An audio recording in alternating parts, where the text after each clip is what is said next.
Hello and welcome. I'm Leigh Ann Gerrans and you're watching W News, broadcasting live from the Al Arabiya headquarters. These are our top stories. President Trump calls Russia's attack on Ukraine terrible and believes they made a mistake as Zelensky invites the US president to Kyiv. Trump threatens new tariffs on Chinese-made smartphones days after exempting them. And an all-female blast-off. 6 celebrities, including Katy Perry and Gayle King, make history as they travel into space on Jeff Bezos's Blue Origin rocket.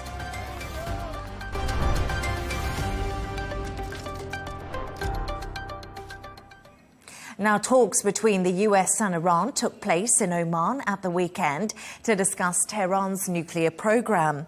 A second round of meetings will take place this week. Al Arabiya's Hadley Gamble sat down for an exclusive interview with US Energy Secretary Chris Wright, who revealed plans for a US-Saudi nuclear deal, President Trump's energy agenda, and why Washington will not tolerate a nuclear-armed Iran. Iran talks just taking place over the weekend in Oman. The readout has been, at least from the U.S. side, that these were constructive conversations. In your mind, does that rule out the possibility that the United States could sanction Iranian crude? I'd say way too early to tell, way too early to tell. We had 4 years of let's appease Iran, let's just ask them to be better actors and not enforce the sanctions that were already in place when the last administration came in. And what happened? Iranian oil exports surged. With the standing in the way of energy, we also had higher prices, higher exports, lots of money. You've seen what's happened with Hamas and Hezbollah and the Houthis and a rapid acceleration of the Iranian nuclear program. None of those were good results. Now we have a strong, firm leadership in the United States that's, again, pro-prosperity, pro-peace, and a very firm line on Iran that is just not acceptable, not just for the Middle East, but for the world, to have a nuclear-armed Iran. Strong, resolute leadership in alignment with our allies is going to lead to that positive outcome. We don't know exactly how that'll unfold, but we're not going to tolerate a nuclear-armed Iran. Yeah, so is the message to the region, just stick with us, we're going to get those prices back to a sustainable level? Because under 60 is not good for Saudi. Yeah, again, you're talking short-term oil prices right now. I think the message to the region absolutely is American partnership is back. It's stronger. We're not shunning your industry or not visiting you because we think you're somehow against the world interests, even though you're providing the energy sources that make our world go round. Our interest is America is a strong, resolute ally. American leadership is going to lead to strong economic growth, which leads to strong growth in energy demand, which is great for energy producers and for energy consumers. There was some fear in the opening weeks of the Trump administration that the president might declare war on OPEC. Is that going to happen? Oh, I don't see that happening at all. The nations here in the Middle East, I think, fundamentally want the same thing we want, which is today we've got 1 billion people that live nice, wonderful, energized lives like you and I do. We have 7 billion people that wish they lived that way. The only way to have those 7 billion people live like you and I is just massively more energy in the world. And to get massively more energy, you have to make long-term, multi-decadal investments in energy production, in energy infrastructure, and transport to bring that energy around the world. That was frozen for the last 4 years. There's all this attempt that we're going to shame the world into stop growing their consumption of energy. Those 7 billion people just shouldn't deserve lives like us. That's just shameful and that's just wrong. I'm seeing nothing but optimism on my visits here in the Middle East. That sort of common sense has returned to the United States. We're pro-energy, we're pro-prosperity at home, and pro-peace abroad. That's a pretty positive agenda. Nuclear is certainly one of those areas. To get a specific agreement to partner on commercial nuclear development in Saudi Arabia, that'll take a little bit longer. That'll be months, not weeks. But you're going to get there. I think it's likely we will. Now, does that require that the Saudis sign a 1-2-3 agreement with the United States? Yeah, absolutely. Yeah, so that won't happen without that agreement being signed. Correct. Yeah, we'll need a 1-2-3 agreement and a broader, specific framework for how we're going to cooperate together and how things will work. But based on the discussion so far and where we stand, I think it's likely we get there. Excellent. Is there a bottom in your mind that shale in the United States just won't be profitable anymore? There's a portfolio of drilling locations. The best operators with the best locations have very low break-even prices. The lower quality operators that have lower quality have resources that are much lower quality, their price to break even is much higher. It's more a continuum. There's not a one price it works and one price it doesn't work. But I will say that the price at which it does work has dropped dramatically over the last 10 or 15 years. That's American technology, American innovation, American efficiency in supply chain. So the shale industry has continually reinvented itself and continued to innovate. And in your mind, those who would say the president's putting us out of business, are they wrong? Oh, they're wrong. They're wrong. That's concerns about short term, and that's, people always take a trend, however long that trend is, and extrapolate that trend. The world just doesn't work that way.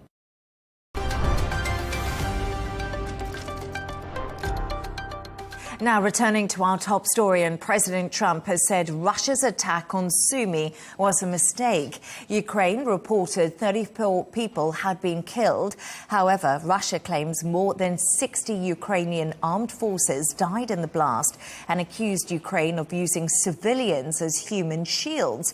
Speaking on board Air Force One, Trump told journalists Russia's attack was a mistake. I think it was terrible, and I was told they made a mistake, but I think it's a horrible thing. I think the whole war is a horrible thing. I think the war is, for that war to have started, is an abuse of power. This country would have never allowed that war to have started if I were president. They made a mistake. I believe it was, look, you're going to ask them. This is Biden's war. This is not my war. I'm now joined by former U.S. Secretary of State for Political Military Affairs, Mark Kimmett. Mark, thank you so much for joining me. I'd just like to start that Donald Trump has been posting on Truth Social today in the last few minutes, blaming Biden and Zelensky for the war in Ukraine. He also said when you start a war, you've got to know how to win. Zelensky has expressed doubt about Trump's support. Will the latest outburst add to this? Well, you just asked a lot of questions. Is this Joe Biden and Vladimir Zelensky's war? One could make an argument for that in certain respects. It's clear that the policy of the United States, particularly with the shameful withdrawal from Afghanistan, the way it was conducted, sent a sign of weakness to President Putin, which he took advantage of. Volodymyr Zelensky was very, very pro support for the president, was very, very anti-Russian. So I think you really can't blame the war on one person or another, but it is clear that a different policy choice that goes all the way back to the whole notion of NATO expansion led to what happened March 2022 when Russia invaded across the borders. Mark, will Donald Trump change his stance on Putin after the Sumy attack that has killed 34 and injured many more?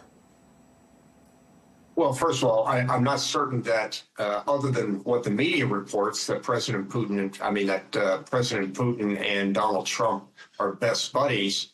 That may be the media narrative, but it seems to me that President Trump has been fairly consistent.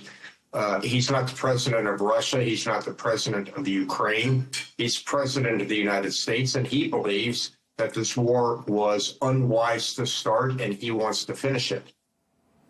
The main question everyone is asking, though, is will Trump go to Ukraine? We know Volodymyr Zelensky has invited him. Do you think this could be a step forward for these talks?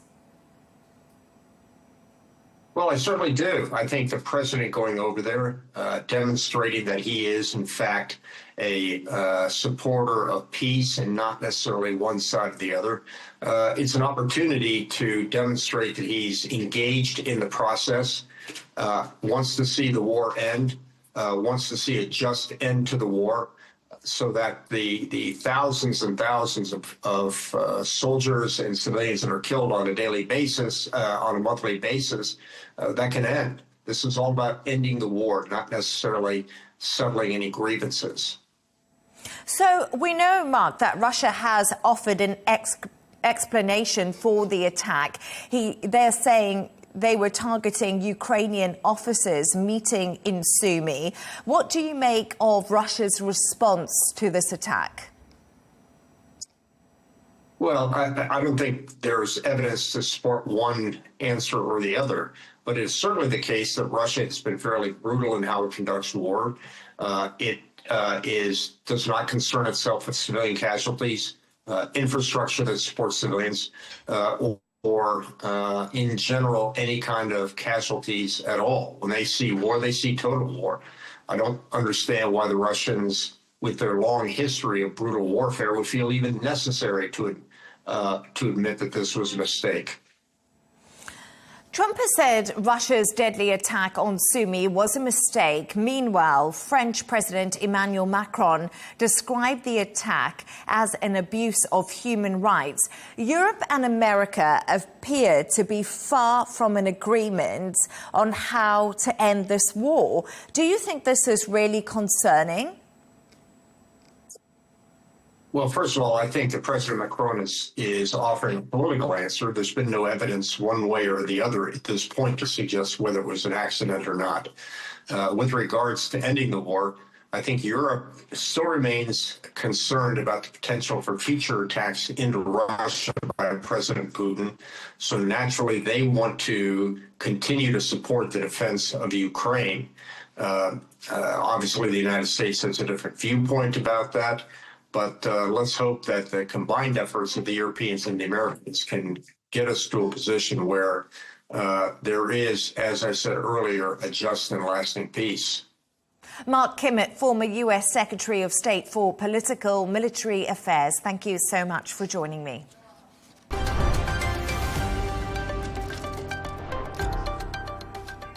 President Trump has said Chinese-made smartphones and electronics will not be exempt from tariffs as the U.S. president moves them into a different type of bucket. Earlier today, European stocks bounced back after an official announcement revealed some of these products would escape levies of up to 145%. China had previously asked Trump to completely cancel his tariff plans. These electrical products will now come under a semiconductor tariff, with more details to be announced later this week. Let's speak to economist Vicky Price about all of this now. Vicky, thank you for joining me. So Trump is threatening new tariffs on smartphones days after exempting them. US and European markets are having a positive day. Could we see a tariff war between the US and China possibly averted now?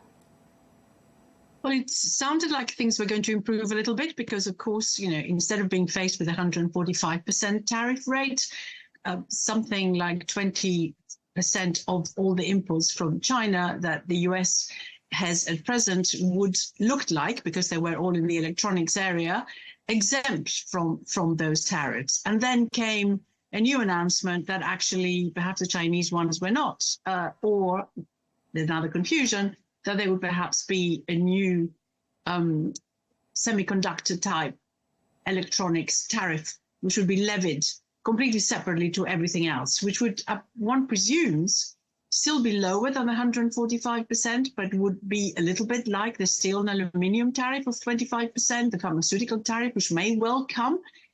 Possibly at the same rate. We don't know yet. There is a lot of discussion about this at present, and there are a lot of worries in Europe. And then, of course, the car 25% import tariff that exists in the US as well. So it is possible that type of product, the electronics component of quite a lot of what comes in to the US, will also fall under a different levy. But we don't know what that levy would be.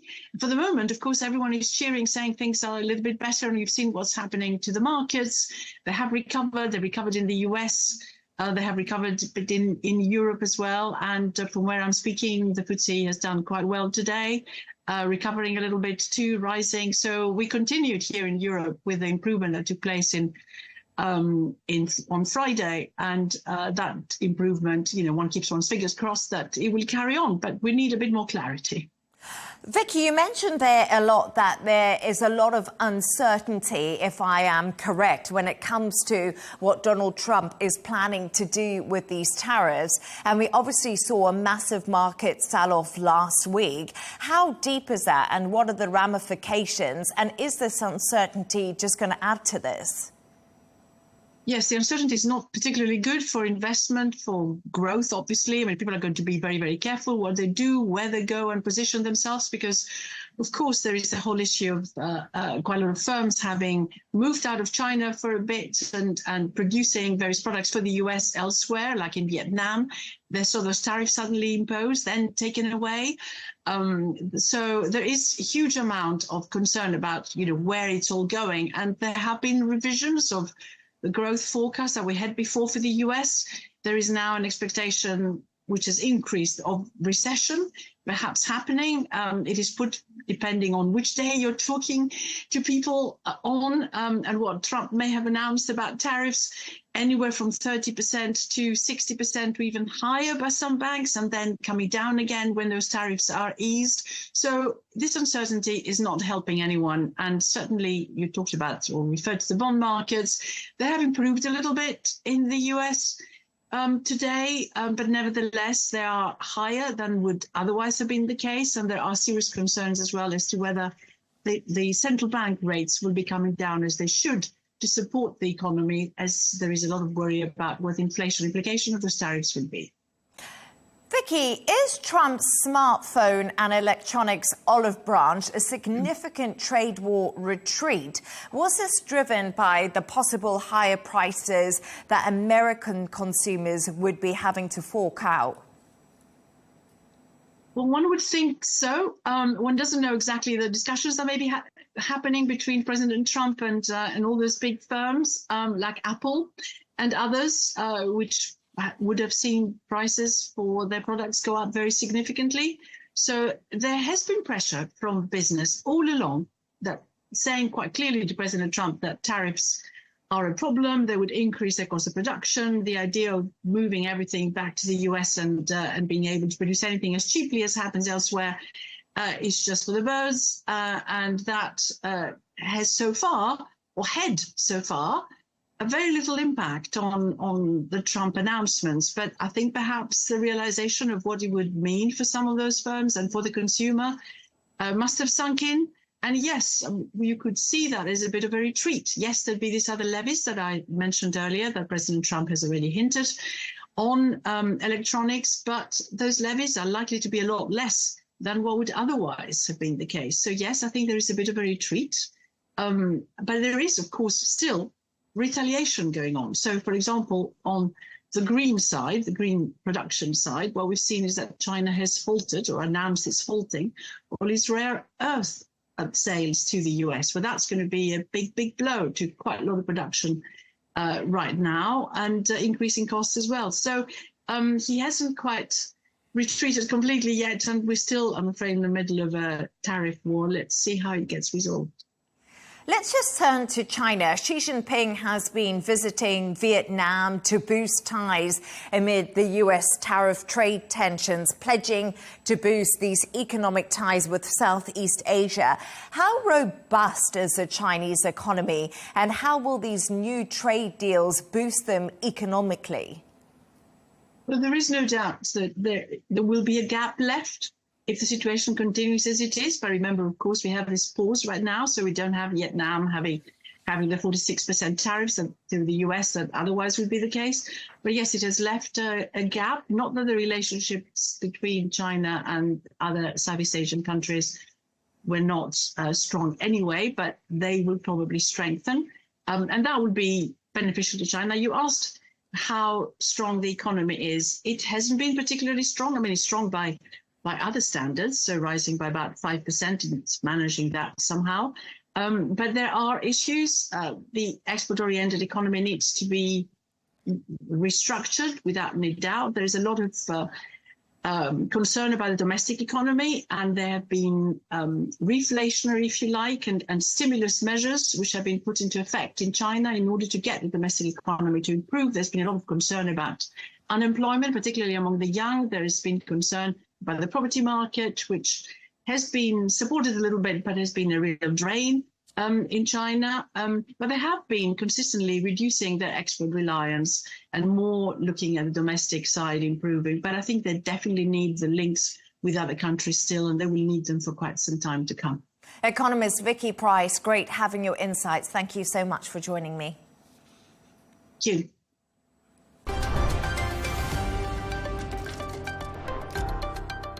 Let's take a look at some of the other stories making headlines today.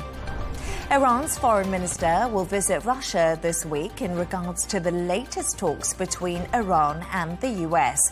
The discussions surrounding Tehran's nuclear program, which took place in Oman, were said to be positive and constructive. President Trump had threatened military action if a deal on halting the nuclear program was not reached.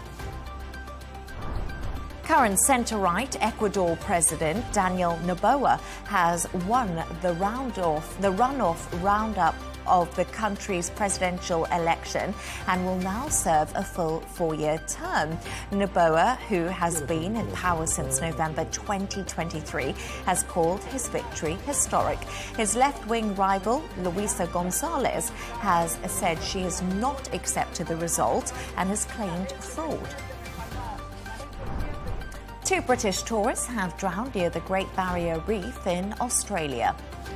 A 17-year-old boy and a 46-year-old man, a father and son, were swept out to sea after swimming in 1770 in Queensland.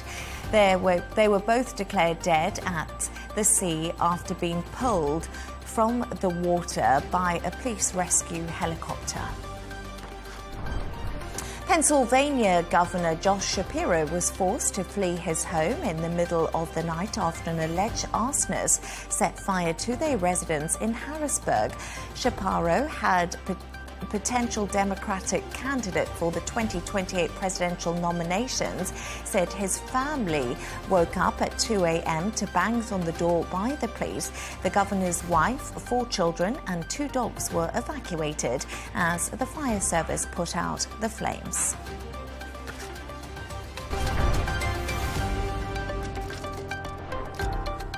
2 Israeli missiles hit a hospital in Gaza on Sunday, affecting the emergency department and damaging buildings.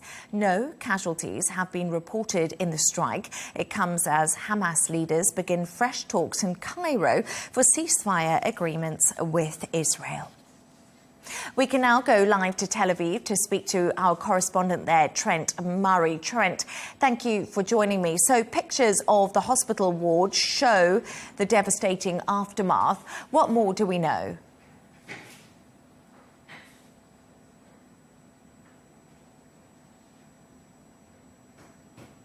Yeah, that's right, Leigh Ann. Significant destruction at that hospital. It is the Al Ali Hospital near Gaza City. It is thought to be the last hospital in the north of the Gaza Strip providing critical care to patients there. But it was the target of this set of Israeli airstrikes. As you rightly say, 2 missiles are launched from the air by the Israeli Air Force on that facility. The hospital's director is saying the emergency department, the hospital's pharmacy, as well as several other buildings on the compound suffered significant damage during this airstrike operation. We understand right now there were no casualties on the scene from this strike, but it is garnering significant pushback and criticism, including from the Anglican Church. Now, the reason for that is this was, in fact, a Christian-operated hospital. It is part of the Diocese of Jerusalem, part of the Anglican Church. They have criticised this strike for taking place on Palm Sunday, saying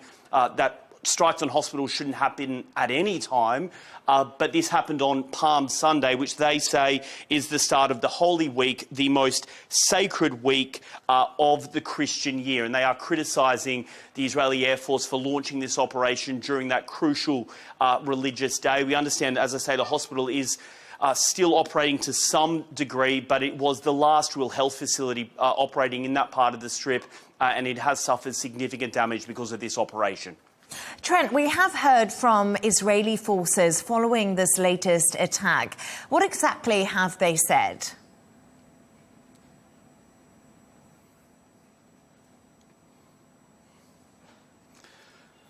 Yeah, that's right. They have confirmed that they did indeed launch those airstrikes towards not just the hospital, but several other sites on Gaza City on Sunday. What they are saying is that the hospital was being used as, in their words, a Hamas command centre, which was embedded within the hospital itself and was designed to carry out attacks against Israeli troops and civilians. Now, they are saying that they took steps to mitigate harm to civilians. They said that they used precision-guided munitions, in other words, very direct weapons. They had aerial surveillance in place, and they also provided early warnings to civilians in the area that there was going to be a strike to take place, and effectively trying to encourage people to keep away. They've also released a fairly lengthy statement criticising Hamas itself. I will read from it. They say that Hamas continues to violate international law by brutally exploiting civilian buildings and the civilian population as human shields for what they describe as their terrorist operations. But that statement, as I say, still hasn't negated exactly what has happened here, with criticism really mounting that once again a health facility, a hospital within the Gaza Strip was targeted. Hamas said it expects real progress in the talks taking place in Cairo. What more do we know about this meeting happening?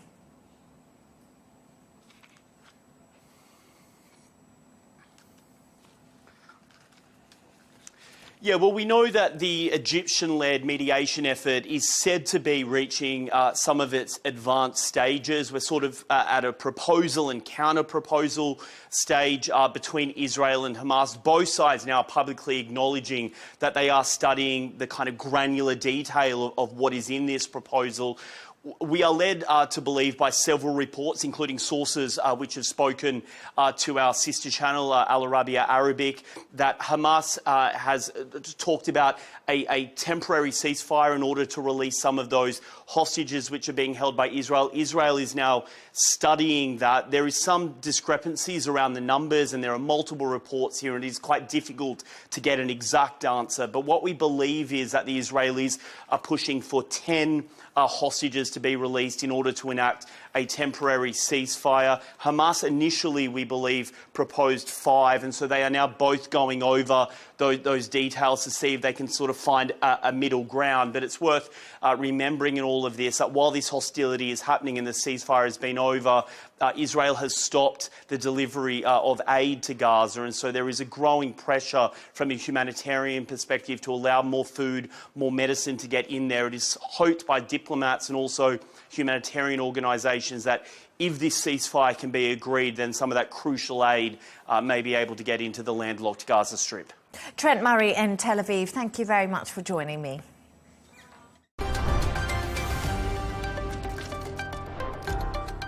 A group of celebrities have taken part in an all-female Blue Origin space mission. Earlier today, pop star Katy Perry, TV presenter Gayle King, along with others, became the first all-female crew in more than 60 years to blast into space. Their trip lasted 11 minutes, taking off and landing in West Texas. Here's how some of them described their experience. This experience is second to being a mom. Wow. Yeah, that's it. And that's why it was hard for me to go, because that's all my love right there. And I have to surrender and trust that the universe is going to take care of me and protect me, and also my family and my daughter. Because, like, I am full up from being able to get that gift of being a mom.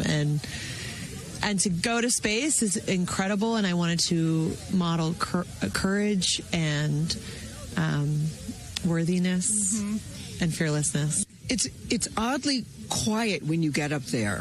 It's really quiet and peaceful, and you look down at the planet and you think, that's where we came from?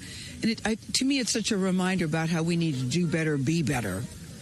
do better, be better human beings. And what do you mean by that? Processing. Well, it's so nasty and so vitriolic nowadays. And I mean, if everybody could experience that peace that we had up there and the kindness and what it takes to do what we did, all the people that it took to get us up there and get us back safely, I'll never, ever, ever forget. I'm now joined by astronaut Per Wimmer. Thank you so much for joining me. Great to have you back on the show again. I just wanted to pick up on some of those interviews we've just seen, and one of them from Katy Perry. They seemed very emotional. There wasn't a dry eye in the house as everyone arrived back to Earth. What exactly would have they experienced up there?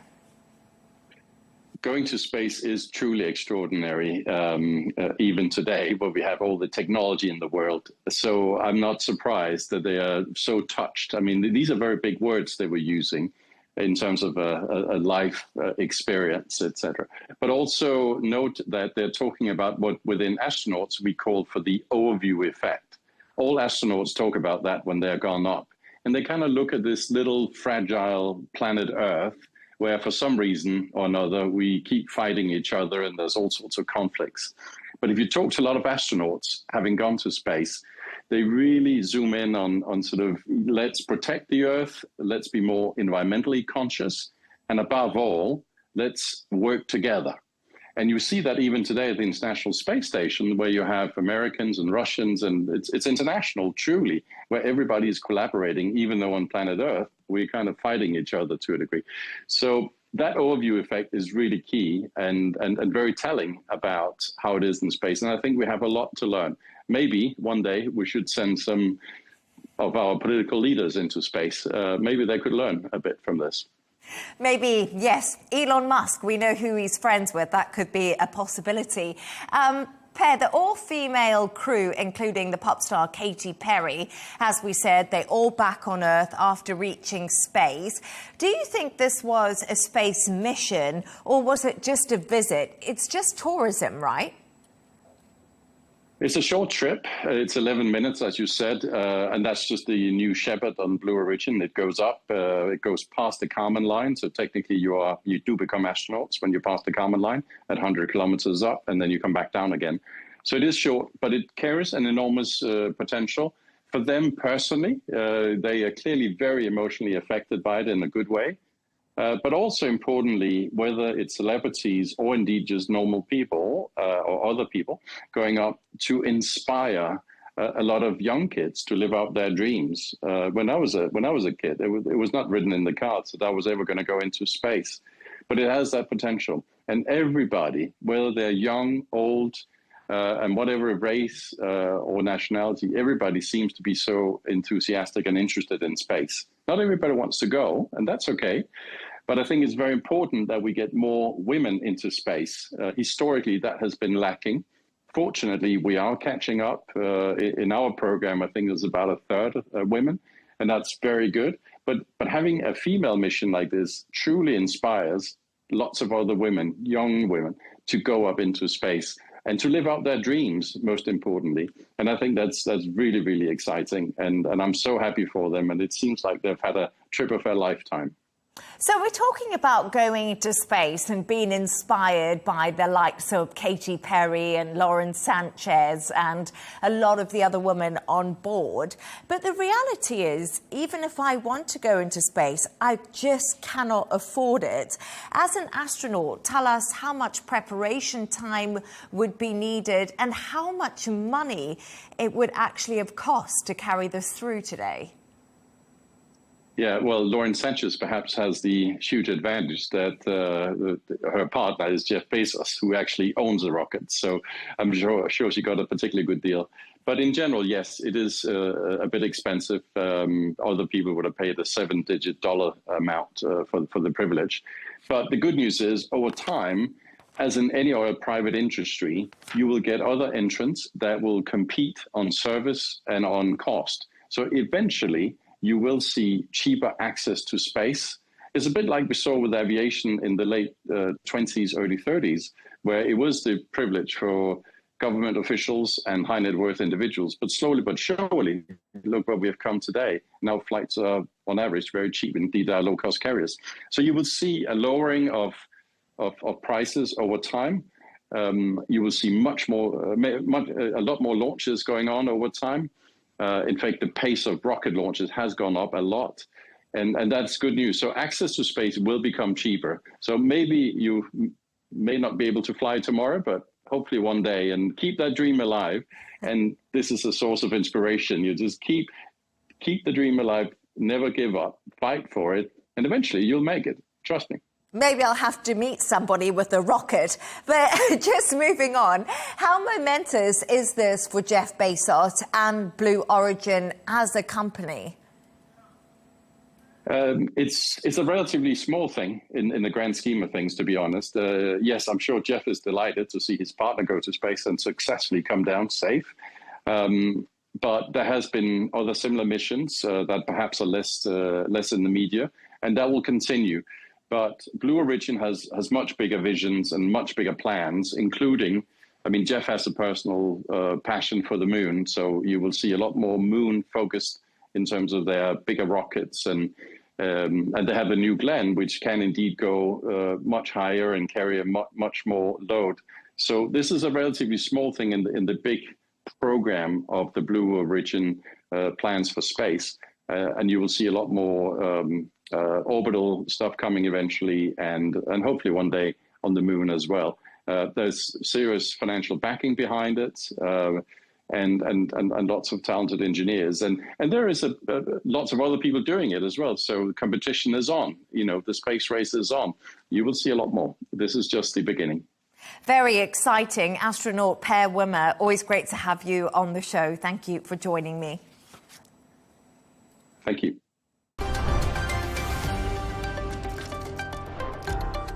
Let's take a look at the top business news now. Downing Street say it's confident in securing the supply of material needed to keep the blast furnaces at Scunthorpe Steelworks running. However, British government would not comment on what comes next, but said a ship is currently en route with raw materials. Meanwhile, the Chinese embassy is urging the government to act with fairness after passing legislation to take control of British steel. Europe's energy security is fragile more than 3 years after Russia's invasion of Ukraine. Since the re-election of President Donald Trump, US liquefied natural gas has helped to plug the Russian supply gap in Europe. But there's growing concern Trump has made LNG a politically loaded commodity. Against this backdrop, French and German firms are open to modest return of Russia's Gazprom gas. Turning to all the sports news now. Rory McIlroy has completed a career Grand Slam in golf with his win at the US Masters tournament, a feat only 5 others have managed before him. McIlroy, who was making his 11th attempt at completing the Grand Slam, faced off against Ryder Cup teammate Justin Rose in a sudden death playoff to decide the Masters champion. And Newcastle secured their first league double over Manchester United since 1930 on Sunday. It was also the first time they netted 4 goals in a Premier League game against the Red Devils for the first time since September 2001. The thumping 4-1 win for Newcastle, a triumph for Jason Tyndall.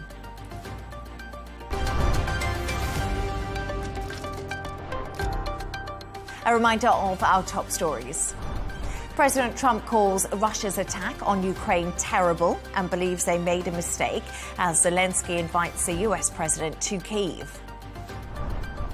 Trump threatens new tariffs on Chinese-made smartphones days after exempting them. And an all-female blast-off. 6 celebrities, including Katy Perry and Gayle King, make history as they travel into space on Jeff Bezos' Blue Origin rocket.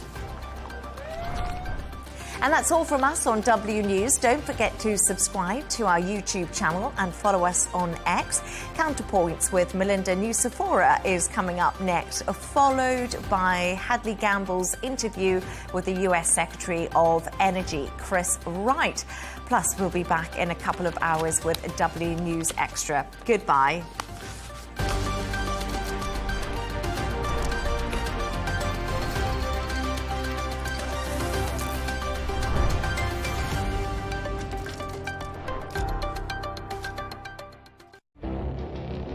It feels like decades are passing by in a matter of weeks. Seismic shifts in the world order. Never, ever will be part of America. With so much happening and so much noise. Whether it's political upheaval, Canada has been ripping us off for years. economic shifts or social movements, And no one wins from tariffs. I think America can be more friendly to the rest of the world. The in-depth analysis and all the latest developments across the globe. To have an inclusive policy together. The meetings with Hamas gave me some hope. We're in another nuclear arms race. the most important development straight to your screen. Welcome to the dressing room. I'm on my own. I need backup. And an insightful look at the issues shaping our world today. It was not going to happen, that war, and it happened. Join us on Arabiya News, where the world talks.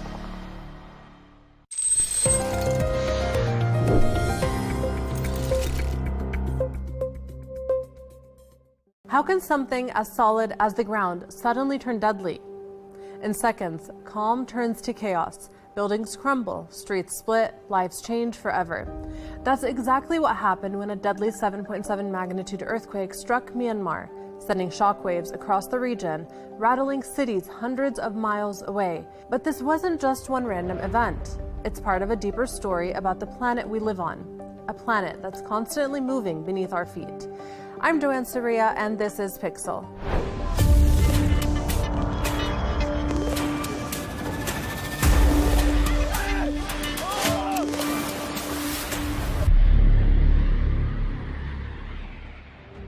Let's take a deeper look at earthquakes, what causes them, why some regions are more vulnerable, and how you can protect yourself if one strikes. We can start with the basics. The Earth's surface might feel stable, but it's actually made up of enormous slabs of rock called tectonic plates. These plates are always shifting, slowly, sometimes just a few centimeters a year.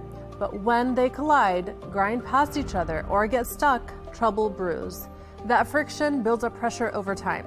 And eventually, the pressure becomes too much and something has to give. When it does, the energy is released in what we call an earthquake.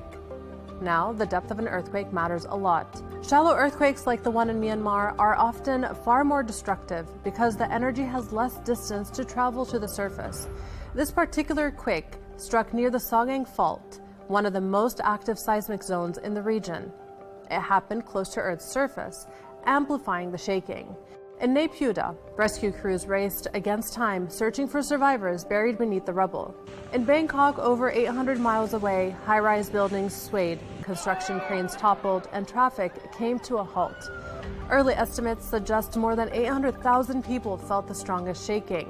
And whenever such a major earthquake strikes with this extent of damage and death toll, people ask, can we predict them? The short answer, no. Despite decades of research, scientists still can't pinpoint when an earthquake will happen. What they can do is identify risk zones, areas near active fault lines where earthquakes are likely to happen. Some of the most well-known ones include the San Andreas Fault in California. That's one of the most studied fault lines in the world. The Pacific Ring of Fire, a massive zone stretching around the Pacific Ocean, covering countries like Japan, Indonesia, Chile, and the west coast of the Americas. The Himalayan Belt, where the Indian and Eurasian plates collide, affecting countries like Nepal and northern India. These are closely monitored, but again, even in these hotspots, timing remains unpredictable. What scientists can forecast are aftershocks, smaller tremors that follow the main event caused by the Earth adjusting to its new position. In Myanmar's case, aftershocks could continue for months, and some may be strong enough to cause more damage or panic. So if we can't predict earthquakes, at least there are some guidelines to follow if you find yourself in one. If you're indoors, drop to the ground immediately, find cover under something sturdy like a desk or a table, hold on until the shaking stops. Stay away from windows and glass. Don't use elevators. And once the shaking ends, be cautious. Gas leaks, fires, and falling debris are common risks after a quake. If you're outside, move to an open area, away from buildings, trees, and power lines. In some places, earthquakes can even trigger tsunamis, landslides, or fires. So staying aware of your environment is crucial. Countries like Japan and California have strict building codes and early warning systems designed to reduce casualties. But in many parts of the world, like rural areas in Myanmar, infrastructure simply isn't built to withstand such powerful shocks. That's when the death toll climbs. While we may not be able to predict earthquakes, understanding the science, knowing the risks, and preparing for the worst can save lives. I'm Joanne Soria. See you next time on Pixel from Al Arabiya News.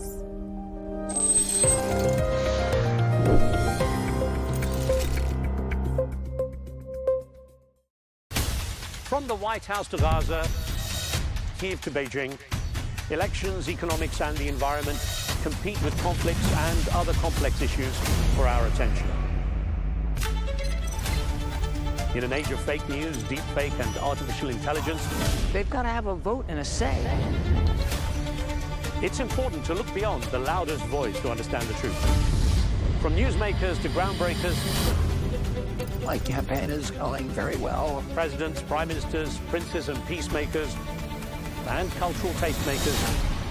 As Arabs, as Middle Eastern, we're too emotional. Join me on the Riz Khan Show for empowering conversation. Unconventional, unapologetic, and unnaturally bronzed, Donald Trump is far from a traditional US president, and his supporters say that's exactly why he's the right man for the job. But there's no doubt his unorthodox approach to the economy, diplomacy, and even the Constitution is proving deeply divisive. Is this political style just a one-term flight of fancy, or will it reshape US politics? Stay with us for today's debate on Counterpoints with me, Melinda Nucifora.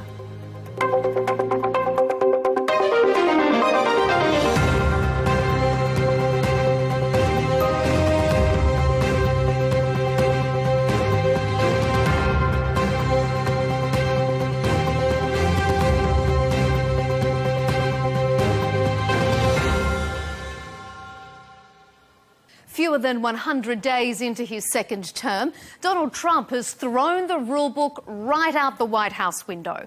He's upended global trade, made enemies of allies, smashed government jobs, and lined the White House with his billionaire buddies. His strongman approach has resonated with Americans who felt left behind or left out by the political elite.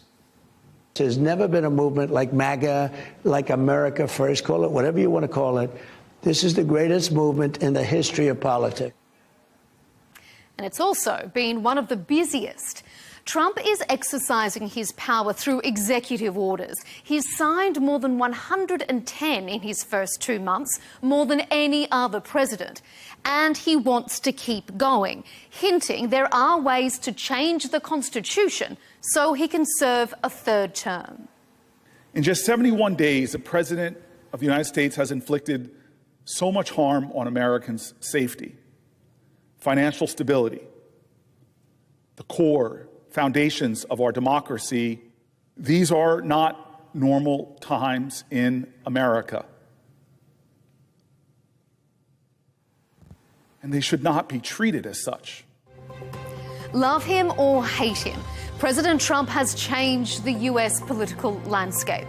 Here on Counterpoints, we'll ask, has the president delivered on his promises to American voters? Is he governing for the people or for the billionaires? And is America now stronger on the world stage? Stay with us.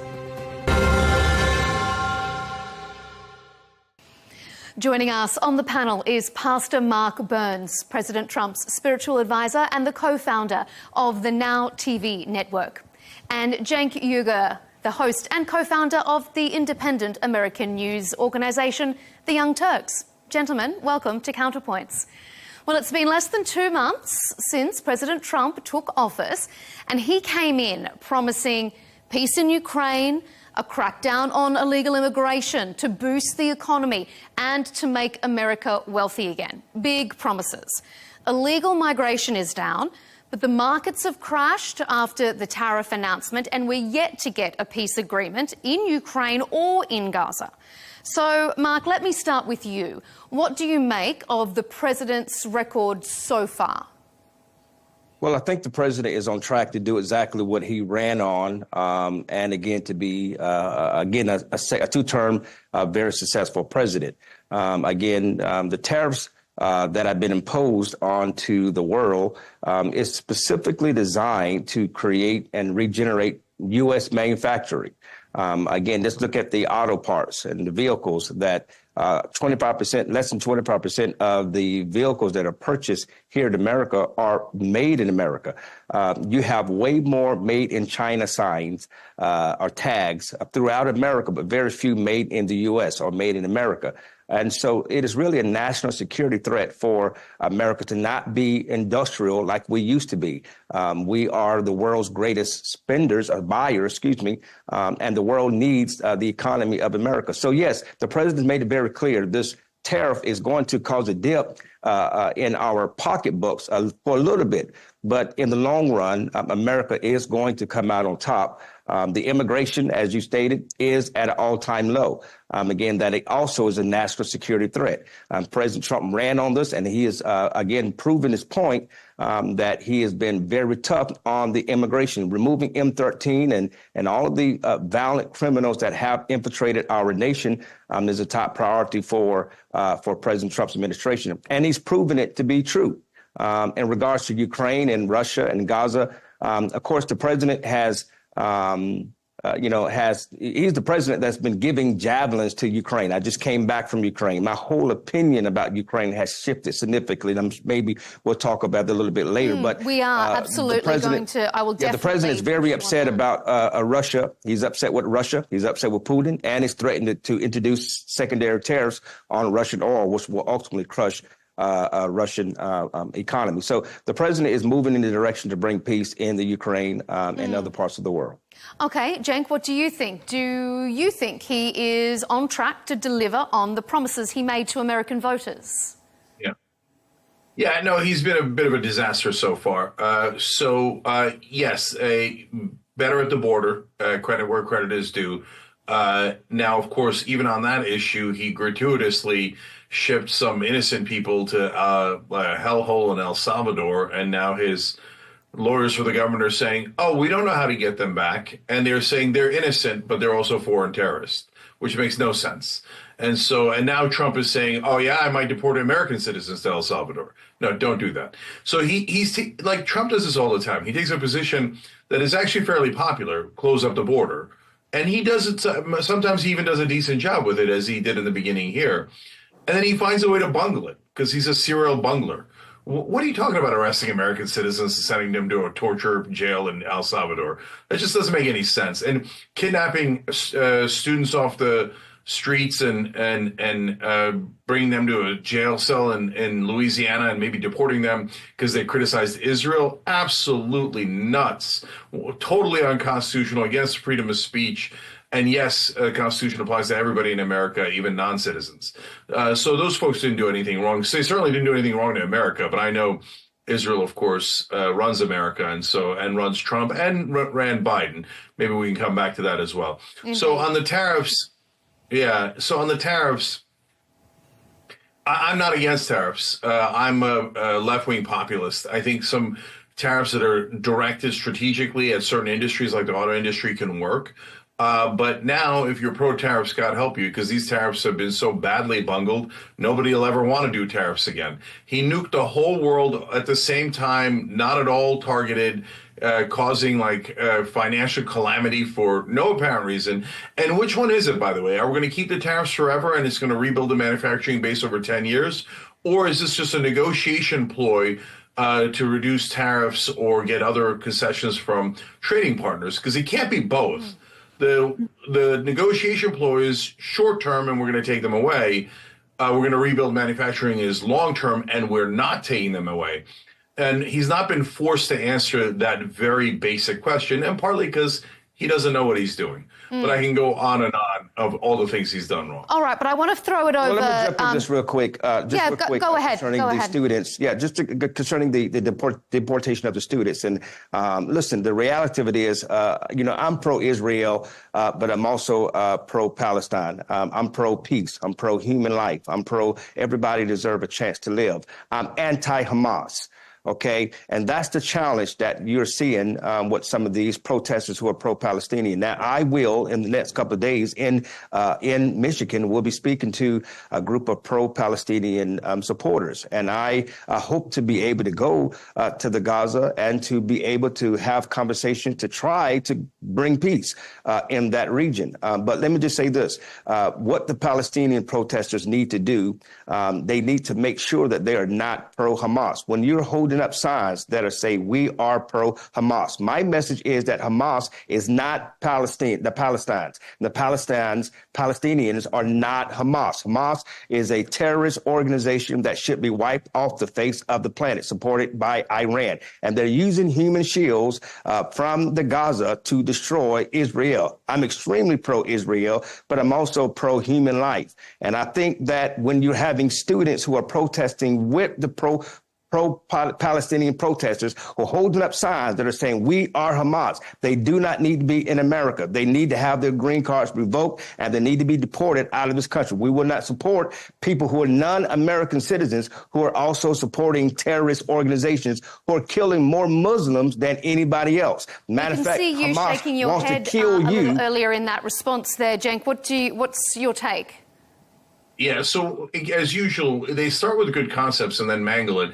So if you're pro-Israel, pro-Palestine, pro-peace, I'm with you, brother. You're anti-Hamas, I'm with you, brother. Okay? But number one, we have an absolute freedom of speech here in America. So you can say those things, and that is in the Constitution and the Supreme Court. Hold on, has applied it to non-citizens as well as citizens.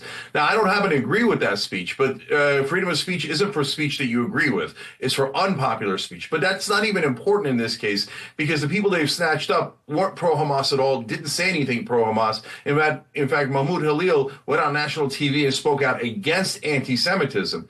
Öztürk only wrote an op-ed. She didn't even go to the protest. She wrote an op-ed saying that there should be an economic boycott of Israel. None of that is pro-Hamas. They're 100% making it up, and that's the problem with going outside of due process. When you ignore the courts, you don't ever present your evidence. So if you had evidence linking them to Hamas, great, present it, and let's have a conversation. Well, the evidence, and a good debate about it. Yeah, the evidence is a sign. They got a clear sign that says we are Hamas. There's a sign that says you don't have to debate that. Totally wrong. You don't have to debate that. You don't have to. You're wrong. It's just like Black Lives Matter. You're wrong on the facts. You're wrong on the facts. It's like Black Lives Matter. Black Lives Matter was powerful. I was for Black Lives Matter in the beginning until they start talking about killing pigs. Now, what Black Lives Matter failed to do was they failed to say, hey, we're not with those people. We should denounce those people who are talking about killing cops, killing pigs. The moment they did that, they lost the support of millions of supporters. And as you can see, Black Lives Matter turned to be a sham. Okay, but wait a minute, brother. But it's the same thing goes with the Palestinian. Hold on, let me finish. But no, let's apply the same standard. Let's be fair. Let's apply the same standard. Has everybody on the pro-Israel side condemned the slaughter of 50,000 Palestinians, the slaughter of 15,000 Palestinian children? Has everyone called Israel the terrorist state that they obviously are? Well, or does Palestinian lives not matter as much? That's what media is for. That's what media is for, and that's what people like me is for. That's what the whole purpose of media. That's why we have these conversations, because media like you paint one side of the picture. You need more people like me who's willing to go to both sides and conversate. People like you who just paint one side of the picture and not both sides of the picture, and be willing to have people to come on there and talk about both sides of the picture. I'm willing to talk about the Palestinians that's been murdered, killed, just like Ukraine. It's not a popular topic within Republican circles, but I'm willing to admit where I was wrong. And I'm willing to admit that, yes, people are dying in Ukraine at the hands of Russian atrocities. And yes, we are are going to come to Israel, Gaza. We're going to come to peace negotiations in a little while. But I'm going to move this on. I'm going to move our conversation on because I want to talk also about tariffs. You've both said that you're not anti-tariff. So let's talk about Trump's record on that. We've seen over recent days share prices crashing, starting to come back again, still a lot of global uncertainty. But many Trump supporters are insisting that this won't impact normal, everyday working class people without a hefty share portfolio. Cenk, do you agree with this? There's no chance that's true. So here's what's going to happen. If you said to the American people, guys, we need to rebuild manufacturing base here on semiconductors, on cars, and these targeted areas where we need to make sure that we're producing materials in America, especially if it touches national security, and you could maybe even put pharmaceuticals in that category. I think a lot of people would say, yeah, I'm willing to bear the short-term cost and the pain of it, but they understand that means car prices are going to go up a little bit. That means maybe chip prices are going to go up a little bit. But hey, we're going to build the base so it's worth the pain, right? But instead, here what we have is global indiscriminate tariffs on all the industries and on almost all countries. So in this case, is there going to be pain? There's going to be massive pain. The stock market going down is a big deal, and it creates other issues for pensions, for jobs, etc. But the bigger deal is not the stock market. It's the prices that are about to skyrocket. You can't put 104% tariff on China and not have your prices skyrocket when so much of our goods today, whether we like it or not, are made in China and Vietnam and Europe and Canada and Mexico, etc. So it is an economic certainty that prices will go up significantly. And when that phase hits, which hasn't hit yet, when that hits, Trump is going to lose all popularity. His poll numbers will dive because the reason he got elected, number two reason was immigration. We talked about that and gave him some credit. Number one reason was inflation. So he's about to make inflation way, way worse than it was under Biden, and people are going to hate that. That's why this global strategy was an enormous error. Pastor Burns, was it an enormous error? Well, listen, the president is creating jobs, American jobs, okay? 220,000 jobs was created in March. Manufacturing is coming back to the United States of America. $1.3 trillion of investment has flooding into America from all over the world. We're expecting another 144,000 being added here in this month because manufacturers are coming back to America. It's baffling to me. Yes, the prices may go up a little bit for a little while, but that's not going to stay that way forever. This is a long-term strategy, and Biden and Democrats and people like my counterpart who has been using and praising, the Democrats who's been killing our economy as putting us in a slave mentality to the rest of the world.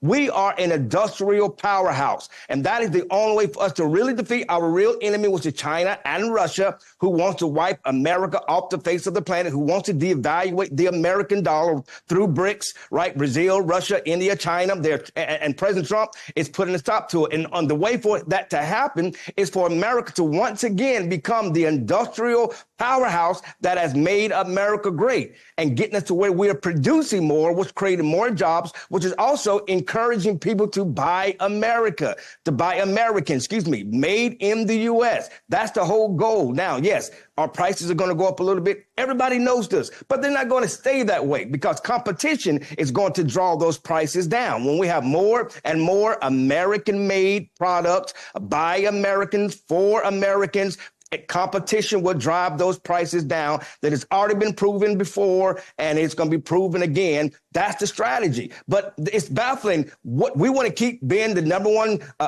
buyers of foreign products. We want to keep allowing Mexico to send in cars and products, which represents 38% of their total GDP. We want to let Canada keep sending in products to America at low tariffs, and that represents 28 of their total GDP? No, we don't. We need to put a stop to that, and President Trump is doing just that. which creates American manufacturing jobs. I'm in the South. Cotton, cotton, cotton, tobacco, tobacco, tobacco used to be the products that ran our countries and ran our nation. But we removed ourselves from that by becoming great spenders, depending on foreign products, cheap foreign products like in China, and it has destroyed our ability to be the powerhouse that we once was. That's what President Trump sees happening. If we don't put a stop to it, it is national security if we do not become the great manufacturing powerhouse that we once was. Cenk, that seems like a pretty logical argument. How can you say that competition is a bad thing?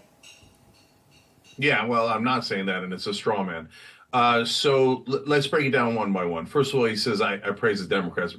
That's okay that you don't know my reputation, but there isn't anybody on the left that criticizes the Democratic Party more than I do. Okay, so you got the wrong guy on that one. So number two, no problem. So number two, look, the idea that we created manufacturing jobs overnight is ridiculous. We've been adding jobs.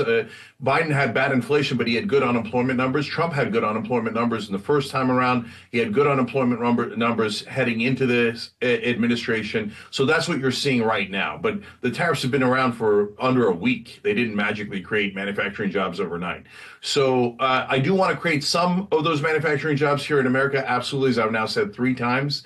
But it does depend on the industries. Some of things are just made cheaper outside the country, and we don't need to recreate that. We have new technologies. And look, I'm worried about AI, but it also has upsides. Certainly, we've cornered the market on technology in Silicon Valley. We've done an amazing job of creating new industries. So that's the direction we need to go. But Mark, none of these things that we want in terms of rebuilding the base are going to happen overnight. You'd have to stick with them for 10 years for all this. It takes 10 years to build a plan. When you talk about capitalism, look, let's look at, I'm a business owner. I run TYT Network. And so I know if you put a 30% tariff, which is a tax on something, and you've got a 15%, or if you're lucky, 20% profit margin, well, that's going to take your entire profit margin and put you into a loss. So they cannot do that. They've got to pass it on to the consumers. It doesn't magically go away overnight through competition. It just doesn't. So some of those prices will be here to stay. And maybe it's worth that price in specific industries. But when you do it globally, what's going to happen is you're actually going to unite the world against us. Those BRICS that you're talking about, and China and European Union, they're having conversations right now.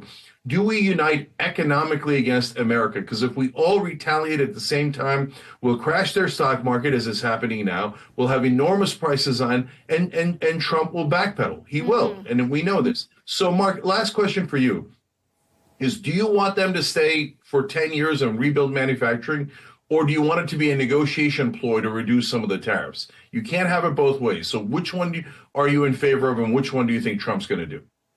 Well, first of all, let me just say this. I just realized who you was, so please forgive me. I most definitely know who TYT is, so I apologize. You guys got to have me on more, okay? And not talk about me, because you do that a lot in a negative light. But the reality of it is this. I think the president is using for both negotiating, because, again, you start seeing in other countries where they are now starting to offer 0% tariffs because, again, America buying from them we're just a massive conglomerate client. We are the largest spender for most of these countries. They would not be able to survive if they did not have access to the American market. And again, that's what the reciprocal tariffs were for, so that we just have a fair deal for all sides. If you're going to charge us a 30% tariff, which you have many countries have been doing, like India and certain things, and then we're going to now start charging you a 30% tariff. So the goal of it is to get these countries to recognize the error of their ways and to realize that if you want to gain access to the powerful American dollar and the powerful American market, you're going to have to lower your tariffs and make it fair for American products to also sell into your country. And that's what's happening. And so it's a negotiating tool. But also, I think long term, the president wants to empower the American economy through the American manufacturing sector. Again, $1.3 trillion have already been invested. Yes, it doesn't happen overnight. You are absolutely correct. It doesn't happen overnight. But it is the long term strategy that is that is already starting to have an effect. The fact that the deregulations of businesses that are happening, the Democrats and Biden administration made it more difficult for business to be here in America. Now businesses are leaving the other parts of the world, and they're coming back to America to build and grow and to promote their products right here in America. So I think it works both ways. It is a strategy for negotiations. At the same time, there's a long-term strategy to empower the manufacturing sector of America. All right, I want to turn now to governance. President Trump secured a convincing mandate during the election. We can't argue with that. He secured the popular vote and all 7 swing states. He promised to deliver real change for real American people. His supporters are now using some left-wing terminology, targeting corporate overreach and rallying against the so-called elites coming from his billionaires. And yet he surrounds himself with these billionaires and self-promoters. So, Cenk, I want to ask you first, I think I can guess your answer. Is he governing for real working-class Americans or just the billionaires who bankrolled his campaign? Yeah, here context is also really important. I actually believe that there are a lot of Trump voters, a lot of independents, and yes, even big portions of MAGA that are actual populists. And so now I get a lot of heat from my friends on the left for saying that. They say, no, they're all a cult. They'll never break with Trump. They're not real populists. I think they're wrong. I think the voters are actually populist. And that is why Trump has gone in that direction rhetorically. He accurately saw that that's where the country was heading, both on the right and the left and the middle. And so that was a smart strategy for him to win a second time. Now, is he an actual populist? No, not even close. So when pushed to the test, he never passes. So, hey, are you going to put some populists in your cabinet? No, not really. I'm going to stuff him with billionaires and a guy who worked for George Soros and people who worked at Goldman Sachs, etc. He says he doesn't like poor middle-class people in his cabinet. He only likes rich people. Well, I mean, you're telling us if that's not a tell, I don't know what is. I'd love to play poker against this guy. So he said he'd cut defense. Elon Musk said it. Donald Trump Jr. said it. Hegseth said it. All the right-wing media loved the idea of cutting defense. I proposed that. They agreed. And now we found out today he's not going to cut. He's going to add $150 billion to the Pentagon that's already loaded up with pork, waste, fraud, and abuse. So he's letting his populist base down on that. He's going to do a $5.5 trillion tax cut that is going to mainly go to corporations and to incredibly wealthy folks. He's going to let his base down on that. He's a fake populist. He was smart to go with populism, but he never meant it. Pastor Burns, is the president governing for real Americans, or is he just pandering to the billionaires that funded his campaign? Well, I think the evangelical right, the Christian right, is really excited on the president's strong stance on biological men competing in female sports, and his. But that's not really answering the question as to whether or not he is supporting working-class Americans. Well, absolutely. That's the whole purpose of the tariffs. The whole purpose is to, again, the left screw the working class, the manufacturing jobs, the middle class jobs that have been deported to other parts of the world. Absolutely, he's fighting for the middle class. That's the whole purpose of the tariffs. That's the whole purpose of using this tariff war. And yes, we may suffer a little bit, but we want to make sure that long term we can go to work 9 to 5 or good manufacturing jobs that has built the back of America, where black people and white people and young people and men and women and all different races can go to work and have a hard day's work, honest day's work, and pay their bills, pay their houses, pay their mortgages, send their kids off to college. These are the things that have been regulated to illegal immigrants. So many immigrants have stolen these jobs, and now we're seeing more and more illegal immigrants that are now leaving. You're seeing these jobs are filling back up again with good, hard-working Americans, despite the color of their skin. And so this is exactly what President Trump is doing. He wants, when the tide rises, all of the boats rise together. And that's what he's doing with the tariffs. And we're starting to see early effects of it right now. Again, the reality of it is the president is fighting for the middle class. The tariffs is for the working class. Okay, I want to ask you this then, Pastor. Elon Musk has exercised a lot of influence in the early days of this administration, but there are conflicting reports that he could soon be stepping back, being forced to step back from his role. Pastor, do you think his influence has been a good thing or a bad thing for the administration and America?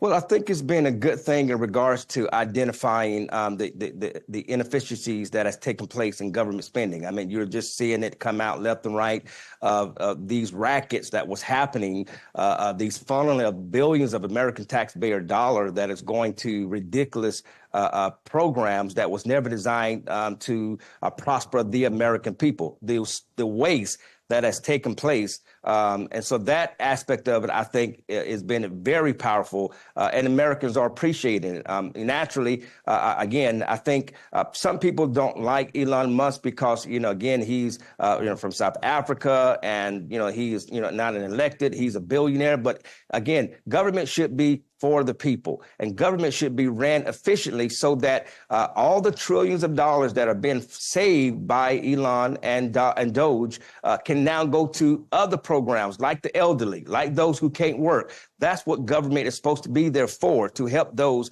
that really do need the help. And that's what I'm pushing for in the Trump administration, to make sure that those funds are turned towards those who are less fortunate, not lazy, less fortunate. You're off camera there, Cenk, but I can see you on my monitor shaking your head. Yeah. So look, I wish that Pastor Burns was right, that they would redirect, that they would have huge savings and they would redirect it towards the poor and the needy. That's very Christian of him to say that, and I appreciate that, Pastor. So now, unfortunately, that's not the direction it's going. So if you take what Elon Musk has said at face value, which a lot of folks have proven is not really the case in terms of all the money that they've theoretically saved, but I'm going to give it to them and say, all right, they say that they saved $130 billion at Doge. Let's say that it is. Okay, $5.5 trillion in tax cuts for the rich. So now we're going to need another $5.4 trillion because we're redistributing the wealth to the top. So that makes no sense. So we were supposed to at least save $100 billion a year from the Pentagon, and they had all agreed to that, and Musk had agreed to that.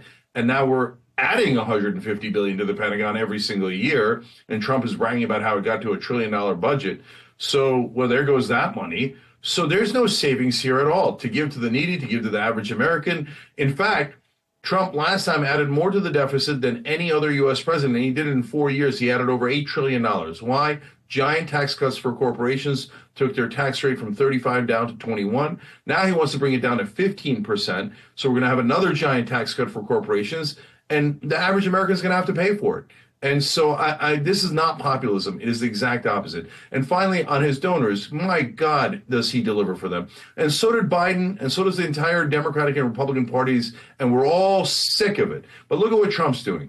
Elon, you get domestic policy through Doge. You cut anything you like. By the way, you can keep the subsidies to your own companies, which is outrageous. And on foreign policy, Miriam Adelson, you take foreign policy, you stuff it with Marco Rubio and Elise Stefanik, and although thank God she's out now, Mike Huckabee, et cetera, all these neocons. And now Israel gets whatever they want. And now Trump is talking about how we're going to rebuild Gaza and we're going to control and own Gaza. That's just ludicrous talk. I'm tired of paying for Israel's wars. Why is Israel first and America second? So I don't agree. And if you don't know, the Adelson family alone, deeply right-wing, pro-Israel, pro-Likud, pro-Netanyahu, pro-genocide family, has given Trump over $337 million in campaign contributions. In America, activist judges on the Supreme Court basically legalized bribery, and Trump is just stuffing all those bribes into his pockets and just giving away domestic and foreign policy to his donors. All right, we're going to come to foreign policy in just a moment, but I have a very quick question before we move on. Mark, Donald Trump has joked, in inverted commas, about running for a third term. Do you think he's joking? Well, of course he's joking. I mean, listen, the president sworn to protect and defend the Constitution of the United States of America, and so he's absolutely joking. It is against the Constitution for he that. He did say there are ways. He said we're exploring ways. There are ways. Well, he let said me there just are say methods. this. It's the same concept belief system that we in the right believe that former President Barack Obama was actually running the third term for, former President Joe Biden. I mean, it's just talk. It's getting people talking about it. The president's really not serious about running for a third term, using or twisting the laws. It gets us talking about it. He's been proven to do that. Again, that's part of the art of the deal, to strike hard and to say, sometimes ridiculous comments to get people talking about one thing when in reality he's working out deals for another. So it's just marketing 101. The president is most definitely, we're talking about it right now, and we all know that it is, constitutionally impossible for anyone to run for a third term. So, Jake, but I think is this just marketing 101, or is he serious? No, he's 100% serious. That's why he wanted to stay in office after he lost in 2020. And by the way, Mark, look, all I'm doing is syndrome. No. Okay, look, two things there. Look, I hope Pastor Burns is right, and I challenge him that if Trump tries to run for a third term, that he join me in saying that is unconstitutional, ridiculous, and Trump should be deeply condemned for it, okay, for trying to go outside the Constitution. I would absolutely. Okay, great. I love that, and I appreciate that you're on the record on it. Okay, I love that. Okay, great. So now when Trump was asked, hey, are you joking? Because this sounds ridiculous. He said, no, I'm definitely not joking. And we've thought of different methods to do it, maybe run as J.D. Vance's VP and then have J.D. Vance step down or run or become the Speaker of the House and all this nonsense, just garbage. And because he loves power and he doesn't really believe in democracy or the Constitution, last time he lost, he said, maybe we should terminate the Constitution. So that's why I voted against the guy. I can't stand the establishment, and I appreciated that at least rhetorically he took on the establishment, but you can't vote for a guy who doesn't believe in the Constitution. So, but it doesn't matter. If Pastor Burns and the right wing is on our side and they say it's deeply unconstitutional and we'll never tolerate it, great, wonderful. I'll take yes for an answer. Okay, all right. Look, we are going to run out of time very shortly, so I'm going to move us on to foreign policy. Donald Trump came into this office in the White House as a self-described peacemaker and said he would end Russia and Ukraine war on day one and that there would be peace between Israel and the Palestinians in Gaza. Cenk, let me ask you, why do you think the Trump administration isn't going as hard on Israel as it is going on Ukraine? That's easy. Washington, D.C. is occupied territory. So Israel totally controls both the Democratic and Republican parties. And it's not complicated why, and it's not a conspiracy. So in America, you could give infinite political contributions. So the number one donor in this election cycle was AIPAC. That's a lobby in favor of Israel. Number one donor to Donald Trump is the Adelson family. Number one donor to Joe Biden throughout his career, AIPAC. $5 million to Kamala Harris, AIPAC. And it goes on and on. So, and it's not just specific to Israel, by the way. Anybody can buy American politicians, and the drug companies buy them even more than Israel does. That's why we can't even negotiate drug prices in America. It's insane. It's total. The bribery and corruption in America is unprecedented. I don't know that any country has ever been this open to corruption. So Israel has logically bought the U.S. government, and so they put in, $500 million in an election cycle, and they'll get back $20 billion. The blank check that Biden and Kamala Harris sent them last time for the slaughterhouse in Gaza. And now Trump is saying, hey, I'll do one better. I will go in and own and control Gaza for Israel. I'll wipe away the Palestinians and ethnically cleanse them to other countries. And American troops will risk their lives doing that, apparently. And then afterwards, he says we'll own it. Of course not. That's ridiculous. The reality is we'll hand it back to Israel, and we'll have done all of their dirty work and paid for all of their expenses and done their genocide for them. And the American people didn't sign up for that. And most especially Trump voters didn't sign up for that. They said America first, not America second, not America 18th, not asterisks, but obviously after Israel because they get to buy our government. So no, it's outrageous. People will hate it, and they already do hate it. And I think Israel's going to be in for a rude awakening soon in America because both the left and the right can't stand that they control our government anymore. Pastor, what do you think? Do you think Israel's actions in the Holy Land are just? Do you think that there is a case to be answered for here, that they're not acting in a just way?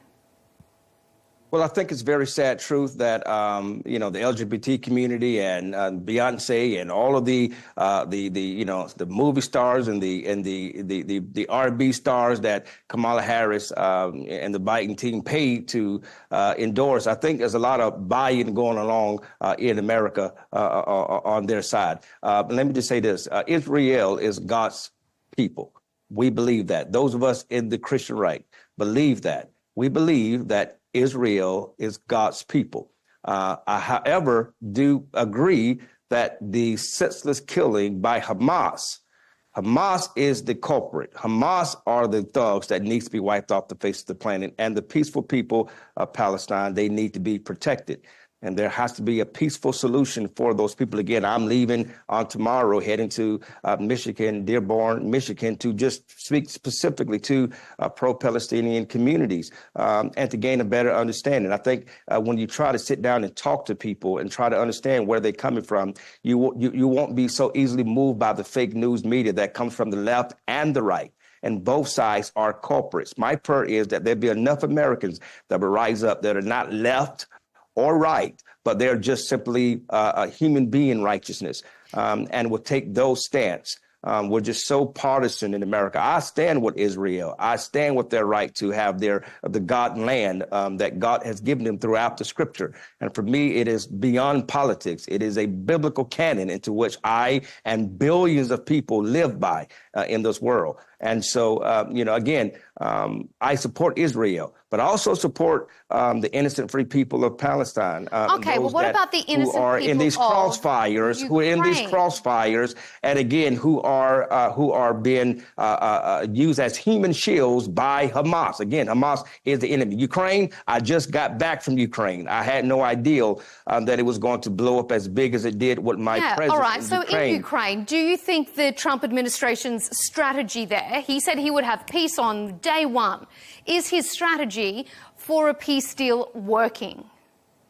Well, I think that, again, you got two sides of the deal. Let me just say this much. I am praying for the peaceful people of Ukraine. My attitude towards Ukraine has shifted. I am strongly MAGA. I'm very strong MAGA. I'm very strong America First, and I'm very strong President Trump supporter and advisor where he needs me or where he seeks me. But I also know that there are innocent people who have been executed and murdered. 700 religious institutions have been intentionally destroyed by the hands of the Russians. 20,000 children have been kidnapped and now deported back to Russia. They're systematically killing, hands tied behind their back, shooting people in the back of the head. At the beginning of the invasion, of the Russian aggression invasion, they were asked to put white bandanas on their arms, and that white bandana was designed to let the Russian soldiers know that these are civilians and children. But yet some of these soldiers took those white bandanas and tied the hands behind the back, using those same white bandanas, shooting people in the back of the head, old people. Just yesterday, or 2 days ago, 9 children killed. These are not military strategic strong points.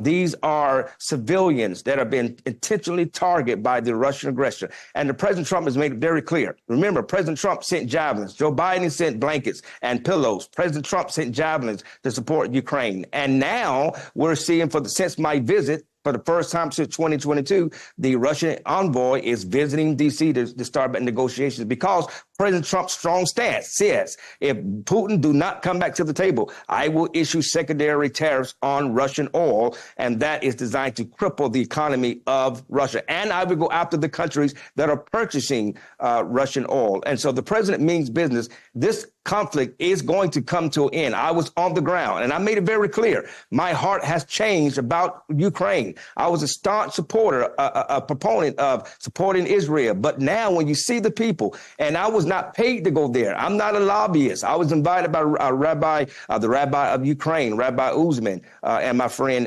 Yakov Flishkin. And I was invited to a religious gathering of leaders of Ukraine. And it was there what I discovered the atrocities that the Russians have and is doing. And so they don't want American money. They need American weapons. I've been very clear. 1,000 tanks. Get them 1,000 tanks. Get them anti-aircraft weapons. Get them 300 tanks where they can defend their home. But most importantly, let me say this and I'm going to stop. Most importantly, The Ukraine people would rather not have weapons. They would rather have peace. So peace is what President Trump is doing. Not so much about weapons, getting them peace, getting them boys off the front lines and having the proper security that they need to maintain the sovereignty of the nation of Ukraine. What do you think, Cenk? Can the Americans have it both ways? Can they send javelins and say we want peace? Yeah, I think they can. So I largely agree with Pastor Burns on Ukraine. And there's plenty of agreement on Israel, too, but there's one giant disagreement I want to come back to. On Ukraine, look, what Trump did with Zelensky in the Oval Office was not helpful. What he did in wanting to extract mineral rights, which, by the way, is for lithium, which goes in Tesla batteries and other convenient help for his donor class. So I don't agree with that stuff. But him trying to get to peace, I do agree with. And so we've spent a lot of money in Ukraine. On the other hand, Russia invaded Ukraine, and my heart goes to the Ukrainian people, and I want them to succeed here.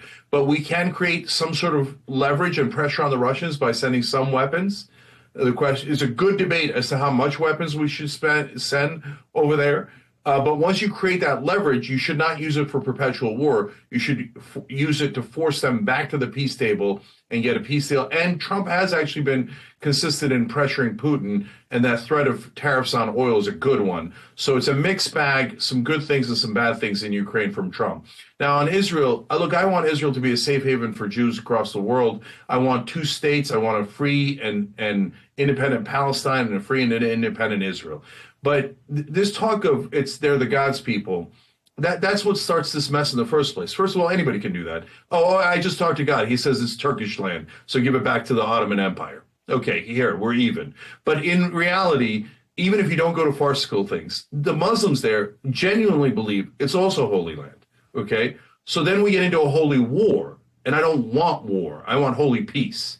And so I'm not moved at all by I spoke to God. Did you? Did you? And he says that it's theirs. Because both sides say that, and that's what's creating the problem in the first place. And I'm sorry that you don't use the word of God as your canon. That's your beliefs.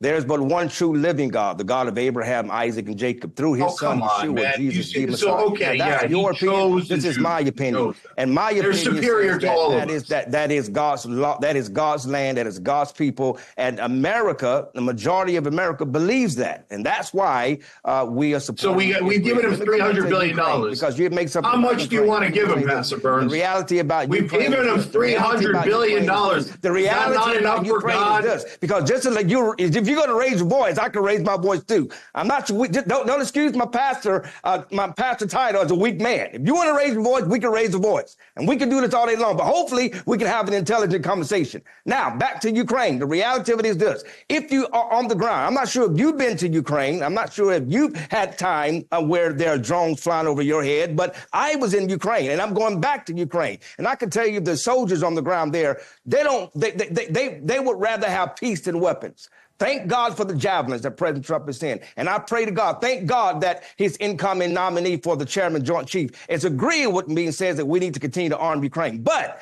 the Ukrainians, they want peace. My prayer is that President Trump will continue to do what he's doing to bring peace to Ukraine. Not send weapons, but peace in any way possible so that people can die. But if we got to send weapons, we will send weapons. But again, there are Russians that are dying. And they are the aggressors. I want to be clear. They are the aggressors. And 300 rapes have taken place not too long ago. 300 women raped in Ukraine, right? And so these are the things that we need to have these conversations. And the same goes with Israel and Palestine. Again, I am, and I can't speak for everybody else, I am a diehard Trump supporter. I am a diehard constitutionalist, and I'm not going to apologize for that. But I will, however, say, as a man of God, you have to look at the innocent people that is dying on both sides, Palestine and Israel. And yes, I support Israel, but also want to support the free, innocent people and call out the real enemy, and that's Hamas. Hamas is the real enemy. They are the terrorist organization, and they are the ones that we're not talking about more. We should be talking about them. Palestine died more at the hands of Hamas than anybody else. One quick right of reply to you, Cenk, and then we're going to have to wrap it up.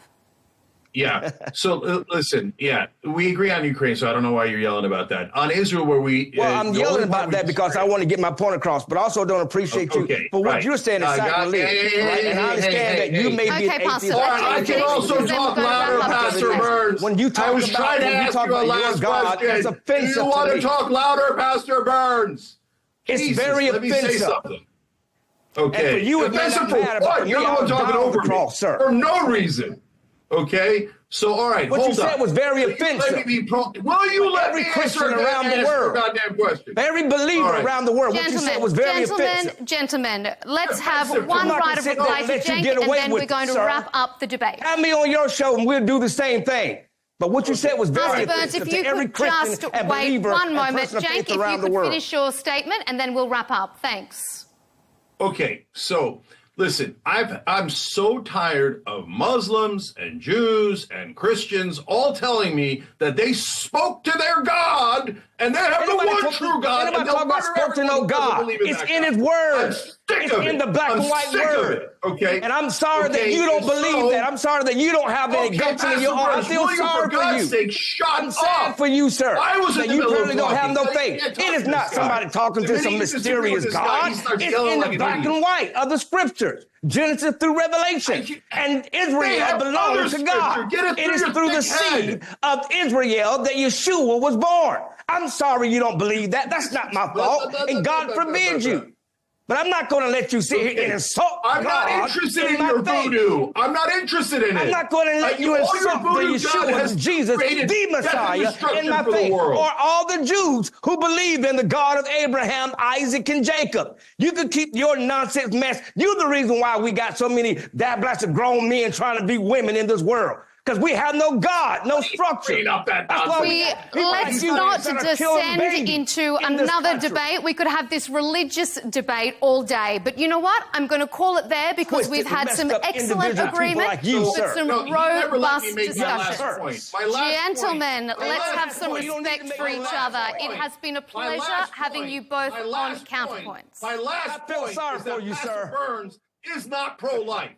And none of those evangelical Christians are pro-life. 15,000 Palestinian babies and children massacred. Conception. And I'm so and not sad one for word you. of complaint. I feel sorry for Israel you. massacred them. And the Bible says all knees shall bow. 15,000 Palestinian children. That and Jesus pro-life is Lord. Is not And you, sir, one day we'll figure it out. Giant hypocrites. Never believe this. You are the hypocrite. Enormous hypocrite. Go raise up a little boy and make him a girl. That's what you want to do, sir. All right, we are not going to get into a trans debate because that is off topic and that is a completely different discussion for another. It is for today's debate, Pastor Burns.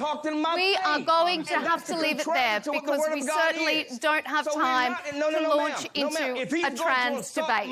Pastor Burns, I'm going to interrupt you there because we're out of time and we are not going to open a debate on trans rights because that's going to be in another show entirely. I appreciate both of you. Your robust views, your firm beliefs are very appreciated here on Counterpoints. Pastor Mark Burns and Cenk Uygur, thank you both for your very robust discussion. And thanks to you at home for tuning in for that very robust Counterpoints debate with me, Melinda Nucifora. You can catch all our episodes at Al Arabiya's English YouTube channel and follow us on X and TikTok. We'll see you next time.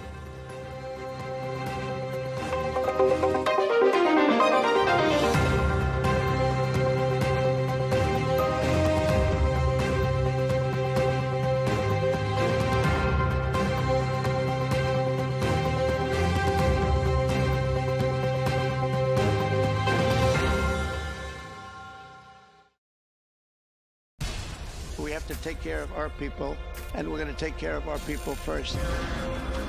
For in-depth analysis and all the latest developments across the globe, make sure you join us every weekday. President Trump is trying to negotiate a ceasefire. With so much happening, so much information, and so much noise, international law will have no part in his administration. It can be hard to keep track. Tariffs will just fuel inflation. We're going to fight these tariffs. But you can count on us to tell you what you need to know. We stand by your side. Join me, Tom Burges Watson, for Global News Today, right here on Arabiya News.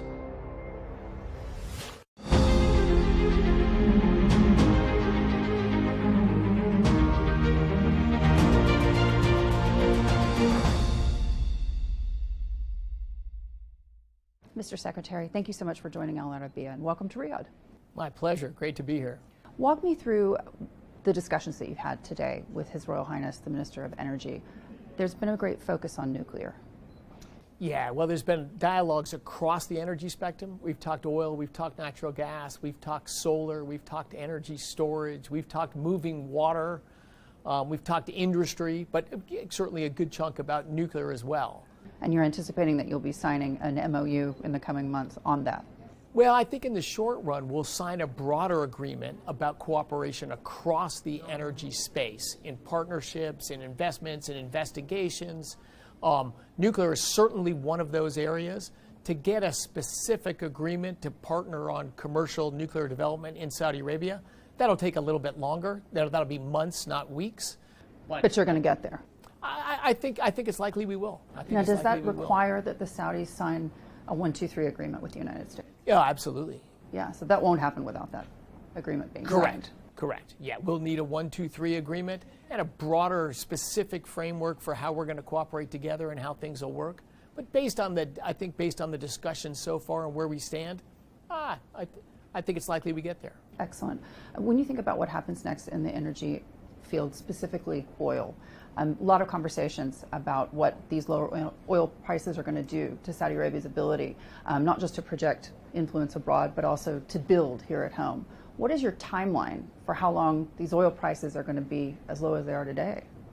Oh, I can't predict oil prices, that's for sure. But oil prices are this is people looking ahead in the marketplace. And I think what you're seeing today is you're seeing reflected in the oil price probably an overly large concern about economic growth going forward. I'm quite bullish on President Trump's agenda and what it'll mean for economic growth, not just in the United States, in the world. But we're in the middle of negotiations and all that, and so people are concerned, and that tends to lead to some pessimism. But President Trump's a master negotiator. I think we saw it in his first term, that where people had concerns and anxieties about his policies, ultimately they led to strong economic growth. I see no reason we won't have the same result here. I think even better this time. So you would say to the Saudi citizen, don't be pessimistic. These oil prices are going to come back up. Well, I think global demand is going to grow faster than people think in the next few years because of better economic agreements and wider flow of investments across the world and better economic growth. But yeah, I think the outlook for Saudi Arabia is quite bright indeed. Tremendous resources that have been managed in a long-term, thoughtful fashion. I think the outlook here is positive. Walk me through what's happening right now in the shale industry. Is there a bottom in your mind that shale in the United States just won't be profitable anymore? There's a portfolio of drilling locations. The best operators with the best locations have very low break-even prices. The lower quality operators that have lower quality have resources that are much lower quality, their price to break even is much higher. It's more a continuum. There's not a one price it works and one price it doesn't work. But I will say that the price at which it does work has dropped dramatically over the last 10 or 15 years. That's American technology, American innovation, American efficiency in supply chain. So the shale industry has continually reinvented itself and continued to innovate. And in your mind, those who would say the president's putting us out of business, are they wrong? Oh, they're wrong. They're wrong. That's concerns about short term, and that's, people always take a trend, however long that trend is, and extrapolate that trend. The world just doesn't work that way. Talk to me a little bit about what's going to happen next when we think about Russian energy in Europe. Obviously, the United States has made a great effort to get U.S. LNG into Eastern Europe, particularly into Ukraine, for example. In your mind, is there a scenario where the president would allow cheap Russian gas back into Europe? I can't comment on that, but certainly I'm talking to a lot of the energy leaders and ministers in Europe as well. I think there's pretty strong resolve there that, look, we hitched our wagon to Russia and it didn't work out well, and we don't have any intention of going right back to that. So I think Russian energy returning into Europe, that'll be up to the European nations, but that's probably a problematic proposition. Fortunately, the United States is rapid growth in natural gas production and rapid growth in natural gas exports have given a security blanket for European nations and so much room to grow, so much room to run there. And what kind of incentives is the U.S. government giving companies and producers to get that product into Ukraine and Eastern Europe? Yeah, fortunately, we don't need... The best thing about energy is to let price and technology and individual negotiations between parties set a marketplace. One of the concerns, I think, of the last 4 years is we saw a desire to top-down control. This energy's good, this energy's bad, we're going to do this, we're going to do that. That's not how marketplaces work. That's not how innovation works. To give that quick example, Hadley, 15 years ago, the United States was the biggest importer of natural gas on the planet. Today, we're the largest exporter of natural gas on the planet. Some would say that the former president's team helped that. I think it happened in spite of the former president's team, because most of the development was on private land. We certainly chilled development on federal lands. We slowed the growth in exports of natural gas under the last president. Now, American industry plowed ahead, and we still had a positive result, but it could have been far more positive, It's the second largest export of the United States today, natural gas exports, liquefied natural gas, and the fastest growing export of our country. When you take a step back and look at what the Biden team did over 4 years, obviously the Trump administration, energy dominance, a very different outlook for the future of oil and gas and other energy from the United States. In your mind, what were the things that they got wrong that you're trying to fix? They got wrong thinking, as they said, an all-of-government approach to stop hydrocarbons, or they called it, in the interest of climate change. They didn't pursue policies that were in the interest of climate change. That the biggest reducer of greenhouse gas emissions has been the growth of natural gas. They even did a study in my Department of Energy showing increased exports of natural gas would lower greenhouse gas emissions, and so they buried that report. 4 months later, said they were going to study the issue and pause it in the meantime. They really had an anti-hydrocarbon agenda, maybe in the mistaken belief that if we oppose hydrocarbons, somehow a new energy system will magically appear. You can't hamper, hamstring, or stand in the way of the existing energy system. Let new energy technologies grow and thrive and compete in the marketplace. The world just needs a lot more energy, not less energy. They were focused on energy subtraction. We're focused on energy addition. Tell me how you have this conversation with His Royal Highness, because essentially you have a country, Saudi Arabia, the majority of which their oil supplies go to Asian markets. The majority of that number obviously goes to China. And now with these tariffs, there's a great deal of fear that that's going to slow economic growth, and that will have a direct impact on the kingdom and on the world. In your mind, what are the next steps in order to bring the world back to profitability? Yeah, well, number one, there's, almost every nation on the planet is reaching out to the United States and engaging in dialogues with us. The tariff question really came from two things. America's been very welcoming to imports from all around the world. All we want to do is get all the countries of the world very welcoming to American exports, to import our products just as easily as we import their products. That's good for the global economy. What you're seeing now is concerns about, is that going to work out? Yes, that's going to work out. The other agenda President Trump had with the tariffs is to reindustrialize America. We've sort of hollowed out energy-intensive, large-scale manufacturing in our country. If you're in finance or advertising or media, it hasn't rained on your parade. But for so many Americans, we've shrunk the jobs and economic opportunities for them. Think the heartland of America. President Trump is adamantly focused on bringing those jobs, that investment dollars, back into our country to reindustrialize America. That'll be great for economic growth for the world as well. So is the message to the region, just stick with us. We're going to get those prices back to a sustainable level? Because under 60 is not good for Saudi.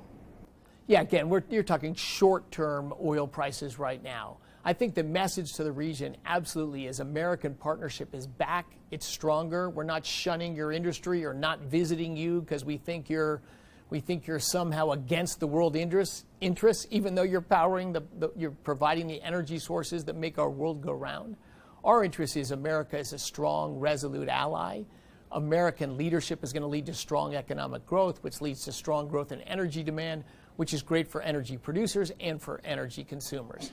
You know, there was some fear in the opening weeks of the Trump administration that the president might declare war on OPEC.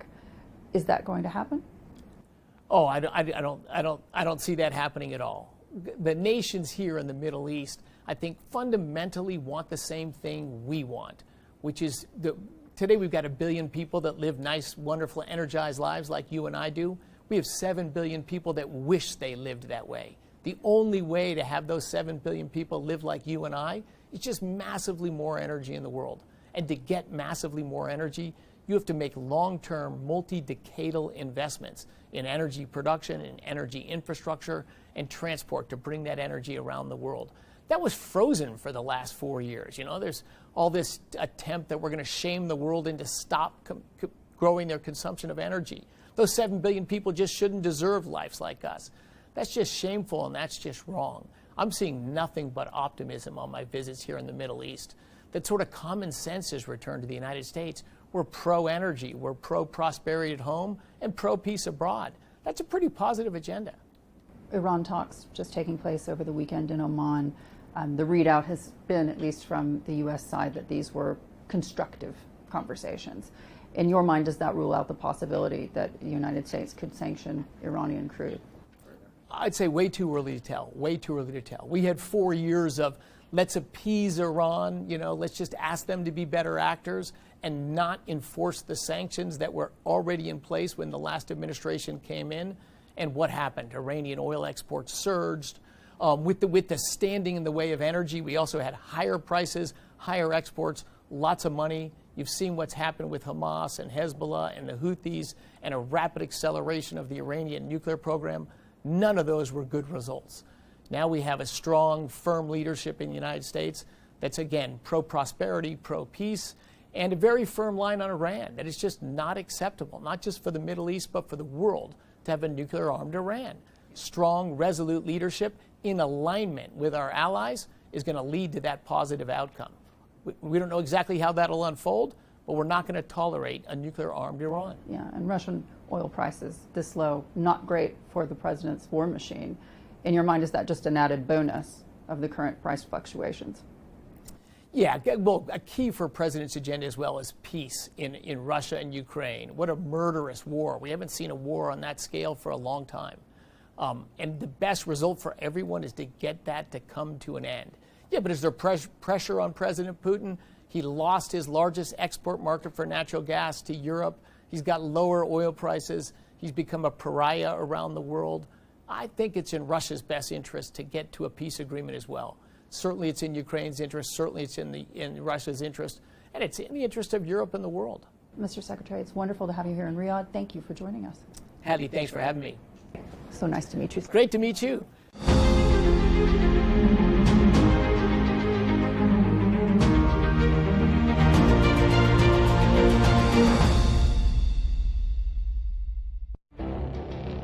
It feels like decades are passing by in a matter of weeks. Seismic shifts in the world order. Never, ever will be part of America. With so much happening and so much noise. Whether it's political upheaval, Canada has been ripping us off for years. economic shifts, or social movements, And no one wins from tariffs. I think America can be more friendly to the rest of the world. For in-depth analysis and all the latest developments across the globe. To have an inclusive policy together. The meetings with Hamas gave me some hope. We're in another nuclear arms race. the most important developments straight to your screen. Welcome to the dressing room. I'm on my own. I need backup. And an insightful look at the issues shaping our world today. It was not going to happen, that war, and it happened. Join us on Arabiya News, where the world talks.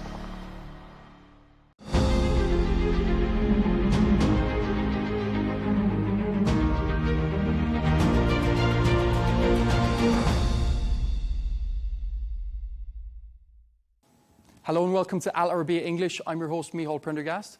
I have a very special guest in studio, none other than the great Harry Redknapp. Harry, thanks so much for your time. Pleasure. We were just speaking in the studio there about the modern game I suppose, from the heyday in my mind, say the 90s and the 2000s. Yeah. What has changed in the game? So much has changed. Where do you start? You know, for one thing, I think when you look at them players that during the 90s, you know, the 2000s, fantastic players. You look, you know, you can go back and look at Man United's team. How many of the Man United team would have got in one of Fergie's teams? Maybe Fernandes would have been in the squad. After that, you couldn't probably find a player that would have broke into one of Alex's when he had them great teams at Old Trafford. Chelsea are the same. You look at Chelsea, where, you know, we keep saying the game is better now. Look at Chelsea. How many would have got in the Drogba, Lampard, Terry, Essien, Ashley Cole, the best left back in the world? You know, all them great teams, the Zolas and all these players. How many of the present team, you know, would have actually broke into that team? So I think the standards, people keep saying how great it is. The standard for me is nowhere near as good. And the way the game's played now, everybody now is suddenly, every coach thinks they're Pep Guardiola. They all want to play from the back. You've got goalkeepers who want to pass it here. They pass it to the centre half, who gives it to right back. Then they roll the ball into a midfield player who's coming towards his own goal with someone closing him down. He gets nicked and it's in the back of the net. I mean, sure, Pep could do it. He had players at Man City that could play from the back. They were fantastic technical footballers. Everybody is now forcing a system onto players who really can't cope doing that, you know.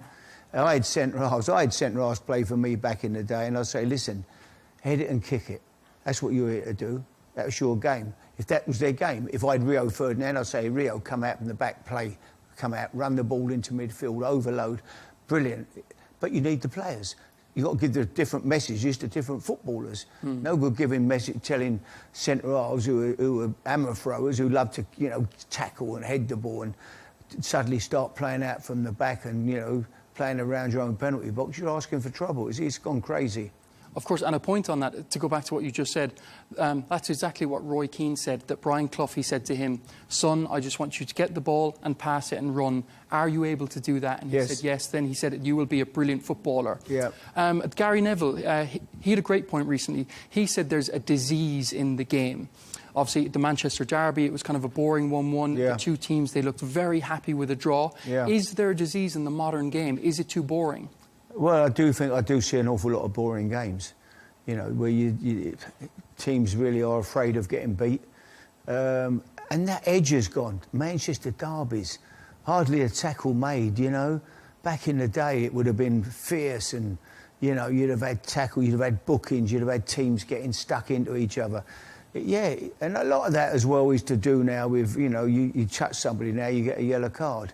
You know, tackling has gone out the game, basically, isn't it? You know, so that's a big difference. All that fierce competitiveness that we used to have in certainly any local derby, but any game at the top level, you know, you expect players to come out and put it all on the line and have a real go. But yeah, it's very passive, a lot of the football at the moment. Of course, and in terms of tackling as well, they say obviously there's a South American or like a Spanish influence in the Premier League. The kind of players are diving. There's not a lot of hard tackles. Yeah. I've always thought it would be a great protocol if they brought in a retrospective look at dives. And if you're caught diving, it's a 3-match ban. It's not, yeah, I can see, yeah, for sure.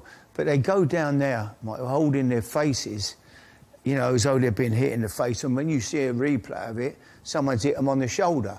There's nothing near, or they go down.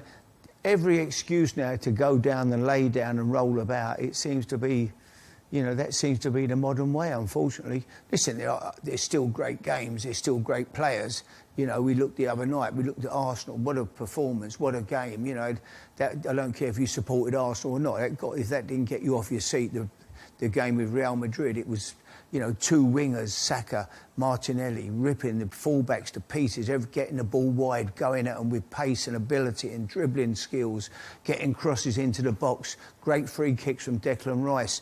Just a fantastic performance. That was, and the intensity of the game from Arsenal was absolutely brilliant.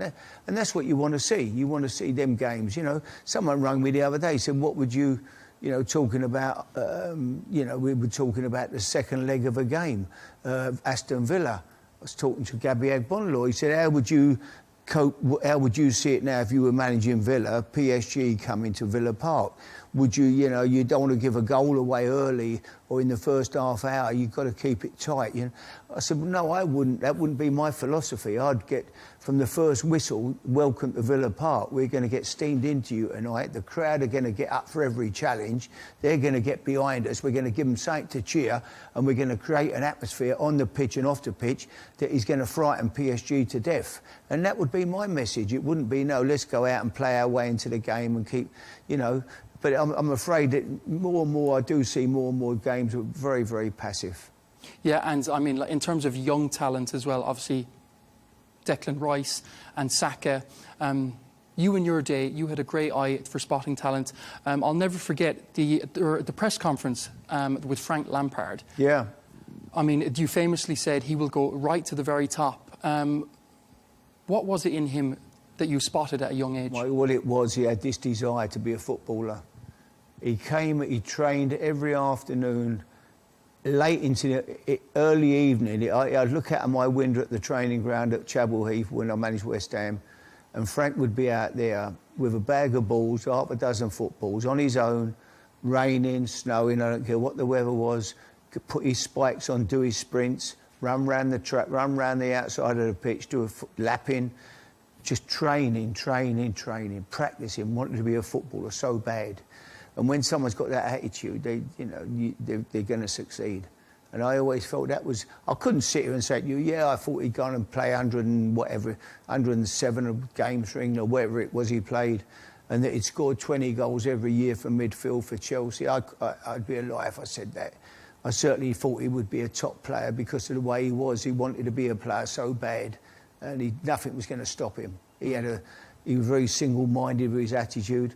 And what he did with them, having him there at that time, Rio, Joe Cole, Michael Carrick, Jermaine Defoe, Glenn Johnson, they all saw what Frank was doing, how he was training. It rubbed off on them. They all suddenly wanted to do extra after training. They wanted to improve on that certain aspects of their game.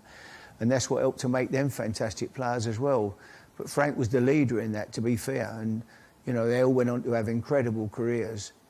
He made himself into a great player. Yes, and you just mentioned Joe Cole. Obviously, he's doing a show with us as well. Yeah. You first met him when he was 11. 11. First time Joe turned up at West Ham training ground. I'll never forget it. It's as though it's today. You know, it was a rainy, horrible day. We were playing on a muddy pitch at the training ground. We were playing Norwich. Joe's playing. It's his first time he's ever worn a West Ham shirt. And we stood on the touchline, me, 3 or 4 ex-West Ham legends, if you like, who had played Peter Braybrook, Alan Seeley, who got the 2 goals in the Cup Winners' Cup when West Ham won. We're Frank Lampard Senior. We all stood on the touchline.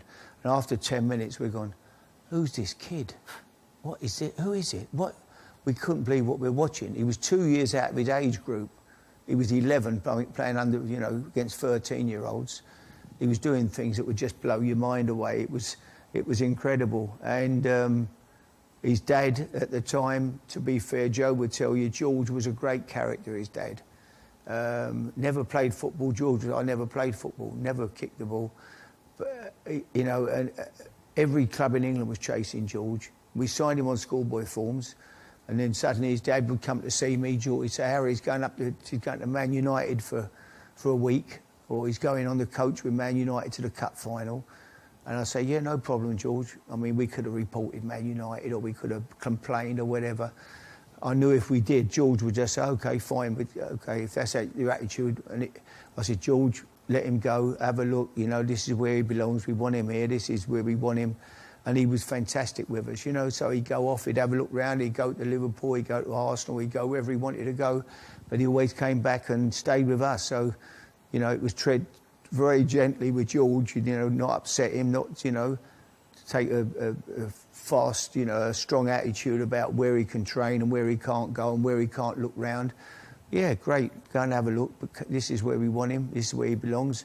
And he came back, and Joe was just a fantastic talent, amazing most skilled. I would say he was the best schoolboy footballer I'd ever seen. You gave him his debut? Yeah, of course, yeah. He was, he came in and just set the place alight, I still think he had a great career. I still think that with the right, I think if you had Joe Joe could have been Lionel Messi. He was that good. I honestly believe that.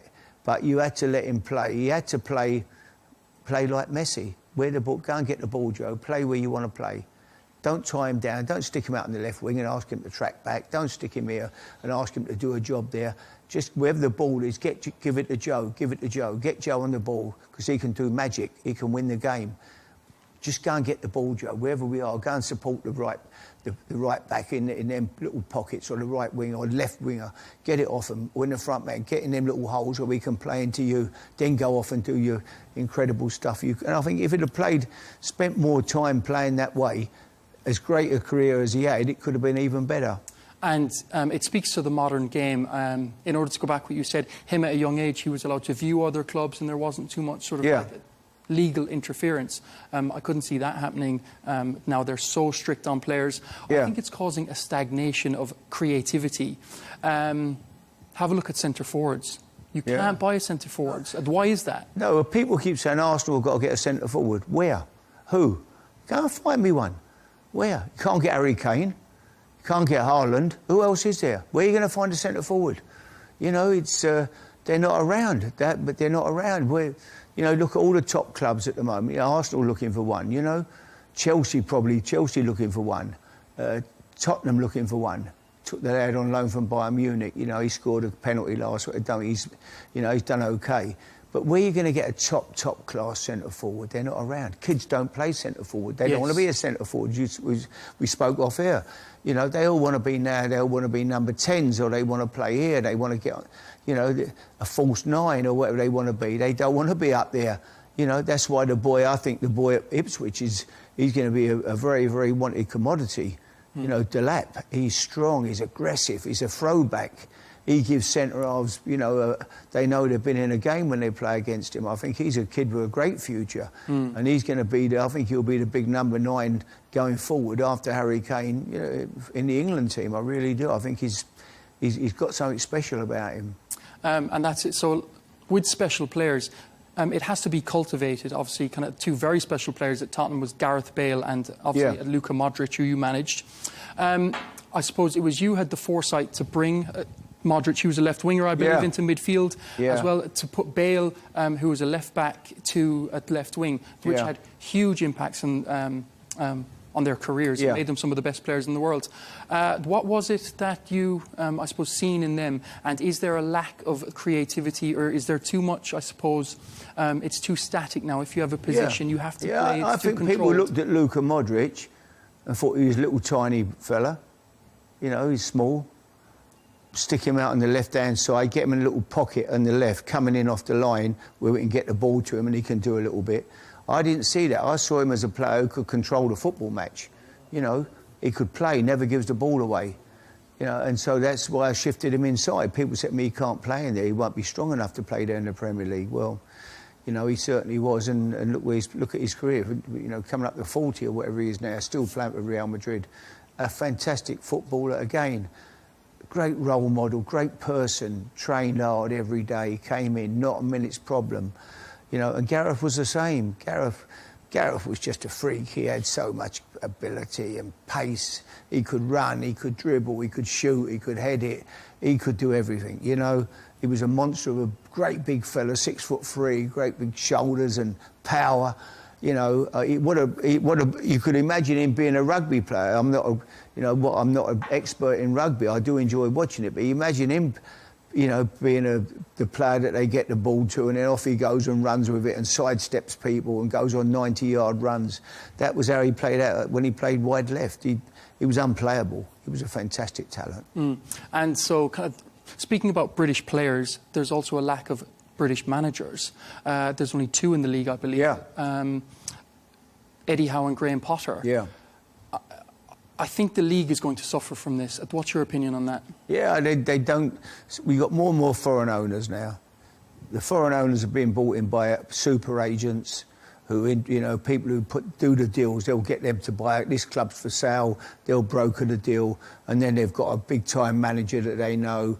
Who, yeah, we can get you a top manager from somewhere, from Germany or Holland or wherever it may be, you know, and that's, yeah, and they okay, great, they go along with it. You know, English managers, they're probably, there's a load of talent in the lower divisions. Eddie Howe would never have come to the fore if he hadn't got promoted with Bournemouth.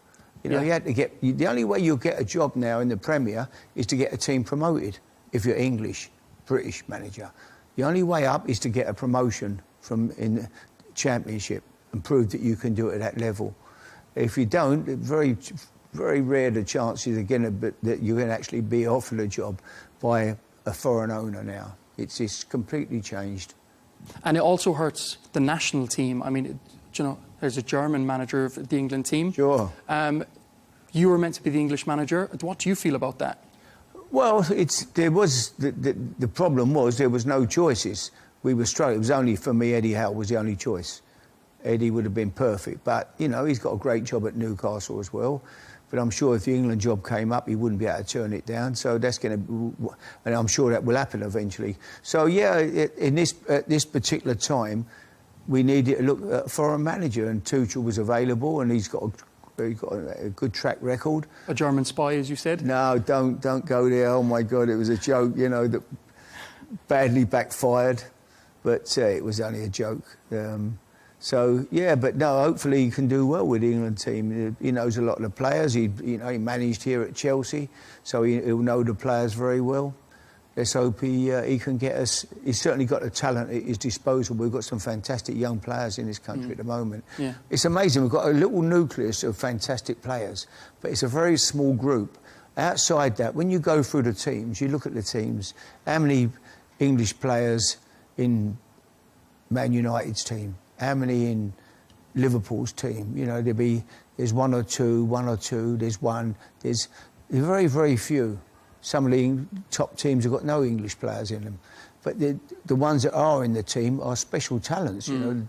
And then you've got the people like Bellingham playing at Real Madrid. Just about to bring them up. Yeah, I mean, fantastic talent, you know. And we've got Declan Rice and we've got Phil Foden. We've got some great talent. You've still got the best centre-forward in the world, in my opinion, Harry Kane.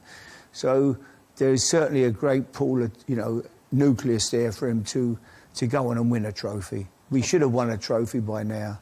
You know, we've had great opportunities, great draws in competitions where we should have gone on and won them. But it's there to be done, and he could be the man to do it. You've worked with Harry Kane. Would you like to see him return to the Premier League? Yeah, of course. I still think he's the best centre-forward around. His all-round game is fantastic. And another great professional and great person, you know, not a minute's problem, comes in to train, family man.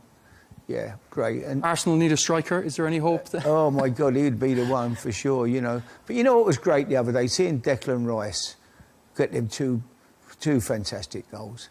There is a lad there. What a great role model he is. Great lad, fella. Gives his time to everybody.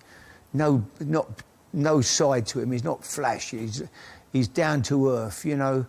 Come through the system. Got released by Chelsea as a schoolboy. Went to West Ham. Did great at West Ham, and then obviously got that move to Arsenal.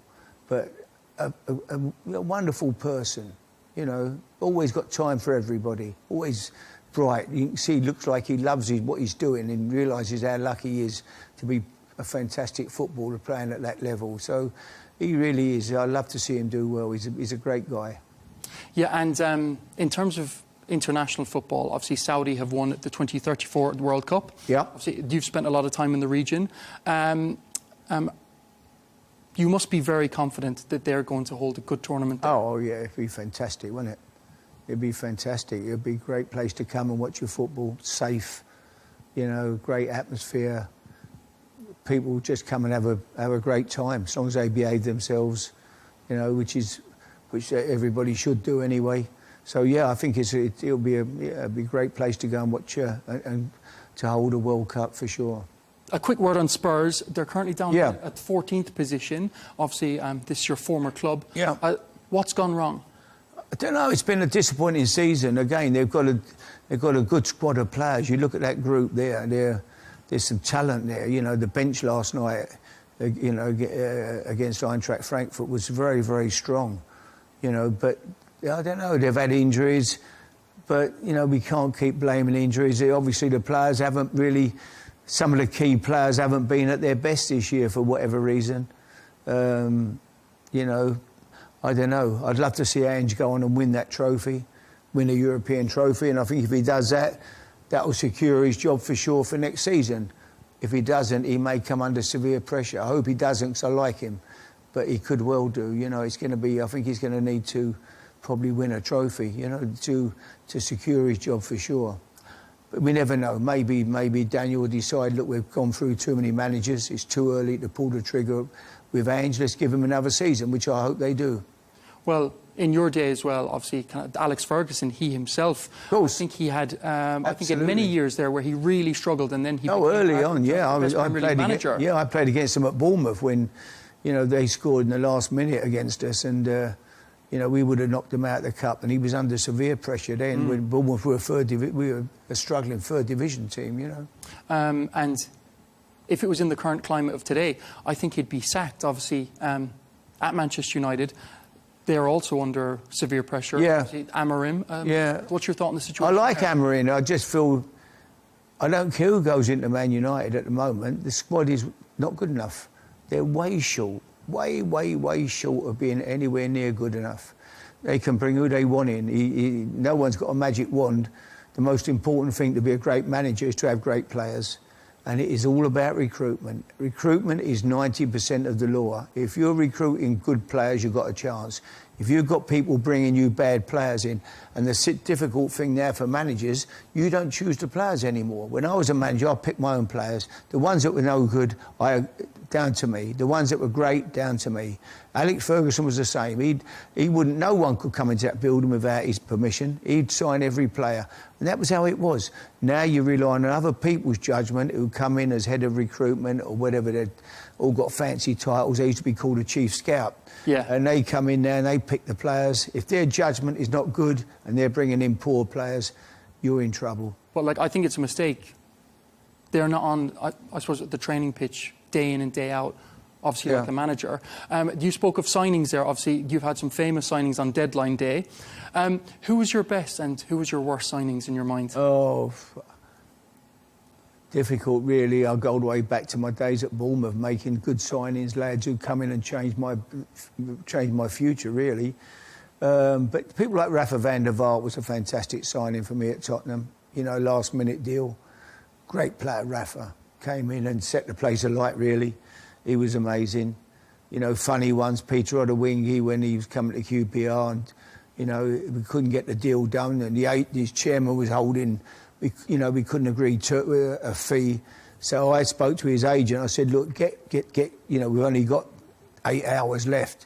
You better get down here from the Midlands, plot up in London somewhere, so we've got time to get the deal done. You've got to go and meet my chief executive and chairman to discuss terms. So get yourself down here, because at the time we agreed the fee, it might be 8, 9 o'clock at night. It's going to be too late, then we've not even spoke terms yet, you know. So with that, they obviously jumped in the car. Instead of plotting up at a hotel a mile or so away from the ground, they drove straight to Loftus Road. As they pulled up, the Sky cameras are there waiting and seeing him getting out. So Peter Odewingie is arriving to sign for QPR, but his chairman's watching it back in West Brom and said no, that was the end of the deal. Straight away, send him back, no deal. And that was, poor Peter was in a difficult position, so it was a shame for him. Peter Crouch has said you're the best manager he's ever played under. What did you make of Peter? I love Crouchy.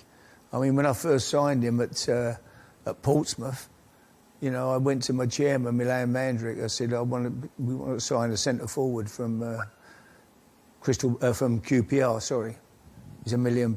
Peter Crouch. He said, "Are you crazy?" He said, "You think I'd pay £1 million for a basketball player? He's the worst player I've ever seen." He said to me. I said, "No, he's a good player. He'll be a good player. He's only 19." And he went, in the end, we argued and argued. He said, "It's on your head. If it's no good, you take the blame." I said, "Yeah, no problem." And he came in and we had him only one season, sold him for £5 million to Aston Villa. And Milan said after, he said, "Harry, I always said he was a good player." You had him at 3 clubs? Yeah. Crouchy, Defoe. You know what you do as a manager? Like you work with people so you know them. You know, if I took Crouchy from one club to another and he was no good, then you're an idiot, because you work with him, you see him every day, you know what sort of boy he is, you know how he trains, you know how he lives, you know what he is. So you're not taking chances. When you take people, people say to me, Nico Cranchar. Nico was a great lad, great footballer, technical footballer. And I sort of took him around, to most clubs because he could do stuff and win games for you and, had to produce some magic. So, Jermaine Defoe was the same. I kept coming back and signing Jermaine. But, they were no-brainers. You knew what you were getting. Incredible player. Great player. Great, again, another lad. Practice, work on the training ground, live right, looked after himself. Great person. You're in Dubai. You're going to have, I believe, a live podcast tomorrow night. Yeah. About your career and life. Yeah, it'd be fun. So, we'll have a laugh and tell a few stories. Oh, I'm sure, as well. You're also managing the North versus South League, I believe. Are you looking forward to that? Yeah, very much. Yeah, it'd be good fun, and hopefully we get some good players for the South. So, it'll be an interesting game. I'm also managing a very interesting game. I'm managing the worst team in Great Britain. I did it last year. Last year, a team from Swansea won it called Cum Albion. They used to get beat sort of 16-18-0 every week. And this year, Specsavers sponsor it. It's a team from down, it's called Tunley Athletic from down in Somerset. We haven't had a win yet. I've been down, I'm back down again next Saturday on the touchline, hoping that we can get a win before the season ends. So, do you miss it? Do you miss managing? Yeah, when it's good, it's great. When you're going well and you're winning, and the buzz of it is fantastic. The lows are not great. When you're getting beat, it's a very lonely job. Very, very. Yeah, you're on your own, basically. It's not like being a player. When you're a player, you're in the dressing room with all the lads and you're all mates and you're all having a laugh. And, even when you get beat, you go home Saturday night, you're choked, obviously. Sunday, you recover. You're home. Monday, you come in. The manager's got it here all day, every day. When things ain't going well, you feel responsible for whatever's gone wrong. And so it can be a very lonely job. But, it's a great job as well. When it's going well, it's fantastic. And in terms of social media now, I think there's an extra pressure on managers. Obviously, in your day, there was none of that. You had the back pages, but I suppose, like the abuse, and I suppose managers are targeted in that way. Oh, completely different now. Yeah, I mean, it's social media. But I learned a lesson many years ago, Mike. I remember Alex Ferguson. He said he doesn't read newspapers. If you don't want to see what people are saying about you, don't just read them when you've done well and look for the good things, because when it ain't going well, you're going to get slaughtered. So just don't look at them. And that was what I did. I never bought a newspaper. Wouldn't listen to radio, wouldn't look at... We didn't have social media anyway, really, in them days, so we never got involved in that either, Yeah. I'll just finish on VAR. To be honest, I think it's had a very controversial impact. I'm not the biggest fan of it. Obviously, I think there could be room for improvement for the technology. But would you have liked to have had VAR in your day? Do sometimes you watch games and you see decisions made. I watched a game the other night. Leeds scored a couple of goals that were good goals, disallowed, offside, nowhere near offside. And you think, my God, they could have done with VAR, And you see some of the decisions that... Very difficult for the referees to keep up with the game and the speed of the game and the linesmen. We don't call them linesmen now, do we? Sorry, what we call them now? Fourth officials. Fourth officials, whatever. But it's getting more and more difficult. So there's good and bad. I can see but it takes away that instantaneous joy of scoring a goal when you score. And that is what you go for. You want to see a goal. You want to celebrate. Now, suddenly, VAR, 3-4 minutes sitting there waiting. It's a killer. If I had the choice, there's good and there's for and there's against. I think I'd still be against if I had the choice. I still think the instantaneous joy of scoring is what people got a football for, And football fans, you take the rough with the smooth in the end. It's not an exact science. It probably never was meant to be. So, I think that I would be with it. I would do without it if I could. But I don't think it's going to happen now. It's here to stay. Agreed. Unfortunately, we'll have to end it there. We're just out of time. But an absolute pleasure to have you in studio, Harry. Nice talking to you.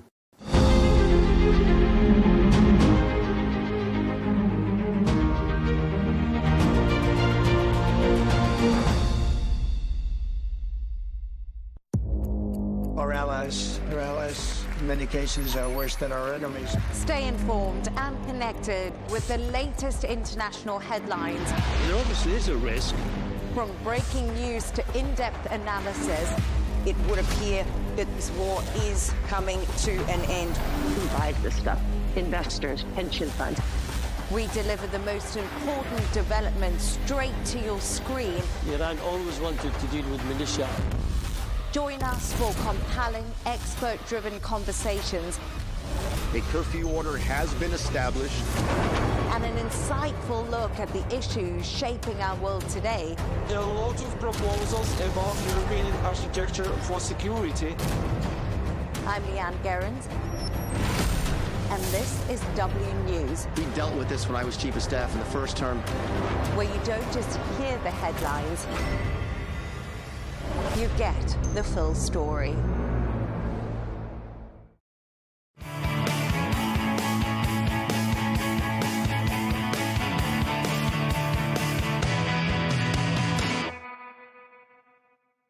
Delhi. India's capital, Delhi is known for its captivating sights and rich history. The city is beautified with mosques, forts, and monuments, and the popular landscaped gardens. There is a bustling Old Delhi and the well-planned New Delhi, each with their own attractions and both worth the exploration.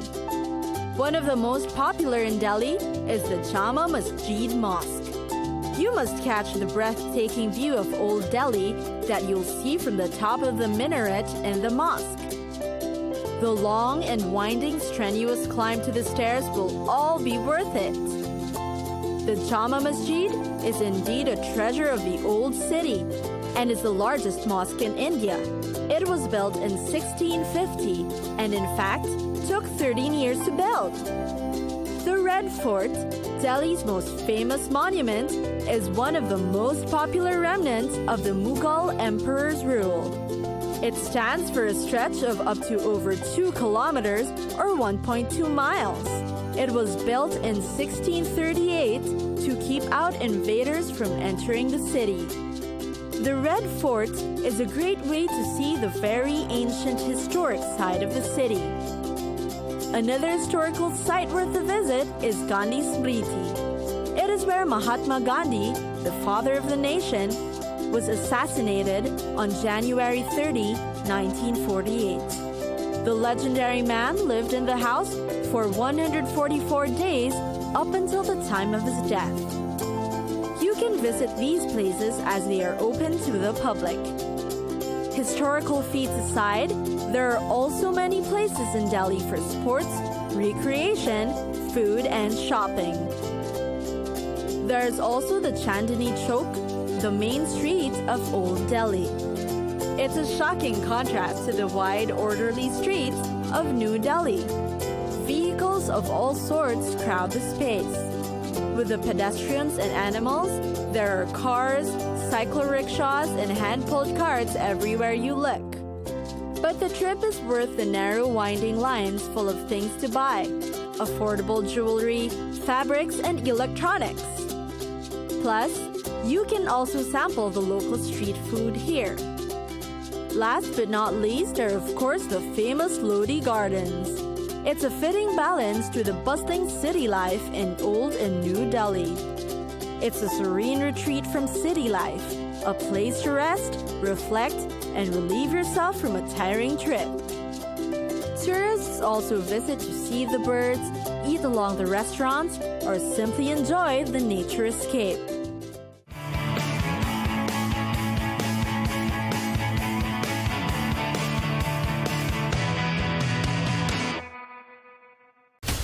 From the White House to Gaza, Kyiv to Beijing, elections, economics, and the environment compete with conflicts and other complex issues for our attention.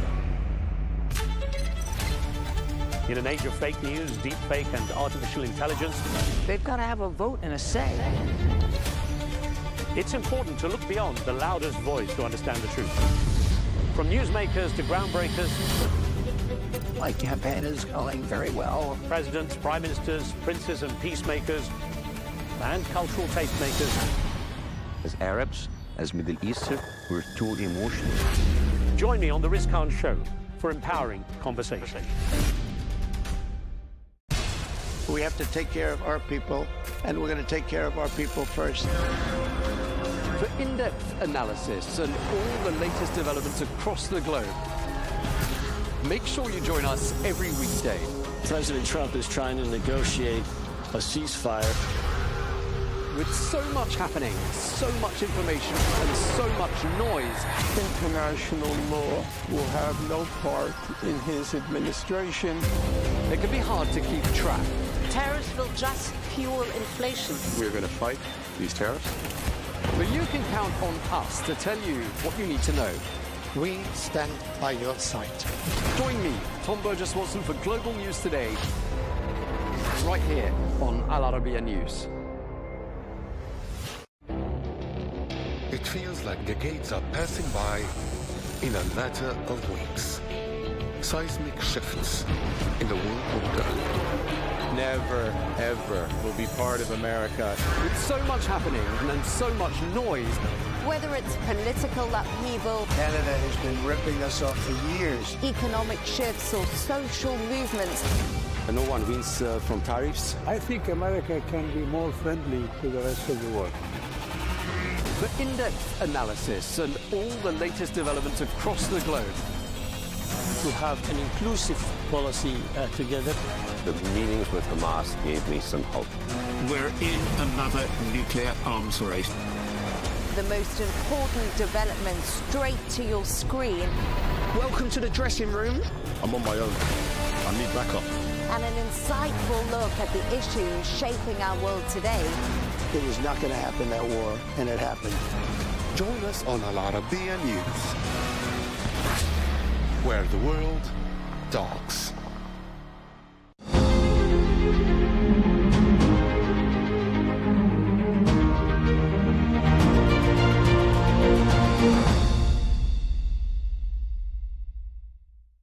Morgan Ortegas, thank you so much for joining me here at Al Arabiya. I want to kick off by asking you, you've just come out of Lebanon. Is that government moving fast enough? Yes and no. So I will say, first of all, they're dealing with a historic challenge. You know, obviously, the past 10 years have been devastating for Lebanon.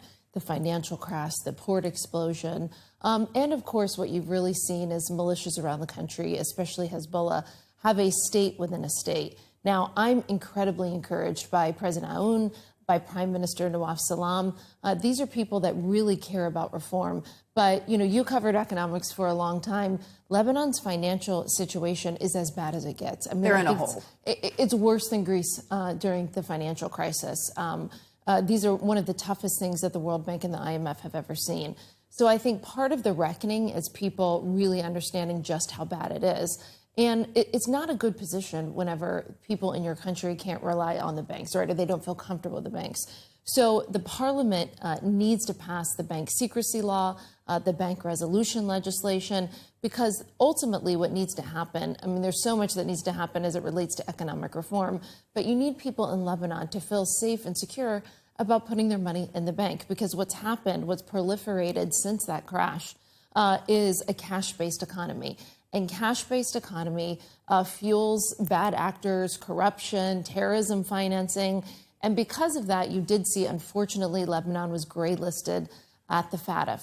So what I think the new prime minister has done is to put together an excellent cabinet. I mean, these are people, and I met them. First of all, everyone came in. They didn't have a party affiliation. And they swore not to run for the election next year in the May 26th election. So it was people that were coming just to try and help turn their country around. You're talking about Blackstone executives, HSBC, JP Morgan. I mean, these are Lebanese diaspora from around the world that said, I'm in a really lucrative career, but I'm going to put that career on hold to come back and try and save my country. So all of this is incredibly important. The government is working very quickly on these reforms. We've got IMF, World Bank spring meetings coming up where I know Lebanon wants to make the case. But what I said to their leaders, you can't make the case at the IMF World Bank spring meetings if you haven't passed the legislation in Parliament to show that you're serious about these reforms, that it's not just talk. So I'm really encouraged. I met probably 9 different cabinet members, the new central bank governor, while I was in Lebanon, in addition to the president and the prime minister, who I have a great relationship with. On the security side, we have something there called the U.S. mechanism, where we, as we have for decades, are supporting the LAF and trying to strengthen them to take on Hezbollah. You know, anytime you are trying to do something different, people get used to a certain way and it becomes the status quo. And shaking off the status quo is always a really difficult and challenging thing to do. There obviously has to be national buy-in into this. And that's why you saw President Aoun say in his inaugural speech that the only arms were going to be that of the state. The state would have monopoly on the arms. The state would provide security. The state would provide essential services in the south of Lebanon and not Hezbollah for those people. So we are asking and we are demanding and hoping for generational change in Lebanon. What we are asking of them is not easy, but if they don't do it, they won't save their country. And ultimately, decline is a choice. So they can choose to decline even further into the abyss, or they can choose this once-in-a-generation moment to take their country back. I think President Aoun can do it. I think Nawaf Salam can do it. They will have U.S. support if they make the tough and hard decisions, and they're on that road to do so. There are concerns that disarming Hezbollah quickly could lead to a civil war. What is the U.S. response to that fear? We've been hearing that for 20 years. When you have cancer, you don't treat part of the cancer in your body and let the rest of it grow and fester. When you have cancer and you want to be a whole patient, you cut the cancer out. In your mind, is that something that you're worried about? Of course, right? I mean, this is a designated terrorist organization with a lot of American blood on their hands. They've been degraded, though. Absolutely. Ultimately, this all comes down to the Islamic Republic of Iran. You know, remember that the devastation, part of the devastation that the Lebanese people face today, especially in southern Lebanon, was because of Iran and Hezbollah. The government of Lebanon didn't want to go to war with Israel. It was on October 8th, 2023, that Hezbollah and Iran decided to get into the war, which ultimately led for catastrophic consequences for the people of the south. And there's Shia villages, Christian villages down there. These people deserve a lot better. They were forced into a war that nobody wanted to be in, and their livelihoods and their homes and their communities were destroyed because of it. So I hope that they will make the choice to cast off people who only want war with their neighbors and instead to turn to a brighter future. And the Lebanese armed forces, how do you feel about their ability at this point to secure Lebanon, internally and externally? They have every ability to do so. I mean, the United States has provided support, training, and equipment for decades. We continue to do so. We've even added military advisors on the ground in Lebanon.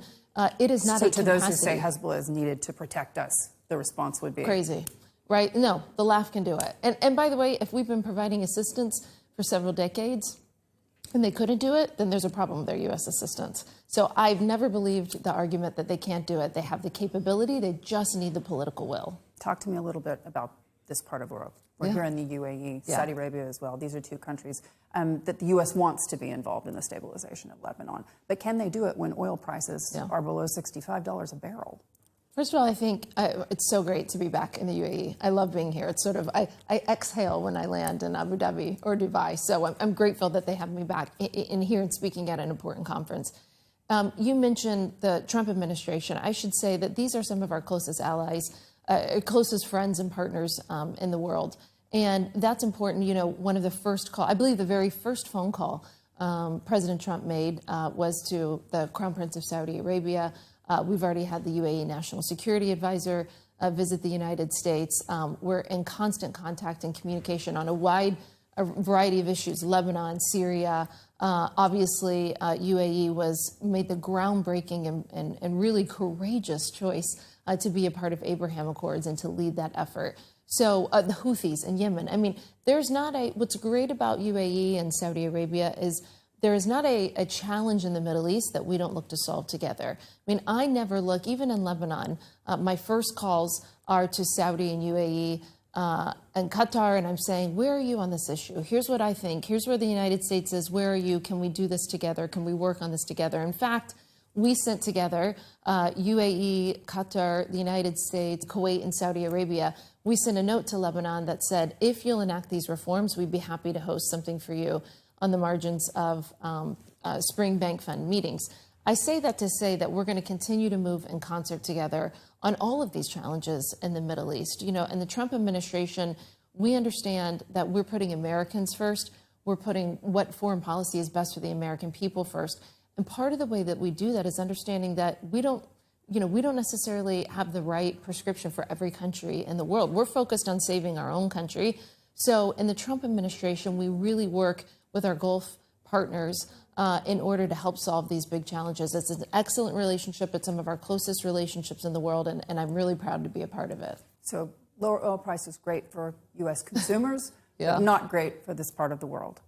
How worried are you about essentially causing struggle in these countries? Because at the end of the day, these are regimes in the United Arab Emirates and Saudi Arabia that still rely dramatically on the price of oil. They do, but listen, we have a really close partnership. You're not worried about instability? I'm not worried. As a result of the administration's policies? We have a close partnership, yeah. No, I'm not worried about that. In terms of projecting foreign influence, though, it's difficult for them to do that if they don't have the money coming in. They are incredibly wealthy nations. I think they're going to be okay. They're worried. They're worried about the administration's policies with regards to global markets. Is there going to be a recession? Can you assure them that that isn't the case? Listen, President Trump won basically on the economy, on promising that he was going to bring a better life to Americans. But what he and the administration have said as it relates to tariffs and to the economic policy is that they need to bring manufacturing back to America. And they need, and the president wants to have reciprocal relationships around the world. I think that's a very common sense thing. If you go to the average American and say, should we be doing business with X country who tariffs the United States way more than we do them? Reciprocity, I think, should be a fundamental principle of our foreign and economic policy. So, the president's been clear that sometimes, I think the way that he phrased it today was that sometimes you have to take medicine in order to fix the patient. And that's what the president's economic team feels like they're doing right now. But there's a lot of fear, for example, in Saudi Arabia, Vision 2030, that costs a heck of a lot of money. Lower oil prices, they've already had to tighten their belts and scale back some of those major projects. If this economy, this global economy, becomes a recession, that's bad for your biggest partner in the region.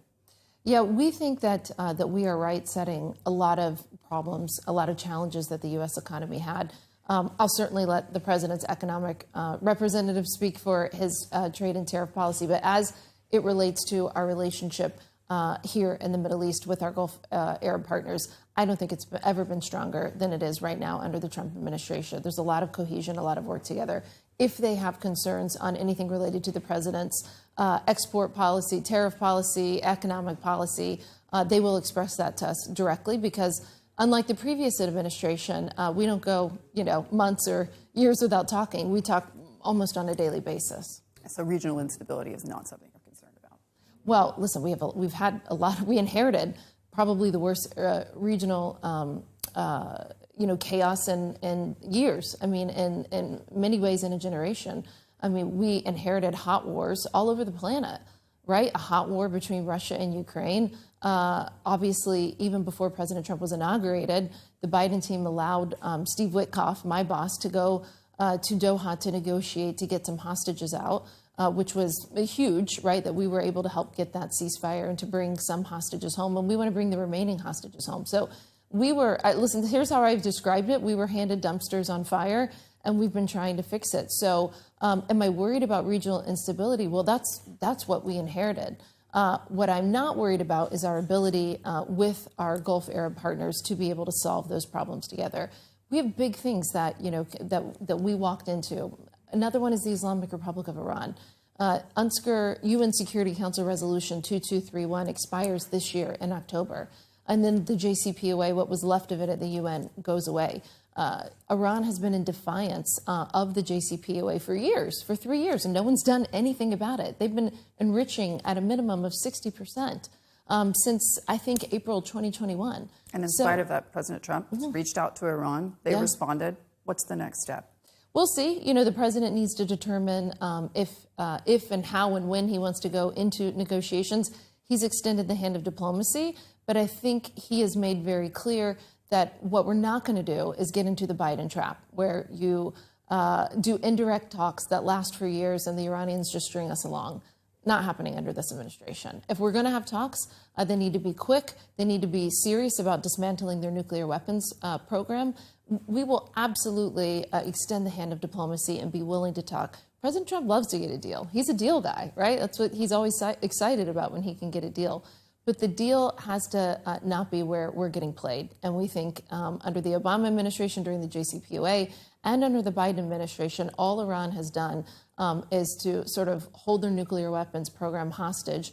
And they got nowhere. And in fact, you know, they're in violation of basically every IAEA standard that you could be. They're like I said, they're enriching uranium at record amounts. I mean, we are in an incredibly dangerous place with them.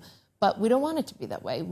President Trump has clearly said he wants a peaceful future for both countries. But we're not going to be extorted the way the Biden administration was. Morgan, it's wonderful to see you here in the UAE. Thank you for joining Al Arabiya. Thank you.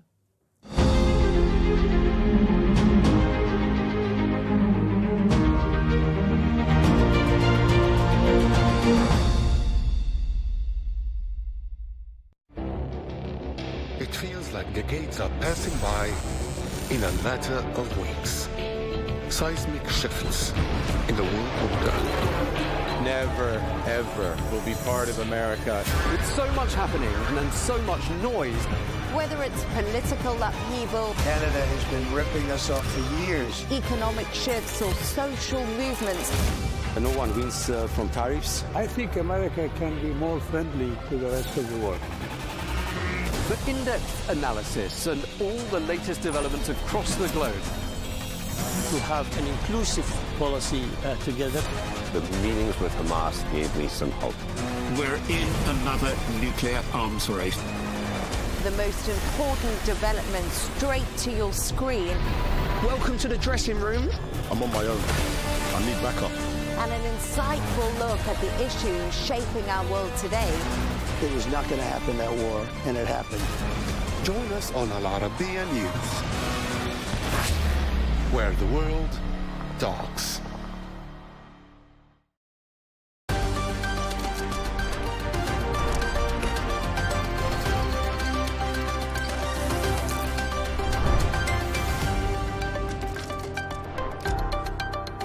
Hello and welcome. I'm Leigh Ann Gerrans and you're watching W News Extra, broadcasting live from the Al Arabiya headquarters. These are our top stories. President Trump calls Russia's attack on Ukraine terrible and believes they made a mistake, pointing the finger at Putin, Biden and Zelensky. Trump threatens new tariffs on Chinese-made smartphones days after exempting them. And an all-female blast-off. 6 celebrities, including Katy Perry and Gayle King, make history as they travel into space on Jeff Bezos's Blue Origin rocket.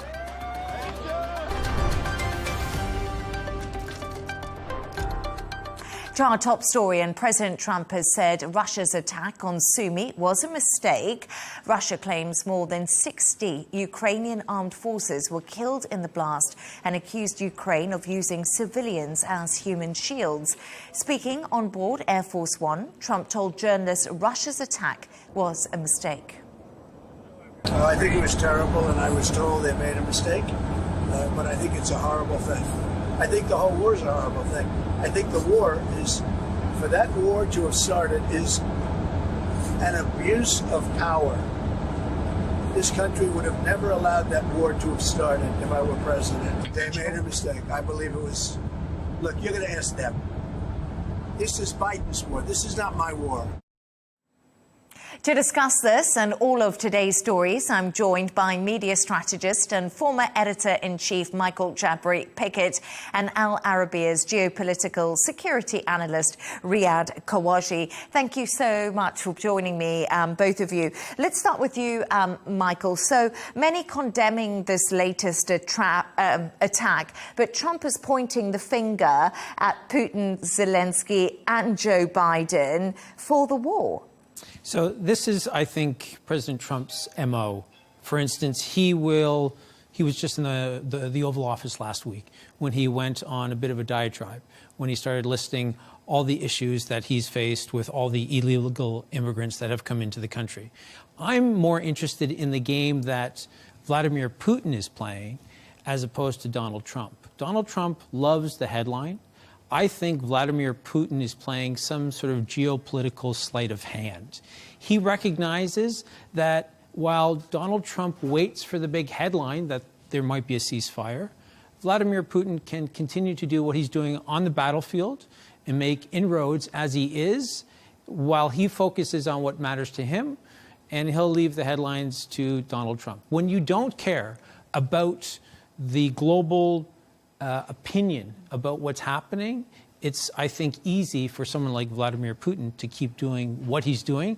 So this attack, I think we'll see more of these as the days and weeks go on.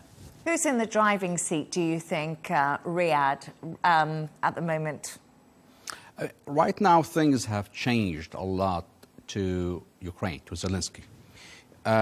For the past couple of years, the war has turned into a war of attrition, where Russia has been trying to increase the pressure, the bombardment, so forth, to force the other side to concede to its demands. Zelensky had, for the past 4 years, there was this strong, unconditional support from the U.S., flow of weapons that kept Ukraine into the fight, enabled Ukraine to exert pain on Russia as well. Now things have changed for Zelensky. We have a president that wants to make everything transactional, so no more free aid.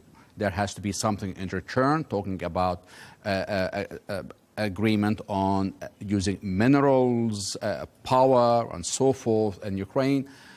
Also on how much weapons to be sent. So this has emboldened Putin. I think Putin sees an advantage here to double down with his strategy of attrition.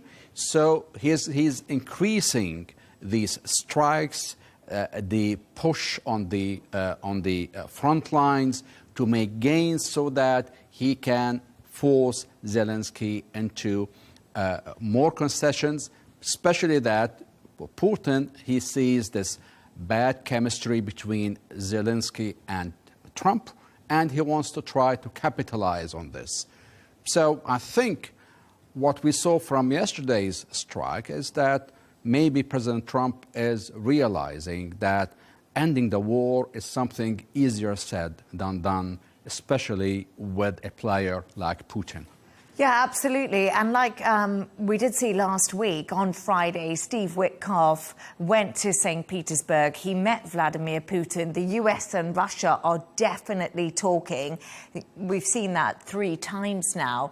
But then it doesn't seem like anything's moving forward. I don't know what you think, but then we see 34 people killed in Sumy today. And as you said, Putin almost feels emboldened. And I think this is where the sleight of hand comes in, because he knows while he's talking to the U.S., he's allowing President Trump to get on Air Force One on a Sunday as he flies back from Mar-a-Lago to talk about, I think things are going okay. And while he's feeling a little bit optimistic that things are moving along as they should, again, that's when Vladimir Putin is doing what he's doing. And this is where I think they're playing different games. And I think President Putin knows the strengths and the weaknesses of Trump, and he's using it to his advantage. So earlier, I actually spoke to U.S. Secretary of State for Political Military Affairs, Mark Kimmett. This is what he had to say about Trump's stance on the war. President Trump has been fairly consistent. He's not the president of Russia. He's not the president of the Ukraine. He's president of the United States, and he believes that this war was unwise to start, and he wants to finish it. So, Riyadh, we just heard there from Mark Kimmett, but we also saw Trump's latest statements on social media, and where he's firmly laying the blame. French President Emmanuel Macron described the attack as an abuse on human rights. Europe and America just seem to be so far apart on an agreement how to end this war. How concerning is this divide? It's very concerning because it's very important to get both or all players who are supposedly on one side, which is US, Europe, and Ukraine, on the same page.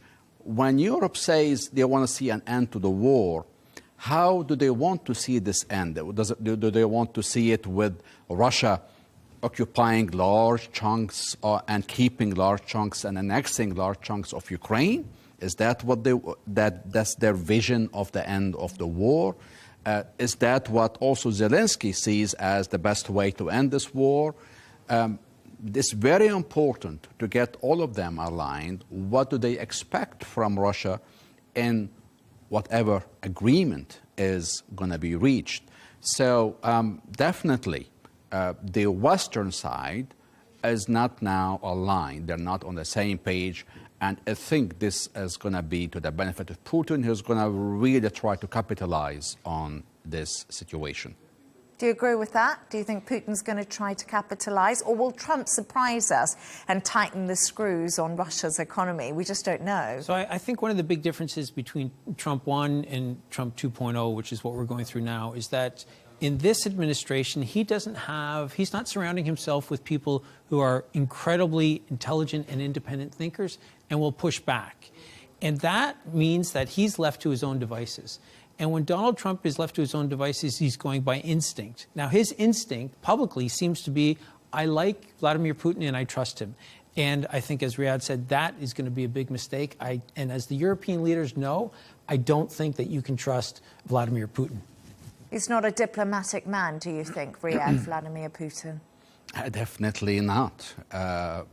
We have not seen this display of diplomacy in a lot of the situations Russia was involved in. He was not diplomatic in Georgia, and he was not diplomatic in Abkhazia and Chechnya and now in Ukraine. And that's, I think, the point President Zelensky was trying to make in the famous quarrel we saw in the Oval Office. I mean, he was trying to make a point that history, and when it comes to the Ukrainian conflict, shows that Putin never endorsed diplomacy, was never playing diplomatically, was always pushing for war. And that was the point of contention between President Zelensky and President Trump and Vice President Vance.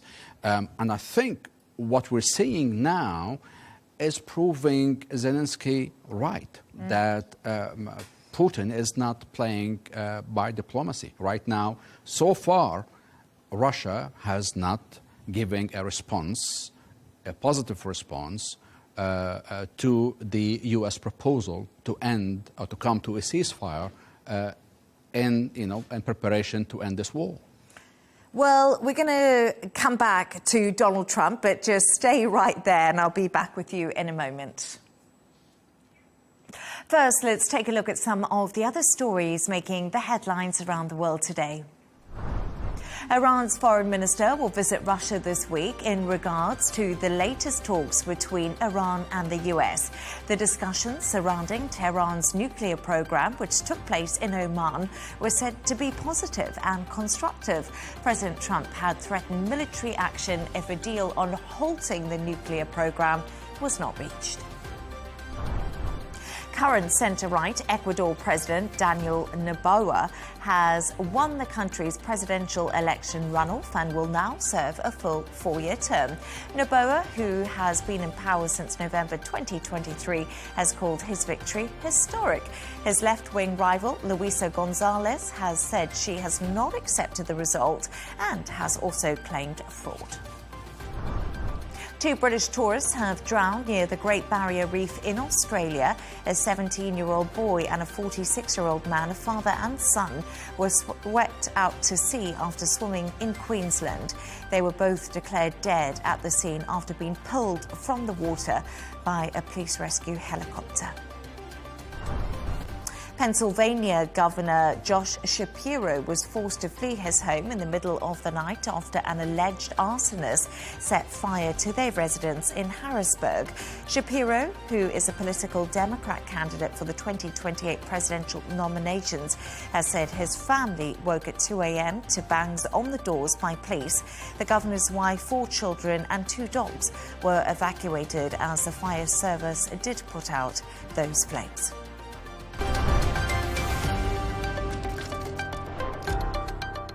Now, President Trump has said Chinese-made smartphones and electronics will not be exempt from tariffs as the US president moves them into a different type of bucket.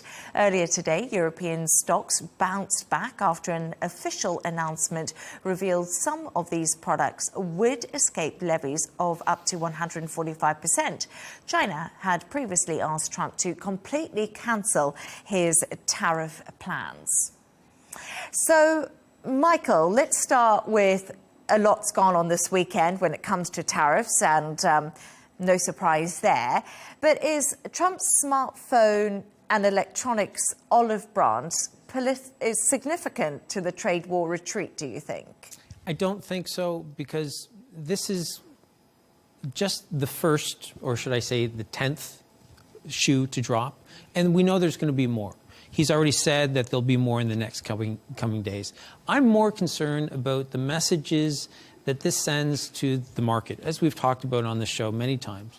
The market needs stability. They need to know what's going to be happening.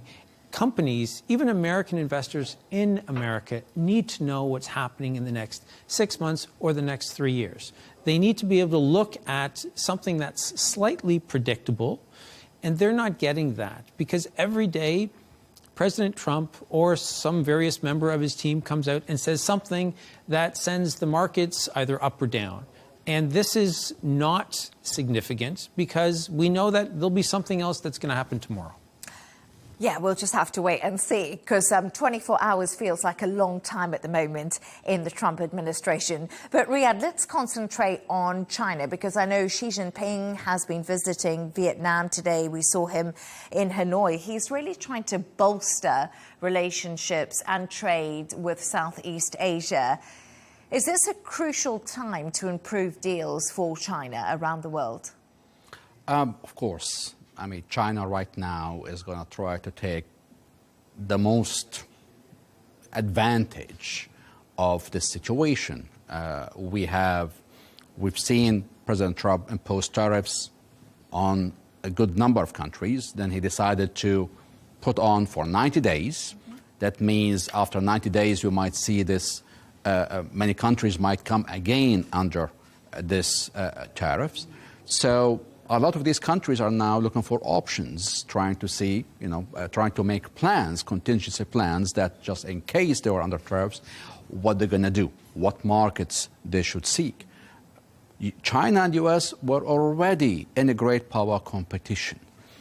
Now with this tariff war, with many countries worried of action by the U.S., especially allies of the U.S., this is an opportunity for China to make its move, to grow its relations, to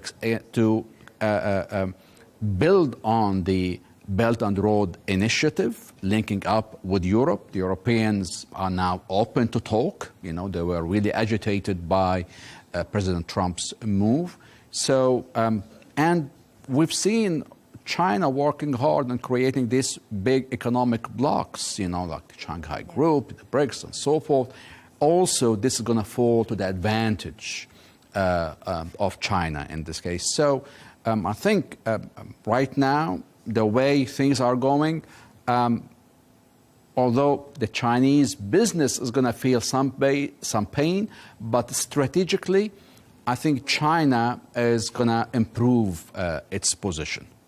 Well, we're going to leave it there for tariffs, and we are going to be back with you in just a moment. But I just want to say one thing. There is no doubt that tariffs are going to be keeping us busy and on the agenda for a very long time. Now, talks between the US and Iran took place in Oman, and that was over the weekend to discuss Tehran's nuclear program. A second round of meetings will take place this week. Al Arabiya's Hadley Gamble sat down for an exclusive interview with US Energy Secretary Chris Wright, who revealed plans for a US-Saudi nuclear deal, President Trump's energy agenda, and why Washington will not tolerate a nuclear-armed Iran. Take a listen.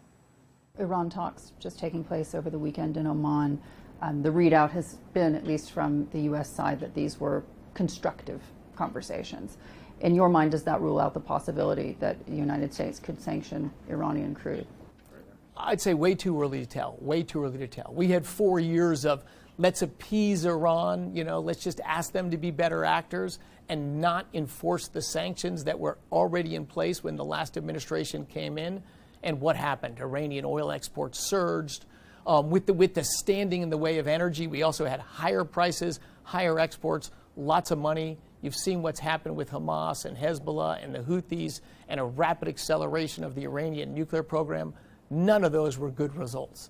Now we have a strong, firm leadership in the United States that's, again, pro-prosperity, pro-peace, and a very firm line on Iran that is just not acceptable, not just for the Middle East, but for the world, to have a nuclear-armed Iran. Strong, resolute leadership in alignment with our allies is going to lead to that positive outcome.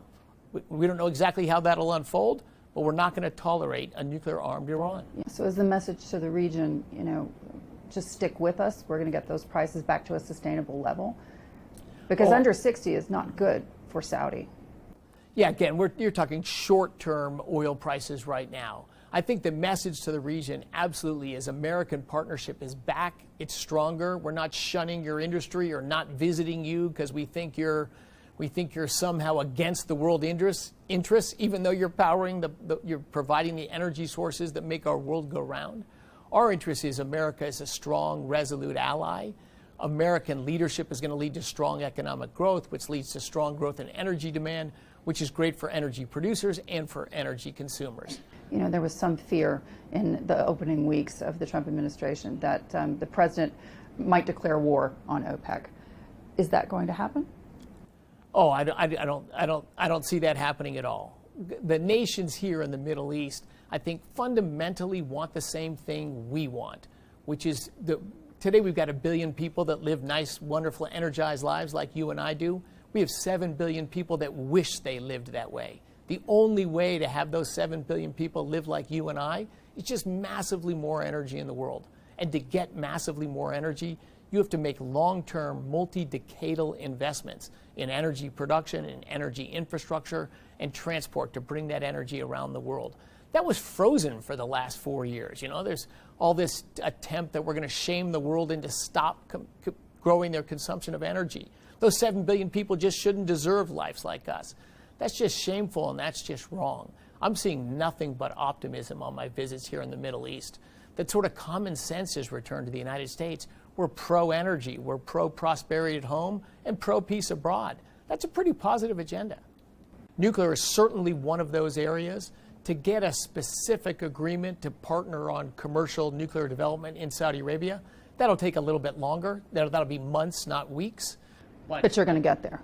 I think it's likely we will. Now, does that require that the Saudis sign a 1-2-3 agreement with the United States? Yeah, absolutely. Yeah, so that won't happen without that agreement being signed. Correct. Yeah, we'll need a 1-2-3 agreement and a broader, specific framework for how we're going to cooperate together and how things will work. But based on the discussion so far and where we stand, I think it's likely we get there. Excellent. Is there a bottom in your mind that shale in the United States just won't be profitable anymore? There's a portfolio of drilling locations. The best operators with the best locations have very low break-even prices. The lower quality operators that have lower quality have resources that are much lower quality, their price to break even is much higher. It's more a continuum. There's not a one price it works and one price it doesn't work. But I will say that the price at which it does work has dropped dramatically over the last 10 or 15 years. That's American technology, American innovation, American efficiency in supply chain. So the shale industry has continually reinvented itself and continued to innovate. And in your mind, those who would say the president's putting us out of business, are they wrong? Oh, they're wrong. They're wrong. That's concerns about short term, and that's, people always take a trend, however long that trend is, and extrapolate that trend. The world just doesn't work that way.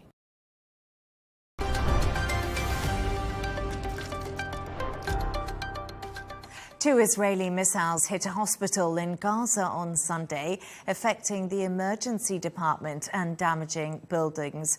No casualties have been reported in the strike. It comes as reports suggest Hamas left talks in Cairo without agreeing to a ceasefire proposal, but agreed to continue talks. Riyadh, we've seen pictures of the hospital wards in Gaza and the devastating aftermath of these strikes. What more do we know about what's happened? Well,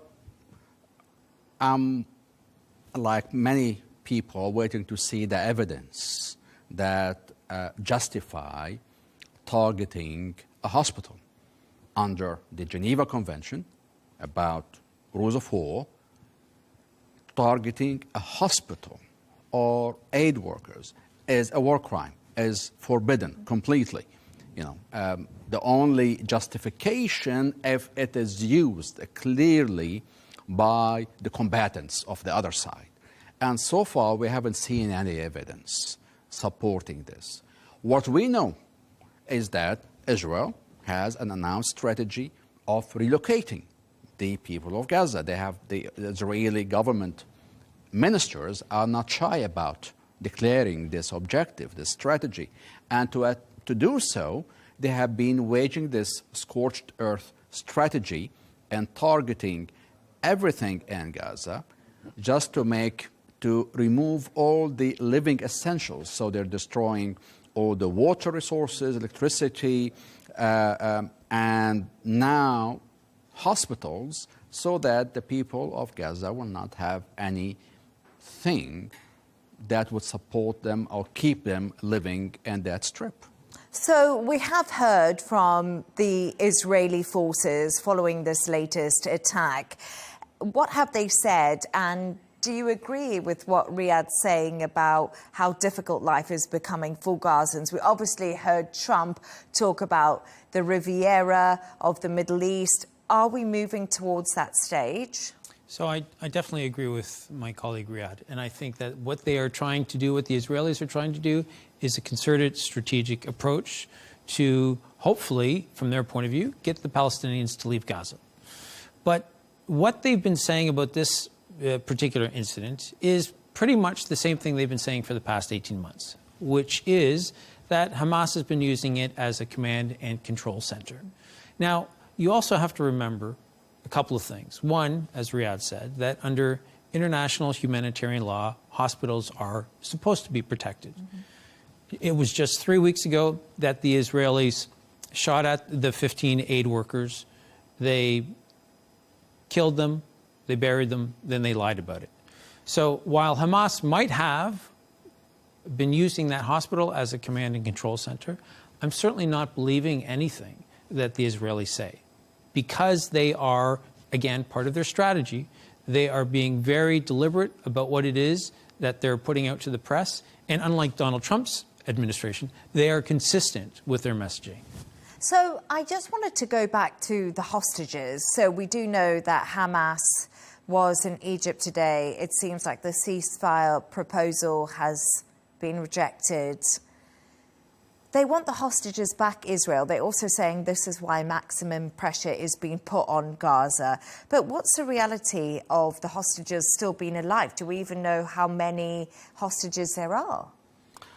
We don't know how many are still alive. Hamas keeps saying, or said after the collapse of the ceasefire, that some of the living were killed in the recent Israeli recurring bombardment of the Strip.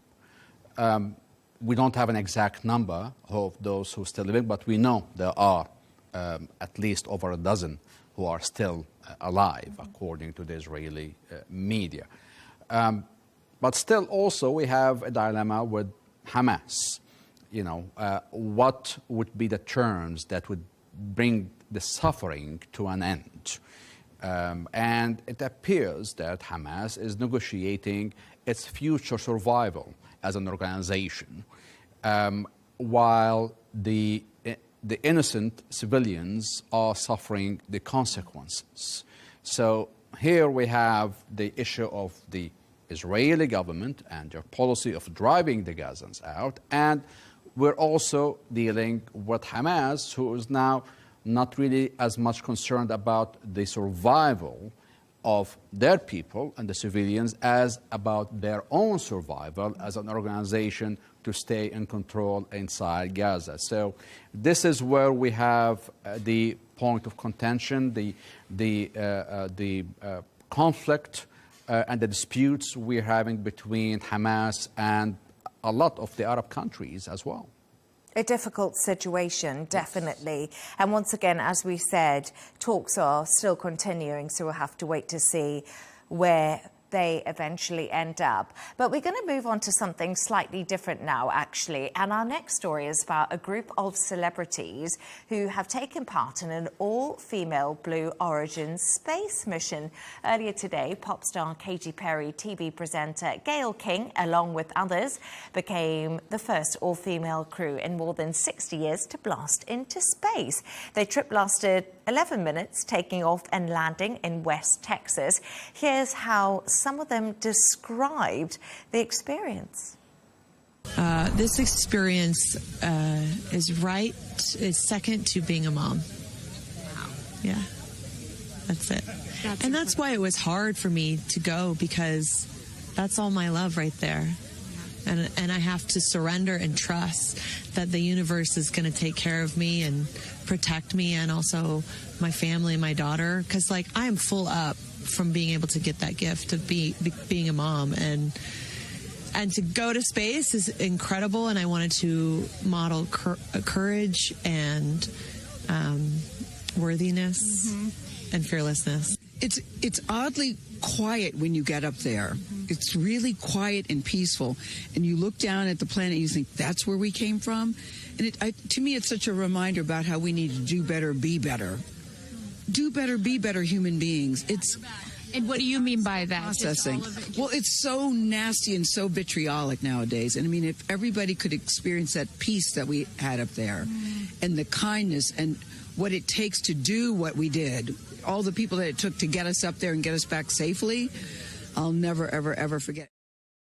So Riyadh and Michael were both smiling there, but extremely emotional scenes. And it seems to be that they got an overview effect. I don't know if you've ever heard of this before, but seeing Earth from space apparently changes astronauts' minds.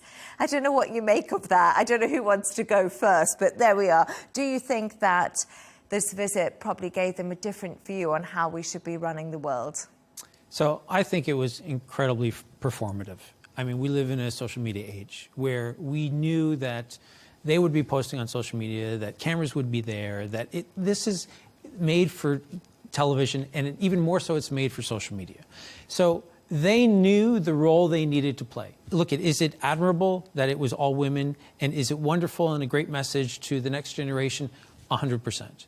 But the comments, maybe I'm a little bit too old, maybe I'm a little bit too cynical about these things, but I don't know that this isn't something that you can believe with all your heart. I don't know. What do you think, Riyadh? Are you feeling skeptical about it, or did you wish that you were on that flight? Well, space is going to be the open frontiers. This is the future. And we're going to be seeing more and more of such trips, you want to call them trips, you know, people going and coming. But definitely, you go up, imagine the person's feeling the first time they get on a plane and they go up and they see the world. They look at the ground, you know, going up further. Definitely, you're going to have a different perspective on so many things. But it's not going to make them astronauts. If I'm able to pay that much to get on a trip that will take me for a few hours in space, I will not call myself an astronaut. You know, an astronaut is a person that undergoes really heavy, excruciating training for several months. And they have to undergo tests to qualify to get on the rocket, to man it, to fly it, and bring it back down.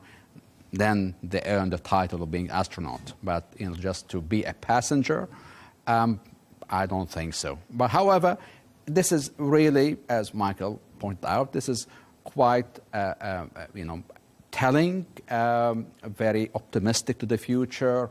and it would encourage a lot, to get more involved in space. Well, they technically actually are astronauts, Michael, because they went past the Kármán line. So do you agree with Riyadh? Are they astronauts? So the optics here look bad. Two men, two bald men, arguing with a woman who's defending 6 women who went up in space. Yeah. Look, technically, I would say if NASA's going to say they're astronauts, then they're astronauts. I don't know that 2 days of training and an 11-minute flight puts you at the same level as the 2 astronauts who were up there for 9 months. 9 months, yes. I think that there's a little bit of a difference there. Well, I think also another thing that we need to remember is it was all females. They were in very cool space outfits, weren't they? They were designed. And I think, as you did say, it's kind of inspirational for young women. And I'm sure maybe, someone's daughter out there might become a famous astronaut after watching Katy Perry flying up there. But now we're going to cross over to something else, and it's the quirky stories of the day. And I played golf, a couple of days ago, so maybe I'm a famous golfer if we're going along these lines. But let's talk about the Masters, Michael, because it's been really exciting. We saw Rory McIlroy get a career Grand Slam. He got the green jacket at Augusta. Gosh, it's been a real long time in the making. Obviously he had some bad times, especially back in 2011. What did you make of it all? So from a sports point of view, I think it was a wonderful story. He's played 17 Masters, and it's been 11 years since his last major championship. And he needed this one more victory to be one of 6 golfers to achieve the career Grand Slam. And watching him on Sunday, you thought maybe he was going to succumb to the pressure again. Yeah. Maybe he was going to buckle. Now, I would say he bent, but he didn't collapse. And I'm grateful for that, because that moment on the 18th hole, which would have been his 19th hole for the day because it was overtime, I think that's what makes sports so enjoyable. It's unscripted, and you don't know how it's going to go. So when he fell down on his knees and he was crying, and it was just, I think we could all appreciate how special a moment that is. So from that point of view, I'm definitely in his corner, and I'm happy that he was able to become the 6th golfer to achieve the career Grand Slam. Yeah, it was pretty amazing. I don't know if you watched it, but my father and I were messaging each other. My father's a really keen golfer and said to me, Rory tried his best to lose it, but he managed to come back from the brink. Are you a golf fan? What did you think of Rory McIlroy? Unfortunately, I'm not a golf fan, but it was all over the news. I mean, it's something that I really heard the commentators on radio talk about it, and as Michael just said now, it really sounded like exciting, and there was a lot of drama, in the last bit of it. There was a lot of drama, and as I also said, Justin Rose, extremely gracious in defeat, of course, a fellow man who plays in his team. But Riyadh, we want to go on to something with you, and it's an article claiming climate change is supercharging pollen. And this really caught your eye today. Tell me why. Because I suffer when I'm allergic to pollen and to smoke and strong smells. And when I lived in London and in the US and so forth, where there's, unlike in Dubai, the climate is different than was the case in Europe and the West, I would really suffer during spring, summer. Now, with the climate change, where we have these strong winds that develop suddenly, could take the pollen, to great distances, even reaching areas where people might be moving into neighborhoods where there's not that many trees or flowers to be safe. They're not going to escape it. It's going to reach everybody. Again, this is something that there's a good number of people who suffer from allergy, who have from the pollen. And, well, definitely this climate change will exacerbate it. So not good news at all if you are one of those hay fever sufferers.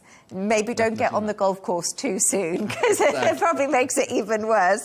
But yeah, we'll be right back with you. Thank you so much. And thanks so much to today's guests. That was media strategist and former editor-in-chief Michael Jabri Pickett and Al Arabiya's geopolitical security analyst Riyad Kawaji.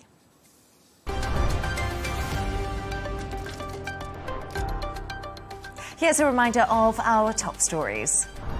President Trump calls Russia's attack on Ukraine terrible and believes they made a mistake, pointing the finger at Putin, Biden, and also Zelensky.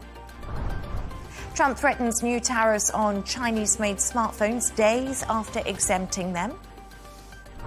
And an all-female blast-off. 6 celebrities, including Katy Perry and Gayle King, make history as they travel into space on Jeff Bezos's Blue Origin rockets.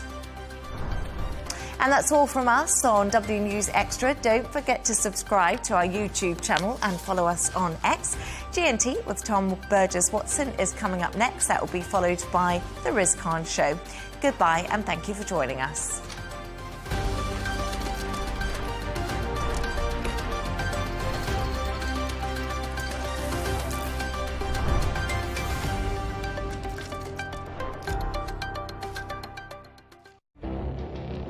It feels like decades are passing by in a matter of weeks. Seismic shifts in the world order. Never, ever will be part of America. With so much happening and so much noise. Whether it's political upheaval, Canada has been ripping us off for years. economic shifts or social movements, And no one wins from tariffs. I think America can be more friendly to the rest of the world. For in-depth analysis and all the latest developments across the globe. To have an inclusive policy together. The meetings with Hamas gave me some hope. We're in another nuclear arms race. the most important development straight to your screen. Welcome to the dressing room. I'm on my own. I need backup. And an insightful look at the issues shaping our world today. It was not going to happen, that war, and it happened. Join us on Arabiya News, where the world talks.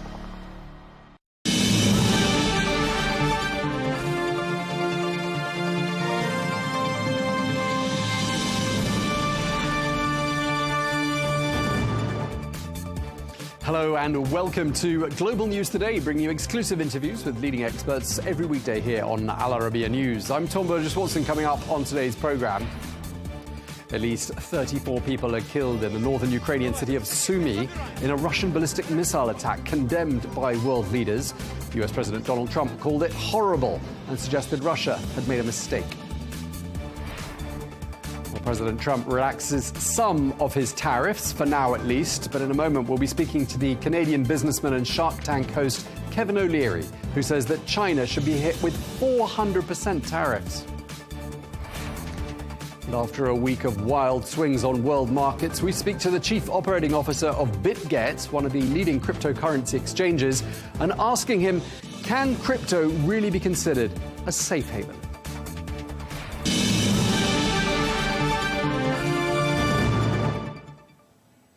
Hello and welcome to the programme. We begin with the latest on Sunday's deadly attack on the northern Ukrainian city of Sumy, in which 34 people are reported to have been killed, more than 100 others injured. Well, Russia's defence ministry says it was targeting a meeting of Ukrainian military commanders in that attack yesterday. Meanwhile, the US President Donald Trump has condemned the strike, whilst Poland says that Vladimir Putin is mocking President Trump's goodwill by continuing to attack Ukraine. Well, for more, we can speak now to Jim Townsend, the former Deputy Assistant Secretary of Defence for European and NATO policy at the Pentagon. He joins us now from Paris. Thank you very much indeed for joining us. I mean, what were your initial thoughts when you heard about that news from Sumy? Why would Russia carry out such an attack on that place? Well, he's definitely sending a signal. This was no accident. This was barbaric. It reminds me what the Serbs used to do during the Balkan Wars when they would shell the town center in a little Sarajevo, and they would kill a lot of people standing in line for water. This was they used a cluster munition. This was Palm Sunday. They knew exactly what they were doing, and the signal they were sending was that they're not going to come to the negotiating table for free. And Steve Witkoff, who was just there, the president's negotiator, this was a signal to him is don't think things are going really well. You guys have a lot of work to do in Washington. So he's sending some pretty blunt signals. Right. So Russia is essentially, you say, telling the United States that it can do things like this and a lot worse. At the same time, Moscow is blaming Ukraine for this attack, saying the Ukrainians are using human shields. I mean, what's this line of argument, do you think? Oh, that's just ridiculous. I just, the idea that they're going to use that kind of excuse, that kind of language concerning Ukraine, that's ridiculous. Ukraine has no history of using civilians as human shields. What were they shielding? They were in the middle of a town square. I just think that's ridiculous. They must take us for fools. I mean, the Ukrainian president is calling for a global response. And I'm wondering whether you think this attack is likely to result in an increase in pressure on the Russians. Well, I'm afraid it probably doesn't. It won't. I think the response from Europe was a very strong one in terms of, statements. The statement from the United States was pretty limp, with Trump trying to give him an excuse, saying, well, it was probably a mistake. Well, it wasn't a mistake. So I would hope that at least in Europe, maybe within the European Union, maybe among the European nations, that they're going to come up with some stronger sanctions, at least sanctions, that can really hurt him. Because this type of activity, he might do this again, thinking he can get away with it. Yeah, I mean, the Europeans are reported to be considering what I think will be their 17th or 18th raft of sanctions targeting the Russian economy. But with tariffs biting a lot of the economies around Europe, I mean, they're quite limited, aren't they, in terms of what they can afford to do? Well, I think there's some things they can afford to do that impact Russia more than it does the European nations. There's some things in the energy side or banking side in terms of Russia that they could levy. I think there's some things that will not come rippling back into Europe and causing pain here. There's some other things that they need to do. I wouldn't want to give Putin the impression that he can get away with these kinds of things because he's continuing to do this to intimidate. He wants the Ukrainian people or Zelensky to begin to crumble under pressure. And I think Europe has got to help in terms of putting pressure on Russia through these sanctions, because we know the U.S. will not be doing that.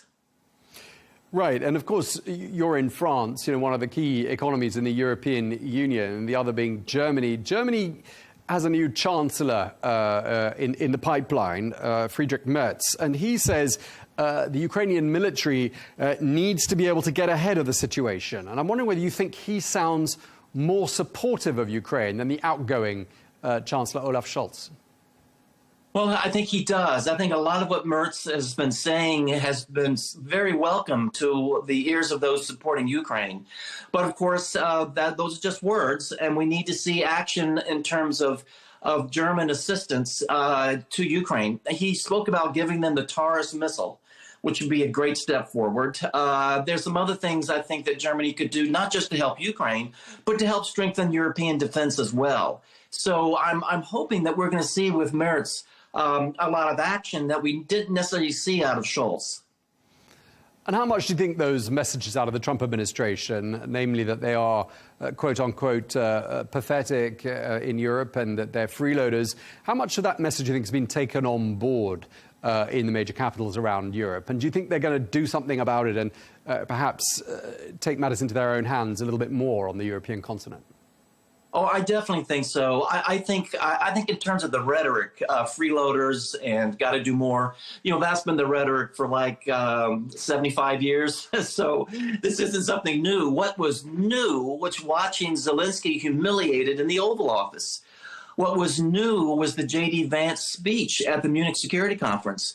There has been enough new coming out of the White House, I think, that certainly had made even the most doubting European understand that it's time that Europe, has to take on more in terms of defense. Not because Putin, not because Trump is telling them to, not because it's the U.S. hectoring them. I think they are seeing in the actions of Putin an aggression that should scare the crap out of, if you excuse me the language, it should really give pause to Europeans to understand that they are going to be left alone in Europe to handle an aggressive Russia, and they had better get as strong as they can, as quickly as they can. Right, quite the wake-up call. President Trump's invited to Ukraine by the Ukrainian president, perhaps come see things for himself. I mean, would you like to see him go there? And do you think it would perhaps be a case of seeing is believing for him? Well, I would love to see him go there, but he won't. He doesn't like Zelensky. He doesn't want to be in the same room with Zelensky. I don't think he wants to be seen by the Russians going to Ukraine and getting soft-hearted.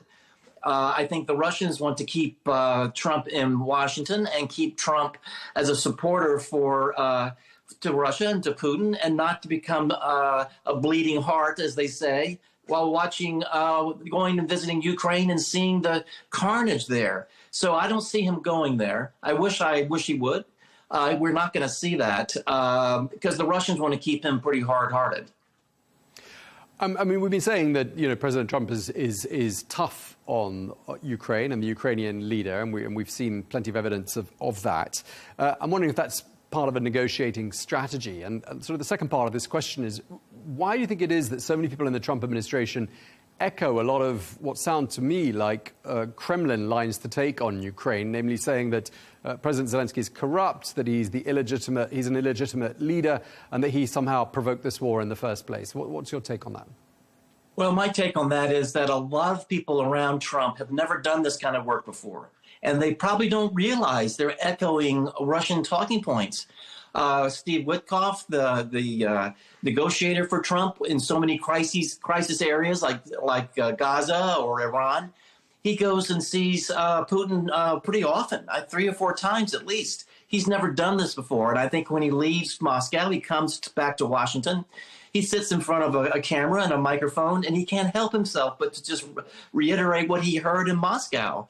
And the other people around Trump and around Witkoff, they don't know enough to know that they can't just follow the company line, but that's what they're doing. They don't have any original thoughts of their own. They are just echoing whatever they hear Witkoff say or whatever they hear Trump say. So you have this echo effect in Washington of Russian talking points that Steve Witkoff brings back from Moscow, unwittingly, I hope, unwittingly. I mean, could this be part of an effective strategy, do you think? I mean, is there a strategy whereby, for example, if you start to use some of the language of your opponent, that somehow you're regarded as being a more reasonable force for negotiation or a more reasonable party at the negotiating table? I mean, is there any sense in that, perhaps? Could this be part of a master plan? Well, that's a great question, but I have to say I don't see it as a master plan. I think it's we haven't even seen really good, deep negotiations around a table yet.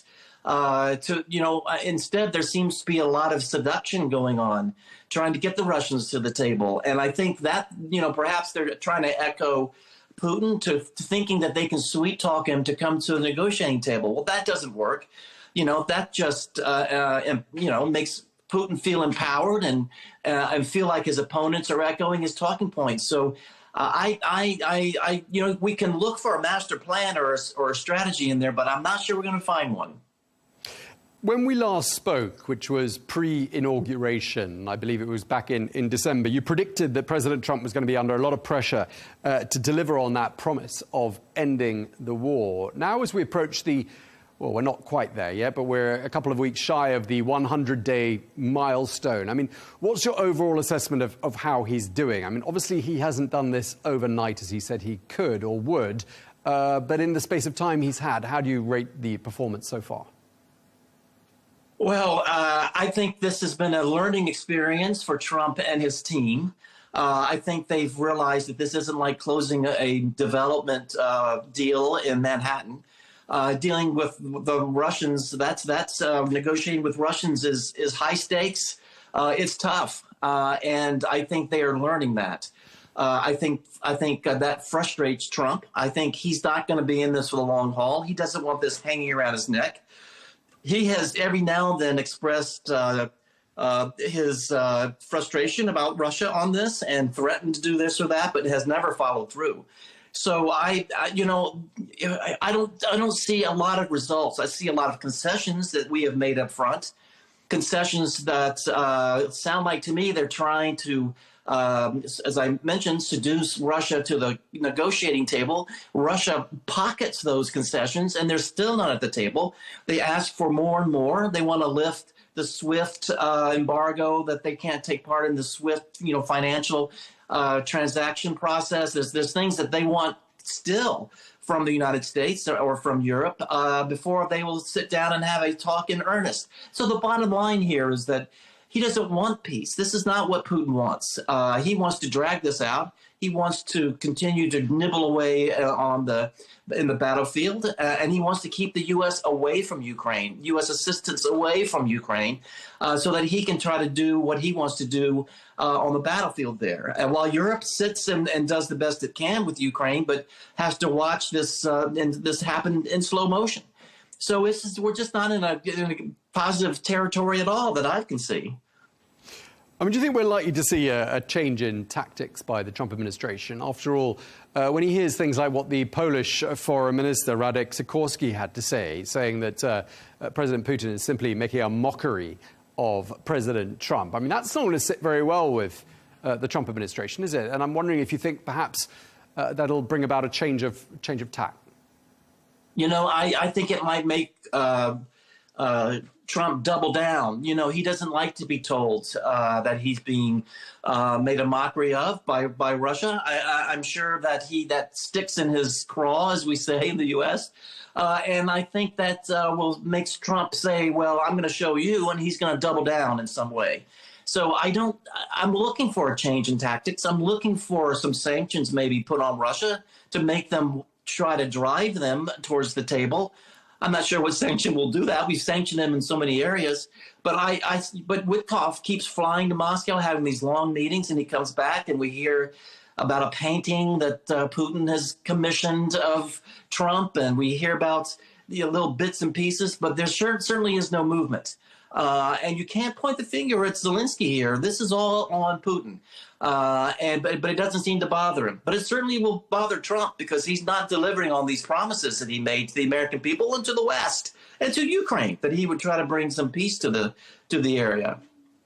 OK, well, it is still early days in the second Trump administration, so we'll have to keep an eye on how events unfold. But for now, thank you very much indeed, Jim Townsend, former Deputy Assistant Secretary of Defense for European and NATO policy at the Pentagon. Thank you for your time. You're welcome.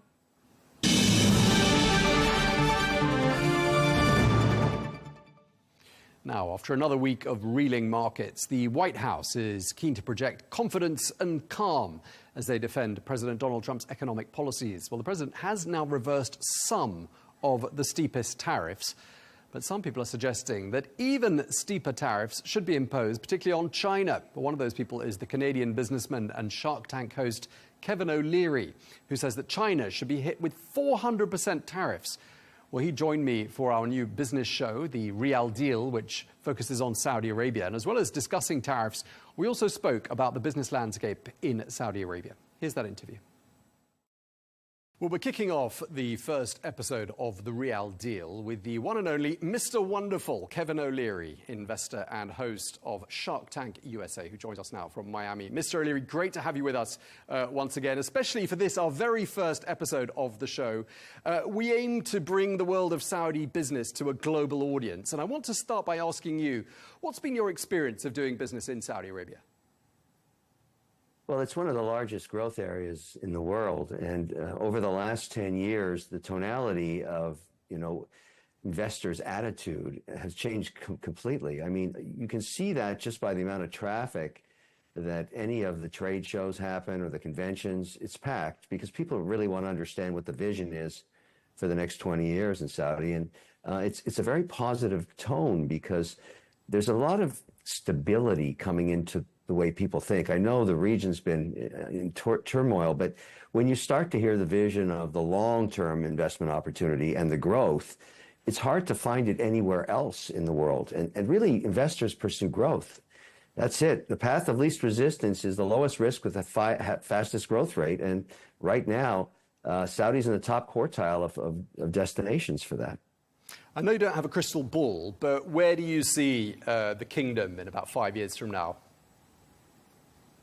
I think it's going to get a lot more investment in real estate. There seems to be a pretty big opportunity there. Investors like real estate. It's a hard asset.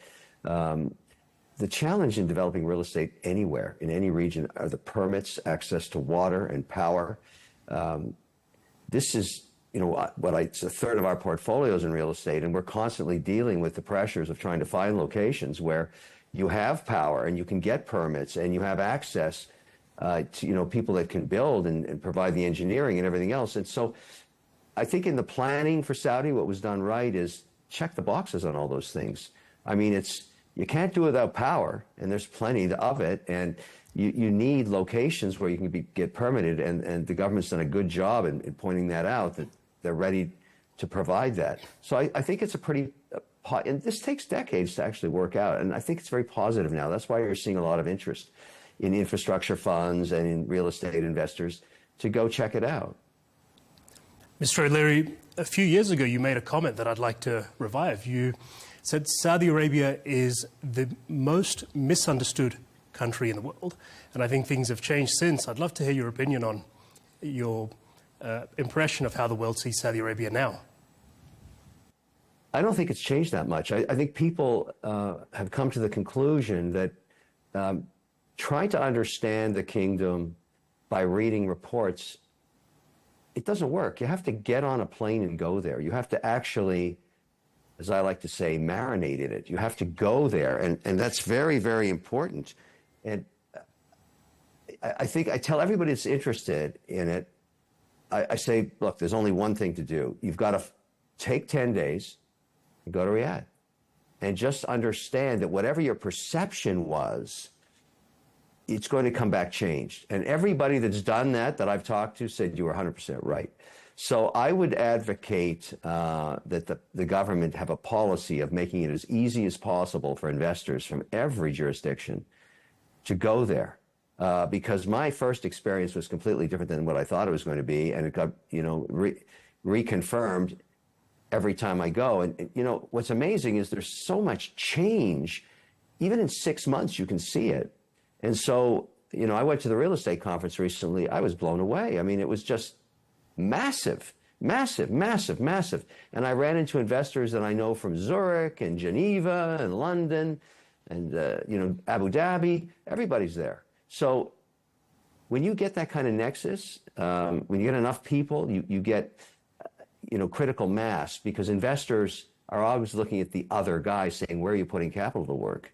And it was clear from that conference that, I haven't quite seen anything like that in any other real estate conference. I mean, we have one coming up in Washington, D.C., data center world that might be equivalent. It might be.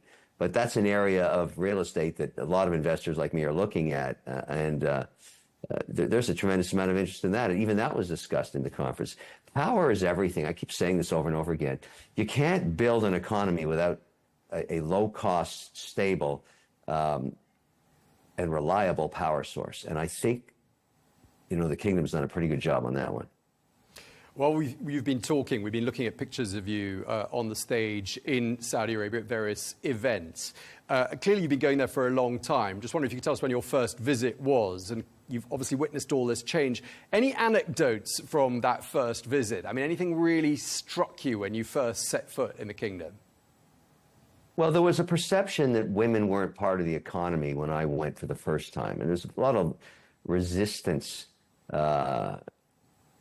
And I said, I don't believe that to be true. I think leadership now has understood the importance of that huge part of the workforce, but I'm going to go and I'm going to check it out for myself. I mean, that's the whole deal. You have to go. And it was pretty obvious to me within hours that it was massive change. And so that's very important. That, it's a perception versus reality issue on that. And there's still a perception that that's the case in Saudi Arabia, but it's not true. And I also think Rima's done a good job here stateside in representing the fact that women are very powerful within society, because she herself is so powerful here. She's so well respected. And, she's probably one of the best ambassadors the country's ever had, because everybody knows her, and she's very active, and she's very effective. She can get stuff done, and I think putting her in that position was a brilliant move. Mr. O'Leary, your sentiment and perception of the kingdom, I think, is appreciated by many. Could you tell us, what do you think is the value of a show like The Real Deal? Information. It's all about information. It's all about getting facts into the head and hands and eyes of investors. This is a long-term goal. You have to build trust with investors over decades. It doesn't happen overnight. Investors seek stable returns. They would love to get double-digit returns, and they'll go anywhere in the world to get it, because that's their mandate. I mean, the real money is in the sovereign wealth and pension plans where, managers, and I put myself in that basket. Where do we go? And on a portfolio basis, we're all happy to take geopolitical risk. I mean, we don't have to put it all in one place, but you want to check the boxes on the things that really matter. Is there law that you can rely on? Is it transparent? Can you find infrastructure that you can work with? And I say business infrastructure. How do you actually craft a deal? Do you have the lawyers? Do you have the banks? All of this stuff. And that's really what a show like this should be doing, is talking about the vertical pillars of the infrastructure that are available. So, I think people want to know, okay, how does the banking system work? How do I transfer, $1 billion? Where is it actually held? And how do I access it? And all of that stuff is going to matter. It's really going to matter, because that's the nature of what the investment opportunities are. They're multi-billion-dollar real estate opportunities and infrastructure opportunities and energy development opportunities. That's what I seek. I mean, that's what I'm looking for. And so, it's important to get that information out there. Pivoting away from Saudi Arabia for a moment, I mean, obviously the past week has seen quite a bit of turmoil on the global markets, I think it's fair to say. President Trump obviously making some major decisions. He says he's making those decisions about tariffs instinctively more than anything else. Just wondering, are his instincts the same as yours, Mr. O'Leary? I think the challenge people are having with this whole tariff debate is that Trump, for whatever reason, what he's done differently than any other administration, and he's getting a lot of criticism for it, is when you do trade negotiations, you never do 60 at once. I mean, that's unheard of. But you never do it in the open. I mean, you do it behind closed doors. And Trump doesn't care about any of that. This is you're watching sausage being made here. And you've got this. We saw Zelensky come over here, and for the first time they put cameras in that very testy exchange. That's never been done before either. And so that same sort of tone is happening now. And where the market, you got to distinguish with Trump. There's noise and then there's signal. He's very bombastic. He says outrageous things, and he's flying off the cuff all the time. Everybody understands that. I've known the guy for 12 years now. I'm used to it. And so is everybody else. And so I'm looking for the signal. And the signal I'm hearing is the tariff negotiations are going to be, one group will be the circle of friendship, and that would be Eastern Europe, Canada, Mexico, and other nations where he is asking for zero tariffs in both directions. And the British have signaled they're willing to do it. The Eurozone, the same. Certainly the Canadians, when their election is over on April 28th, they want to be part of that. But right now they can't even deal with it because they're going through a very nasty election cycle. And unfortunately, the Canadian economy has collapsed in the last 10 years. And so there's a lot of change afoot. But the point is, you're going to get this unification of a trading group. And then there's the China situation, which is completely different. The tariff wars with China aren't really about tariffs.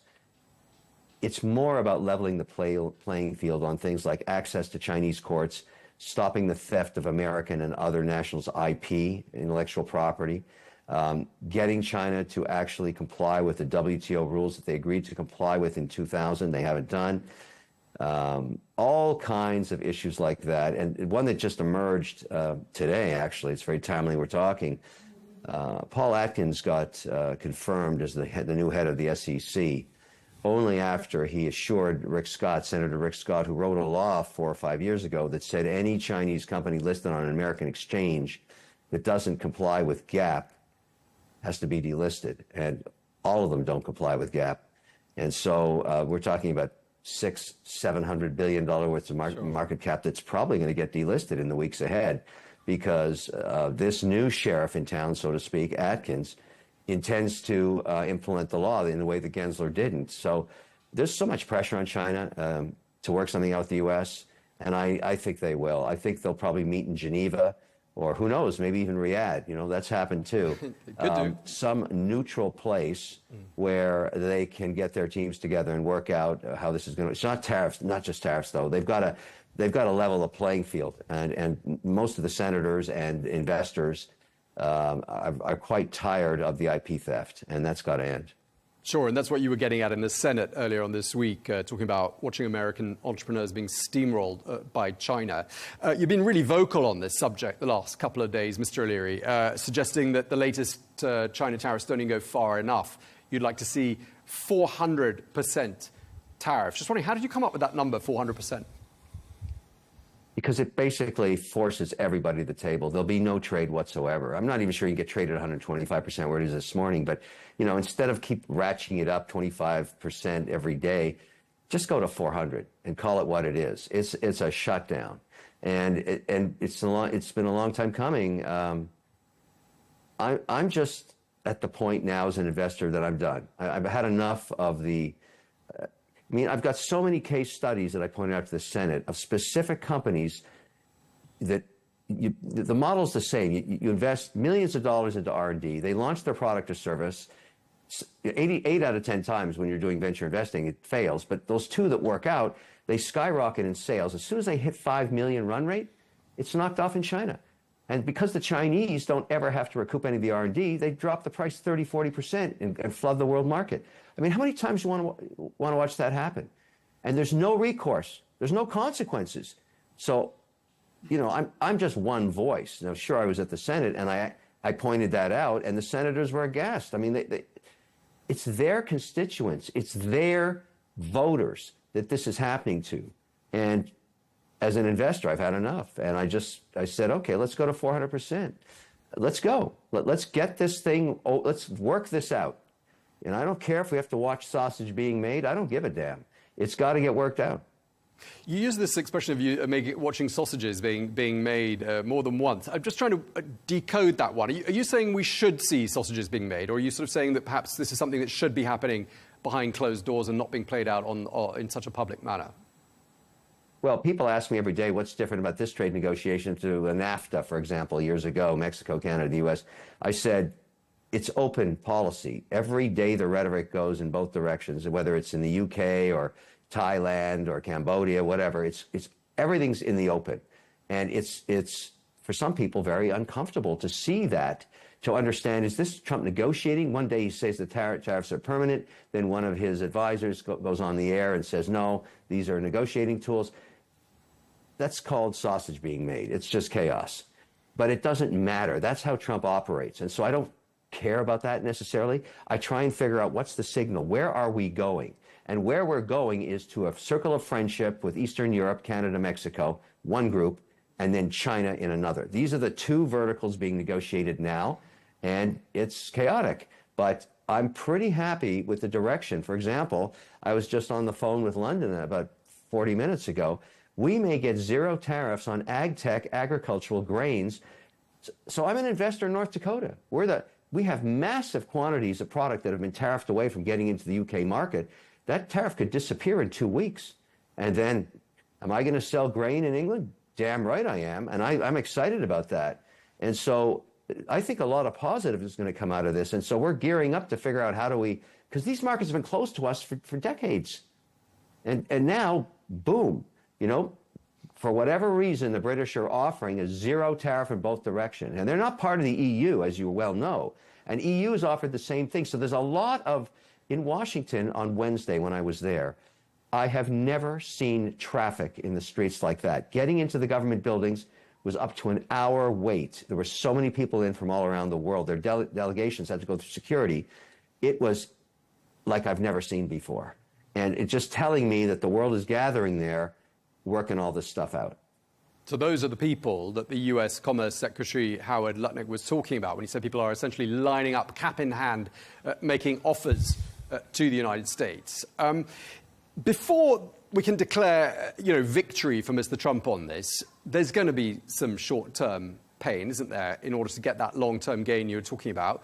What form could that short-term gain take? Are we talking about price increases, a significant dent on economic growth in the US? What would be your sort of prediction?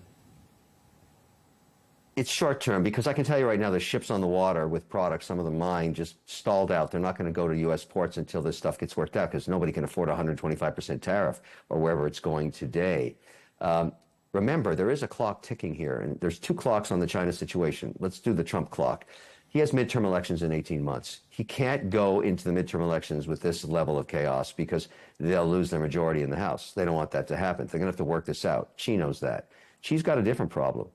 If he actually has to shut down factories, the only way he gets to keep his mandate in the way the Communist Party works is people have to have jobs. And if all of a sudden they don't, he won't have his mandate anymore. So he has to balance very carefully how long can I not produce goods and services in a factory because there's nowhere to sell them to, because the United States is 39% of world consumption and 26.1% of the world GDP. That's their leverage. So we've got a game of chicken going on here. It's two cars coming at each other. Somebody's going to swerve. And I don't know where they're going to meet, but it's going to be on neutral ground, and it's going to be soon. And that's why I'm optimistic.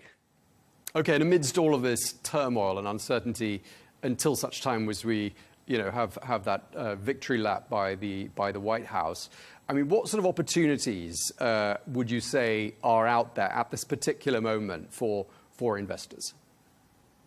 Well, when you see the S&P 500 drop from a 27 PE to 22 in 5 trading sessions, I call that an opportunity. And so I'm not the only person. I've been nibbling again. I've been putting money to work in the indexes. It's chaotic because the price moves in a one trading session are 5 to 7%. So you've got to layer in here. But there are some great companies on sale, particularly in the tech sector. And I'm not saying I'm picking the bottom. I don't know how to do that. Nobody does. But I never bet against the S&P 500. It's provided pretty good returns since I've been an investor. But we have extreme volatility. And in extreme volatility, JP Morgan just put out their earnings, and most of it came from the trading desk, who are master traders. And when you have volatility, you can make money, and they certainly did. You saw that in this last quarter. So it's going to be, it's in some ways, the best way to describe it, it's exhausting. My day starts at 5 in the morning with the calls coming in from Europe and Asia, and it's not over until midnight. And it's just unbelievable, the amount of volatility. But this too will pass. But if it's the first time you've been dealing with this, there's a whole new generation coming to the market, either on the professional side or as investors. They've never seen this before, and they're having a really hard time with it. I've seen this movie before, and it doesn't mean it gets any less exhaustive, but it's these are the longest days that I've had, this whole trip to Washington, and while we were doing that, we're trying to make investment decisions in multiple countries and dealing with governments and permitting. And, I've got a $70 billion data center project going up in northern Alberta right now on stranded natural gas, just in front of the World Conference on it in Washington next week. And so it's in some ways my cup runneth over, but in some ways it's shaky. It's very volatile. You haven't mentioned crypto. Just your final thoughts on that. I mean, is now the right time to be looking at crypto as a time to invest, given, it's been a pretty confusing year, just looking at Bitcoin, for example, a bit of a yo-yo. What would be your thoughts on that? Yeah, that's a great point. Senator Haggerty has a bill called the Genius Bill, and I dealt with that on Wednesday as well. We had a working lunch with the team. He is driving this bill. It's the old Stablecoin Act. So let's take our eyes off Bitcoin for a moment and look at payment systems, because what he's proposing is legislation that looks like it's going to get passed. It's bipartisan. They're waiting the reconciliation bill to get through. Then they're going to table it. But it would make U.S.-based stablecoins. The one I've invested in is USDC. It's a company in Boston called Circle. I'm an owner of the company as well as I use the product. But it would allow you, and in the case, this would be really great. I mean, think about it this way. The number one currency worldwide for denominating and transparency on commodity prices, including oil out of the kingdom, is the U.S. dollar. How many U.S. dollars is the price of a barrel of oil, for example, or any other commodity? The Canadian minerals and everything is U.S. dollars. And so when I want to transfer, well, let's use an example that we'll have some fun with, because you like watches too. I'm a watch collector. Let's say I want to buy a watch from Simon Britt. He's a very famous watchmaker in Switzerland, and he requires a down payment of $80,000 US, and he won't deliver the watch for 2 years. So I have to hope he doesn't get run over by a truck. But just transferring US dollars to Zurich in the US dollars, and then having to convert it to Swiss francs, and then having to prove the Know Your Client and the Fed wire and all of that stuff can take as long as a week and cost me up to 200 basis points, which is crazy. If USDC was approved by the US government and approved by the Swiss government or the Saudi government or the government in Abu Dhabi, which it would be as soon as the SEC approved it, I could transfer that in half a second for a couple of basis points. And everybody would accept it because it can be converted into the local currency or left in USDC. And USDC is yielding 3.82% this morning. So this is a huge groundbreaker for the U.S., because if they do that, that will signal more legislation coming. The next bill after that will be the market infrastructure bill, which determines, and for finally, which tokens are commodities and which are securities. Once you clear that up, institutional clients like me can put those assets on balance sheets and be compliant. So I think you're right. There's a lot of reasons to be optimistic, because there's a plethora of legislation coming through Washington, and I'm spending up to 2 days a week there just to stay on track with this stuff, because you have to, and be given a chance to advise these various committees, because they're looking for input from market participants, has been a big use of my time over the last few quarters. Okay, we're going to leave it there. Thank you very much indeed for taking the time to speak to us. Kevin O'Leary, investor and host of the Shark Tank USA. A real pleasure talking to you. Thank you. Take care. See you soon. Bye-bye.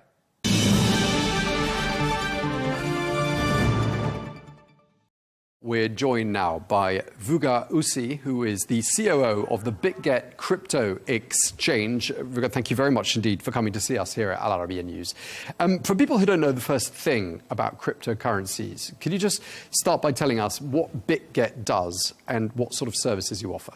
BitGet is a leading Web3 company and second largest exchange in the world. And for people who don't know what exchange is, we are a marketplace to buy and sell digital assets. When we talk about digital assets, they are similar to your stocks or maybe digital or any currencies. For example, if you hold $1 and you want to buy certain stock or exchange it to the certain currency, can be pounds or euros, you have to go to several marketplaces or your bank to do this transaction. And in digital space, we call them crypto exchanges, where you can exchange your digital assets or your fiat currencies like dollar, euros, pounds to the certain digital assets. And projects come and list on exchanges to facilitate, and we help to facilitate this transaction. Today, as BitGet, we serve 100 million customers, and in the first quarter, we moved $2 trillion in terms of the transactions, and every day we make around $20 billion worth of such transactions, where people come to our platform to buy, sell, trade, or hold digital assets, certain cryptocurrencies, and more. Okay, you mentioned Web3, and I know you're expanding into Web3. Some people as well won't know what that means. Just to help us understand it. I think when we go back to the different eras of the evolution of the web, currently we are at the Web 2, where we can share information. For example, we go to our social media and we can put information out there and we can receive information. At the Web 3 is a stage where machines can talk to each other without human interaction or with human interaction, that's called smart contracts that doesn't need humans interference to do certain actions. For example, today, in order to receive your salary, bank needs to process that payment. But in the smart contract, the same way you have your employment contract between your employer and yourself, if you put in a Web3, this contract becomes smart, and without needing a bank, your employer automatically transfers you the salary in every month, and it's certainly done by machines. The machine-readable contracts actually and more facilitates the Web3 or the third era of the digital evolution, where we don't need the intermediaries. And I think it all began with the Satoshi's white paper, which is Bitcoin, making peer-to-peer transactions possible. Okay, and people often talk about Web3 as being decentralized tech. The same can be said of cryptocurrency as well, can't it? And perhaps that's why a lot of people trust it, because some sections of the population seem to trust Bitcoin and cryptocurrencies and Web3 precisely because they are decentralized. Do they deserve to be trusted more? I think decentralization makes it trustable because there isn't a central governing body that can shut any transaction. For example, today your bank can stop or block your bank account, or a land department can stop you from selling or buying a certain property. But when it is decentralized and this done by the machines, with the machines, autonomously, it means no one can stop that transaction. And that is where the beauty of the Bitcoin transaction lays, that you own that property as a digital asset in your storage. No one can touch it, and you are the sole owner of it. And if you want to do the transaction, no one can stop it because it is other machines that decide on the consensus without the human interference. And that was, I think, the only big reason that governments were not able to stop Bitcoin adoption, even though almost every bank globally in the very beginning, every government was totally against it. Today we have more and more people and more governments jumping into this race because no one could stop it. Let's go back to BitGet and what you do. So let's just take a concrete example. I go to you, or perhaps Binance, one of the other cryptocurrency exchanges. What happens next? What are you going to do for me? What do I have to do? First of all, what makes Binance, us, and any other centralized exchange much easier to use is that you can log in with your social logins, do know your customer kind of survey where we know who you are by you facilitating and providing us with your ID details, that we can verify you are the person who wants to have an account. The next step, you can top up your account with, depending whether you have a digital asset, then you can move them to the exchange to trade or to do an action. If you don't, then you can use your credit card, or you can use your bank transfer to transfer the funds to the account, and then eventually go and start buying your Bitcoin, Ethereum, Solana, and many other digital assets that's available. For example, today at BitGet we list more than 800 tokens that you are able to buy and trade with them, whether on spot market or whether in the futures, and many other options are there. I was just looking up when the first trade of Bitcoin was. It was in 2010, so 15 years ago.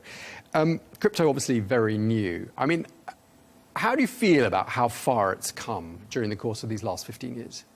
Compared to traditional markets and traditional banking system, I think we came much further than many anticipated it could go, because if we go and look even the interviews from the CEO of JP Morgan to the most famous investor of all time, Warren Buffett, everyone was totally against Bitcoin and investing in Bitcoin. But today, most of the people's opinions change in that term.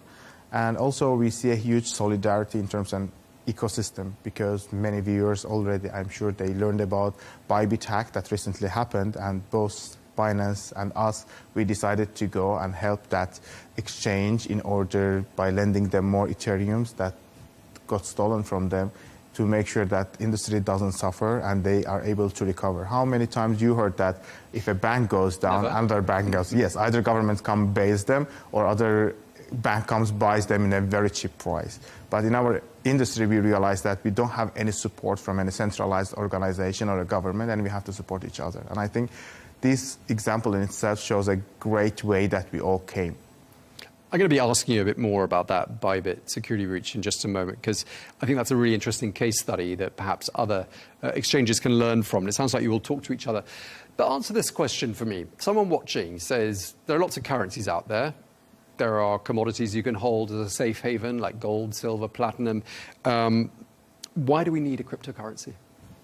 I always give two examples. Depends who you are and where you come from and what's your idea. Because I have always thought that, especially for people, Gen Zs and millennials, my age, for us, because today most of the world's wealth is held by the boomers, and most of the job opportunities are held by boomers, and most of the state heads are old people, and so on, there's a very minimal chance for anyone my age to be able to afford the housing, especially if you live in London or Sydney or New York or any big economy, no matter how hard you work and how much money. Priced out of the market. Exactly. And what is your only chance is to take more risk and try to find a better way to invest your money to get the maximum. Because if you invest in S&P 500 or through your bank, maximum you can beat inflation, which is about not losing your money. But what are you gaining? Almost nothing. Therefore, crypto is a great opportunity for young people to kind of beat the system, right? But also there's a huge opportunity for rich people out there, family offices, big corporations. Even the Tesla holds a lot of Bitcoin and many others, because it is a great hedging tool. It is, but what goes up must come down. We've seen quite a lot of that happening lately. It's risky business, isn't it? It is risky. It is as risky as everything else, but also it's about the risk appetite. For people who have nothing to lose, taking the one great risk is one great opportunity. And for people who has a lot of appetite to take a lot of risk because they need to hedge against the entire market, still crypto is a great opportunity. Therefore, we see a lot of retail appetite coming in because people really want to get a better opportunities, risk big, win big. And then we see a lot of institutions, especially in the last 2-3 years, coming through ETFs or direct investment to the crypto because they have that appetite to hedge against the traditional markets. Okay.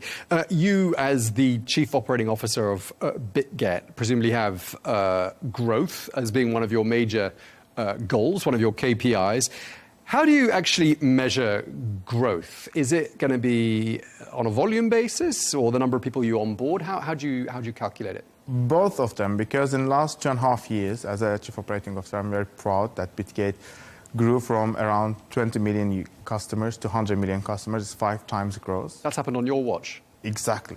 And also our trading volume almost tripled, which shows a great example how we can focus on both, not only the exploding the user numbers, because you can have a lot of dormant users that do no action, but we are also having a lot of users who do transact through our platform that eventually makes us money, because the only way an exchange could make money if the users are transacting, buying and selling. So you go from 20 million to 100 million users in 2 years. And I'm assuming that kind of growth in itself represents some pretty major challenges of its own, doesn't it?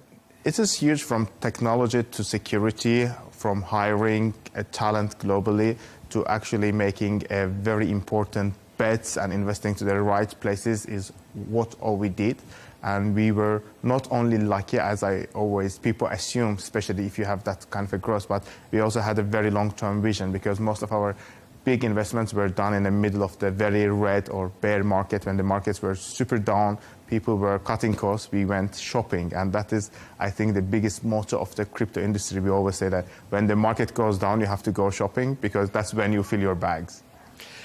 Tell us about how you're set up. People will be wondering, does BitGet have physical locations? You've got some key markets. Maybe you can tell us what they are. And do you have a physical representation in all of those key markets? BitGet family or team is 1,800 people at 60 nations because we need the top talent. And unfortunately, you can't find all the top talent in one place. And that is how we become a super decentralized mind. But definitely, we have a lot of physical offices that are required to be held by the law, especially in the countries where we are seeking licensing or we already acquired our licenses. We do have a huge physical offices here in Dubai, in Singapore, Hong Kong, and many other places across the world. But again, our expansion is beyond the physical offices because most of the things we do happens online and we don't need physically hold an office unless it's required by the law.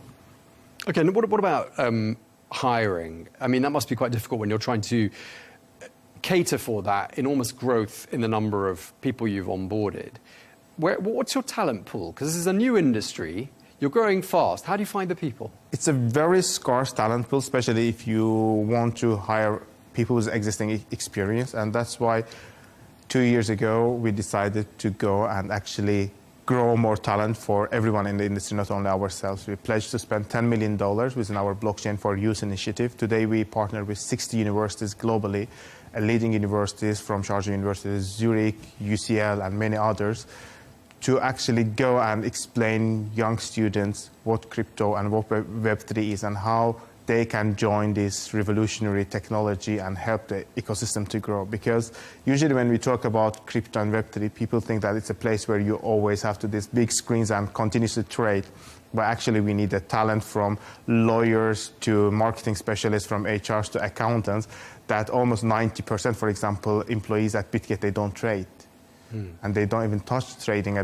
They don't need to trade. They can come, use their talent to earn a huge money remotely anywhere from the world. And so does almost 90 or almost 99% of all crypto ventures. And that was our biggest challenge. And it's the industry's biggest challenge. And one of the reasons that we decided to invest. And I know that many of our colleagues in different paths of the crypto industry, from the layer ones to developers, they decide to also invest to grow new talent because there isn't any. For example, I myself come from a very traditional background. I used to work for Fortune 500 companies, and I ended up in crypto. And I think it is a great way to do that jump in career.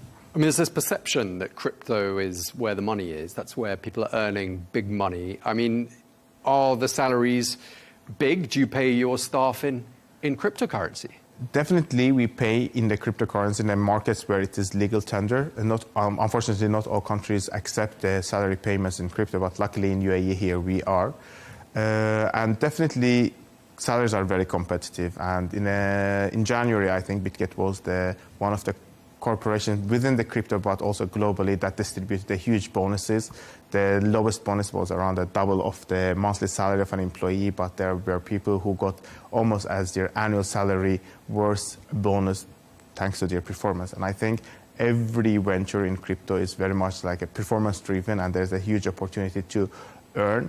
And recently, within our company, but also with our partners, we did some research. We noticed that a lot of female talent come to crypto because they have an opportunity to work from home. And we saw a huge shift, especially since the large corporations forced their team members to go back to the offices. We see a lot of female audience, especially young moms, decide to join the Web3 because they get an opportunity to earn same or more money still being within their comfort of their homes. Now, you talked about some of the places where you operate, and it sounds like it's a good spread across the world. But what would you say is the undisputed crypto capital of the world? I'll be a little bit biased, but I think today UAE is the undisputable crypto capital of the world because it has a great balance of legislation, capital flow, and opportunities to hire talent to build a venture. But when we talk about adoption, we can go either very much to the South America or Turkey or Southeast Asia. And I always say adoption mainly in crypto is not led by the technologies, led by the need. For example, when we go to Latin America, we saw a huge adoption because of the peso losing its value back in times in Argentina, or the political unrest in Venezuela and many other places that forced people to turn into crypto, that they can actually have an access to stable tokens like USDT or USDC in order not to lose their capital. Similar happened in Turkey. In Southeast Asia, we see a huge also move for adoption, both because people want to kind of take an advantage of the technology. There was a huge adoption that was led by the play-to-earn games, and also people are very much into exploring new opportunities, especially with Hong Kong and many other places, building these new legislative frames for businesses to accept payments that made it easier to transact with the money. I think in the next 2-3 years, we will see more waves of adoption that is fueled by the way people will be spending rather than earning, because I think in first 15 years as crypto enthusiasts, we always focused how to earn money in crypto. But I think more and more we'll be thinking in ways how we can actually spend money in crypto without moving from the ecosystem. And recently, I've been seeing all across the news that even luxury brands like Ferrari or Gucci, they decided to accept crypto payments across all their boutiques globally, making a new reason for people that they can spend without actually needing to go through the banks and cash their money out. Okay. Well, we were talking about just a minute ago that case study of Bybit and the security breach that they had. Heavy losses, maybe 1.5 billion. I think the biggest loss in the history of crypto. Right, a huge loss. So for people who are watching, who are thinking, is the crypto space a safe one? How do you answer that question? What are you doing to make sure that people's investments are safe? What we do to make sure that people's investments are safe is that BitGet is one of the only exchanges and large crypto companies that never suffered any crypto or any security breach or any hack. It's not because we were lucky, but because we have a state-of-art technology in place and also protocols in place to make sure that no single user within the company has an access to any customer fund. Most of our customer funds are held in a cold storage wallet in a safe boxes cut out of the internet that makes them almost impossible to hack. But still, if something goes wrong, we have the industry's second largest protection fund, and I think today it's valued more than $500 million, making that if something goes wrong, we have enough funds to return their customers and make sure that the customers don't suffer. But at the end of the day, I don't think that any company is insured or any company can 100% be secure or free, and we know it from the banks to almost all the other institutions that held user funds. We do our best from our end, but also, as I mentioned, what makes our industry is great is that it's one of the first examples within the modern history that actually a financial institution, instead of coming and trying to buy and take over the competitor when they suffered, we decided to help our competitor. We lended them 40,000 Ethereum. Binance did the same. And in that perspective, I think your money is much safer in an exchange rather than in a bank. Yes, indeed. And that example really stands out, the fact that you all kind of rally around each other, and there seems to be this solidarity in the industry. But there are a lot of hackers out there, aren't there? And they pose, presumably, something of a threat to your kind of business. Exactly, but they do present the same kind of a threat to traditional banking system. But don't they like cybersecurity, cyber exchanges, crypto exchanges more because you're perceived as having, this big money and it's a new industry, therefore perhaps they know tricks that you don't know? Perhaps it is, but also we are a very small industry. Like entire crypto ecosystem is $3 trillion. It is combined is less than 2 largest corporations in America. As a total economy, we are very, very, very, very small. And I'm not even talking the whole global market of the banking system, for example. And I believe even if we lose all our money, it will be less than the money that global economy loses to the phishing attacks every year. So how much of to what extent are you having to really invest in the security of your exchange? I mean, what sort of a percentage of your total cost does security represent? I think it is a very substantial amount because, as I mentioned, for us, we work with almost all leading corporations that does the security help. For example, we work with SumSub that helps us against all sorts of AI attacks and many other providers that out there we work with. But it's not only about how much money we invest, it's also about what kind of protocols we have in together. For example, in Bybit's case, they've been breached because 5 machines were compromised within their ecosystem. And that's how we try to make sure to block such attacks by making one of the mandatory actions we take is the multi-signature. It means every transaction needs to be signed by multiple parties in a very asynchronous way that no one can actually attack them. And most of our transactions happen in virtual machines that is unhackable. Basically, it's a random chosen computer that activates for that particular action and then turns off. Therefore, it's almost impossible to hack. Okay, let's move on to geopolitics, because the advent of Donald Trump in Washington for the second time meant big headlines relating to the cryptocurrency world. I mean, would you say that there's a perception across the board in cryptocurrency that President Trump's return for a second term has been so far a positive force? I think there are 2 important aspects we need to pay attention. First and foremost is that crypto markets were very much manipulated or run by the narrative. We call it crypto Twitter, or today crypto X. And whatever Donald Trump, Elon Musk and likes do use within their power was always a leading force within the crypto economy, and goes back to when the Dogecoin was introduced, Shiba Inu and many other meme tokens that today are in a very high market cap. Secondly, what Donald Trump did is kind of was easy from the playbook. We have seen so many other leaders that won elections through that crypto narrative. Combining these 2 with the power of existing power and also proven method, I think Donald Trump using the crypto not only just to be elected or as a narrative, but also banking on the power of crypto, especially several days before his inauguration. Both him and the First Lady issued their tokens, took almost $85 billion, kind of like really huge money, was an example that the president-elect at that time today, the US President Donald Trump, is not only using crypto as a narrative, but actually knows how to use it to his benefit. And I think these 2 things combined together already indicated us where the market will go during at least this 4-year term of the president in the office. And we've been seeing a huge ups and downs and volatility in the market. But overall, from the crypto lovers' perspective, I remember that in the first days of the election, I was driving around and trying to refuel in Dubai, and I saw this very luxury car, had this 100K Bitcoin, because Bitcoin reached 100K. Price point was like, thanks to Donald Trump.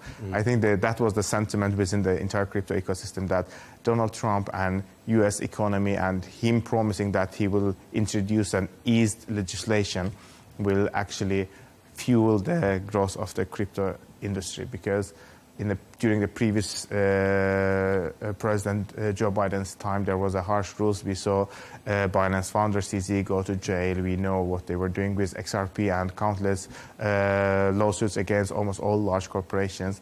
That was the kind of a hate that was built up by the crypto. I mean, obviously, Bitcoin got higher than 100,000. Did it go 109, I think? Yeah, he went 100 to 9. Okay, it was around. Back in January. I mean, do you think, it obviously went up to that in the build-up to the inauguration of President Trump, but it hasn't quite got back there. And I'm just wondering why you think that is. I mean, was that like Trump euphoria and people perceiving this as being a very friendly to crypto sort of a president? Or how do you explain the downfall from that point? I mean, is that just a simple correction?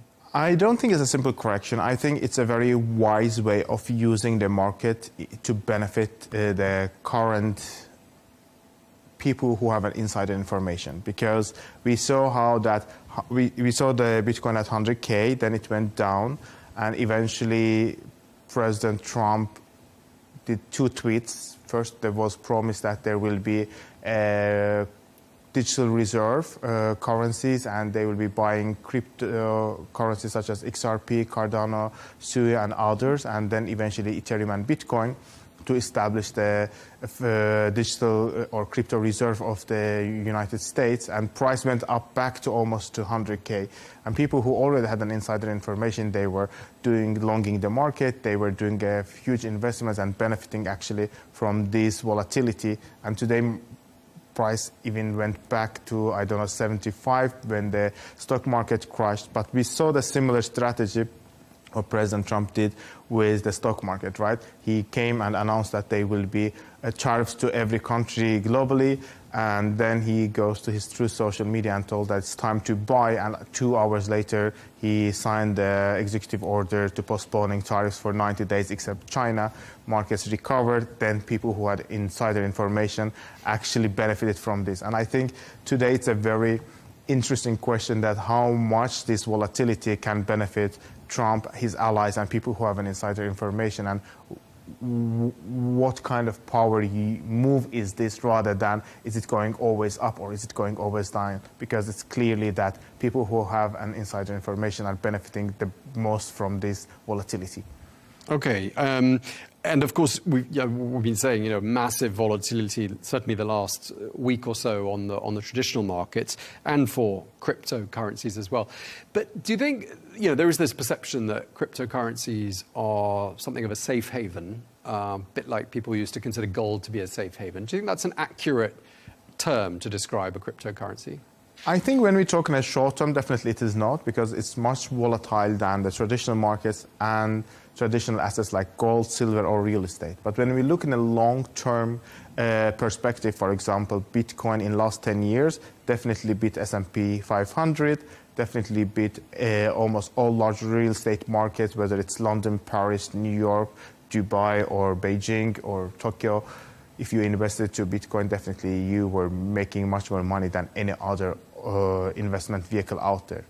But if we kind of zoom in and look into a short time of periods, whether it's a good investment for 6 months or 1 year, definitely it depends when you enter the market and when you exit. But in my opinion, the best way, especially for the newcomers to the industry, is dollar cost average, especially when you enter first time, to buy top market cap assets like Bitcoin and Ethereum and do a long time holding. If you do the long time holding strategy, definitely you are able to beat S&P 500 or real estate through the crypto, and then we can call it a safe haven. But if you are looking into the short term gains, or you'll be panic selling or panic buying, then definitely it's not the best place to invest.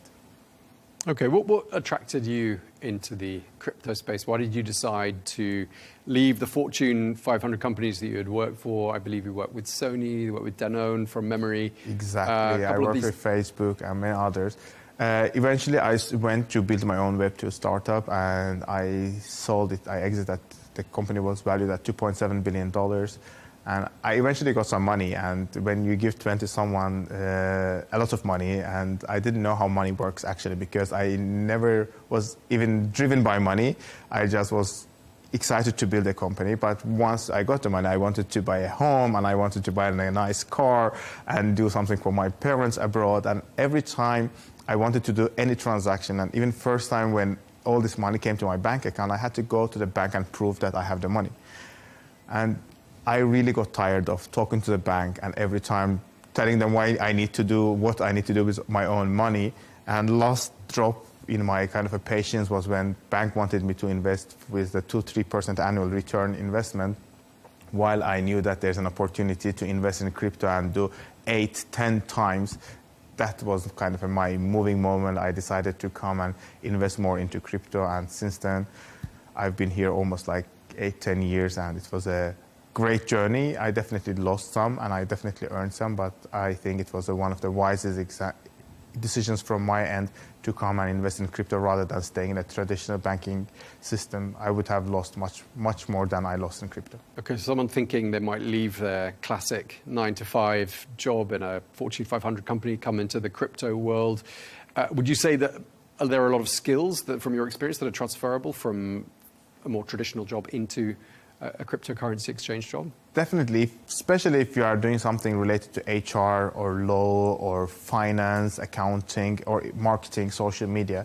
90% of your skills are transferable. You need to learn 10% of the skills that is almost, if you do that transition from within one corporation in the traditional ecosystem to another, you need to retrain yourself again. Similar transition is for the crypto. I think people need to be a little bit open-minded, and there are so many opportunities out there, and the entry barrier is much lesser because talent is scarce rather than going and job hunting in a traditional market.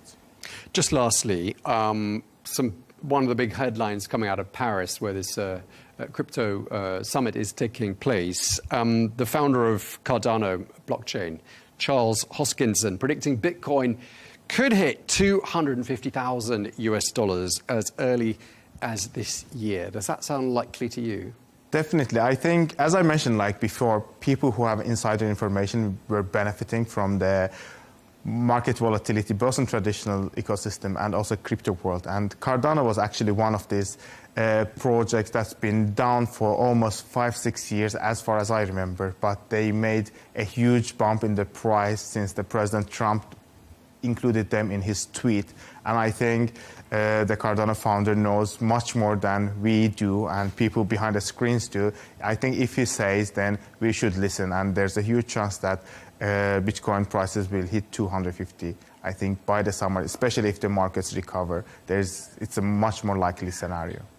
Okay, well, it's been a real pleasure talking to you. Really appreciate you taking the time to explain all of that, to help us make sense of cryptocurrency. I certainly learned a lot more about it than I had done in the previous weeks and months. Vuga Usi, the COO of BitGet Crypto Exchange, thank you very much indeed. Thanks for having me.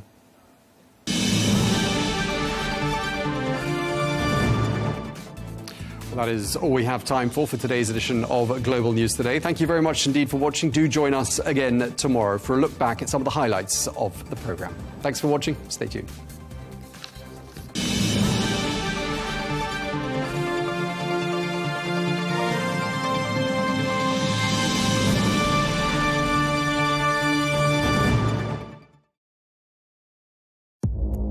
Our allies, in many cases, are worse than our enemies. Stay informed and connected with the latest international headlines.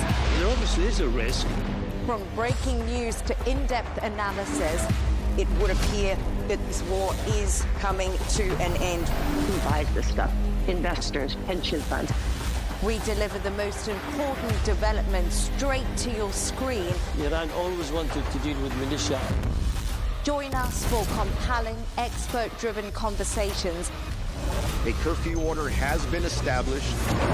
And an insightful look at the issues shaping our world today.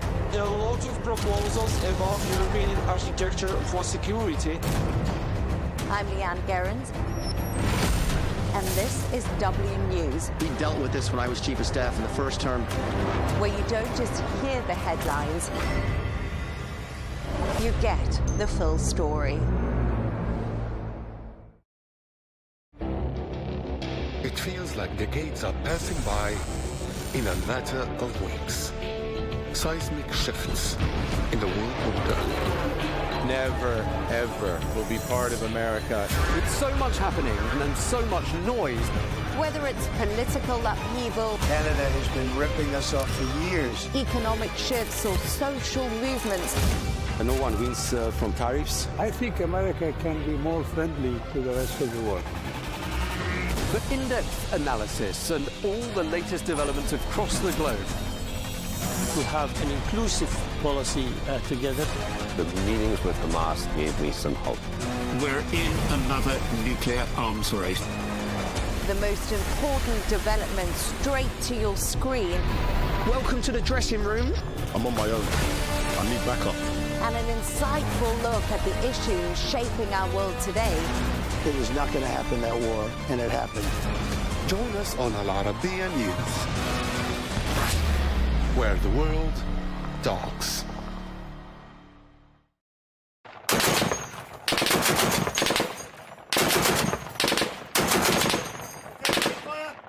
On this episode of the Riz Khan Show, I'll meet the British paratrooper turned war artist who's telling the very personal and candid stories of people on the front line in conflicts from Afghanistan to Ukraine. I am here so that Russia won't come to my home. I want to live in a free country.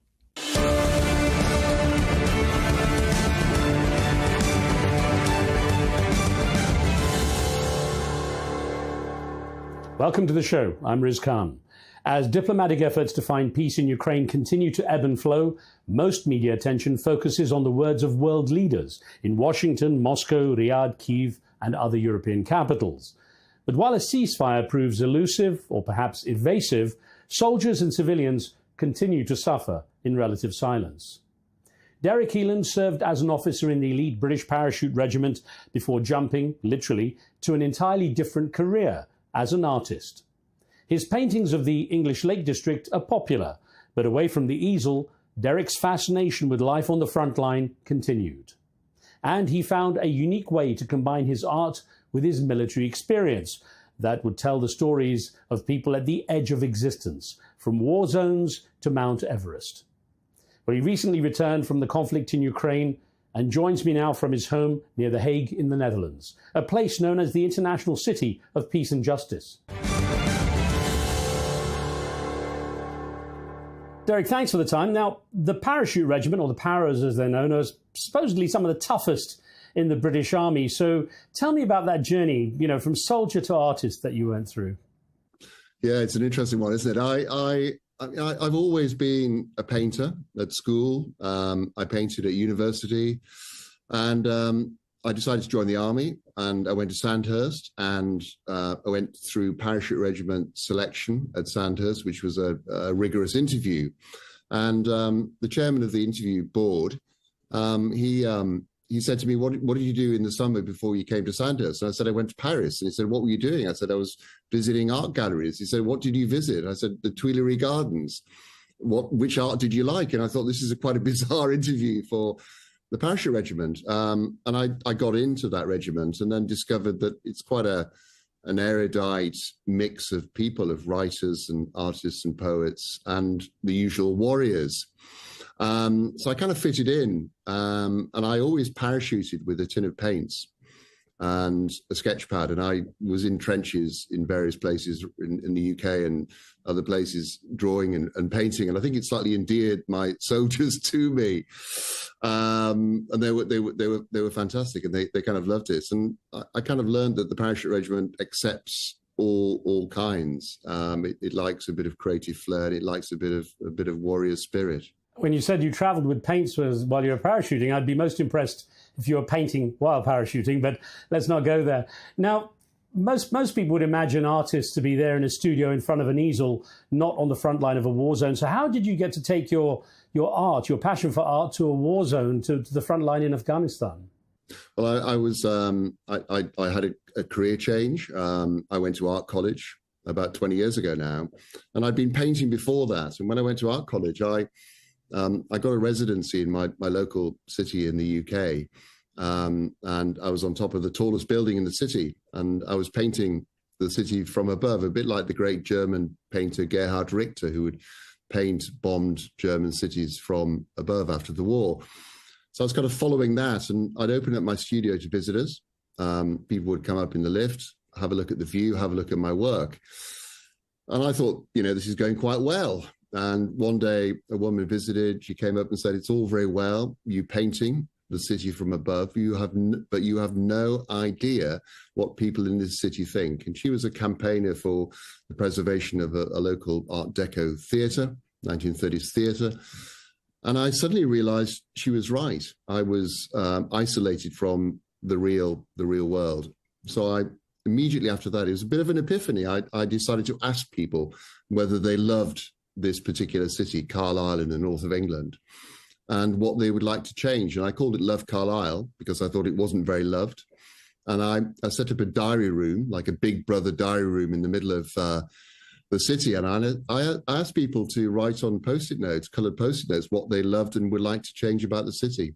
And I got about 5,000 responses, all kinds of incredible responses. Predominantly, they wanted a Primark, which was a bit countercultural. But that work ended up in the County Art Gallery as a massive installation. And as Damien Hirst once said, well, if it's in an art gallery, it must be art. So I was encouraged by that. And it was that project and a connection in the military that led me to go to Afghanistan as a war artist in 2011. So funny enough, I lived in Carlisle when I worked at BBC Radio Cumbria, and I actually did like it very much. Very different, of course, from Afghanistan in many ways. How important were your military connections and the experience you had in the military when it came to being there as an artist on frontline environments? Yeah, I think it was pretty important. I know of other people who went to Afghanistan as war artists and struggled with the kind of the military, the wariness of it, being on patrol, for example. But I had a good sponsor, a very intelligent, thoughtful brigade commander who I knew, who wanted to take a war artist who was bringing something different to the easels and paints and even photography. And so the idea of a socially engaged art project on the front line involving these diary rooms and collecting stories was something he encouraged. And it wasn't an easy journey to get to the front because there were people in the military, particularly at say company commander and battalion level, who were hesitant about having someone come along and ask their soldiers what they really thought about being in Afghanistan, what they thought about being human there. They wondered whether it might be seditious. So those were obstacles to overcome. And I got on the ground and the support was incredible. I set up 3 frontline diary rooms in different locations in Helmand with different British units, and then just engaged everyone I met, whether they were soldiers or civilians, British or American or Danish, asking the question, what is it like to be human here? And the kind of the central idea was 100 years on or thereabouts from the First World War and letters from the trenches. Let's do a modern day equivalent of letters from the front line or postcards from the front line in my case. In the case of the commanders being perhaps a bit nervous in some cases, though you had encouragement in others, how about the soldiers themselves? Do they feel pretty free to speak once they were told, well, it's okay? Yeah, they were briefed beforehand, but didn't know what to expect, really. They knew an artist was coming to spend a month with them. And when I did turn up, in spite of what they'd been told, they thought I was going to have a smock and a beret and an easel and paintbrushes, the stereotype. And when I got there and I met them and explained that I was going to be collecting their personal handwritten stories from the front line, they got it straight away, but they also thought it was funny because they thought, well, aren't we doing your work for you? And I said, yeah, exactly. And, the kind of sense of painting with people kind of came up. I was facilitating, I was doing a performance artist piece in helping to build a relationship and getting their trust, which was critical. And one of them said to me, he said, well, one of the reasons why we want to help you and we want to write our story about being on the front line is that you're taking the same risks as us. And therefore you have a right to ask the question. And they took to it incredibly readily. In the middle of patrols, we would stop and they would write their story. And I noticed that, and I photographed them writing these stories. And I also saw them fight. And I kind of realized that they were writing their stories with the same intensity with which they fought, which I thought was, a powerful thing to see. It's interesting because you did refer to the letters from the trenches, and in an age of video cameras and digital imagery, you chose to go with the written stories more than anything else. And that was interesting. Why? Yeah, I think I'd learned through the project in Carlisle that there's something very honest and powerful and immediate that comes through handwriting that maybe you don't get in an interview to camera, where people may be a little bit self-conscious. And I discovered that through the use of handwriting, we all write. We've all written since we were at school, and I found it was a very interesting way to get an honest view, to get inside people's heads, to enable people to write down their thoughts privately, but then to show them publicly. And there's nothing more powerful than reading someone's handwriting, knowing that was written in the moment at the front line or wherever, because it does connect you with that human person. And Derek, you indicated it wasn't just British soldiers. How did that dynamic work with the non-Brits? I mean, people like the Danes I worked with were, they absolutely loved it. They were very open to it and very, very, very thoughtful. I think the Americans were maybe a little bit more reserved, but I also worked with Afghanistan interpreters, soldiers and police, and any civilian that I came across, which was tricky because you're living mainly in compounds, separated from the ordinary working Afghan. But anyone I met, I asked to write their story about being human, often in their own language, in their own handwriting, translated later.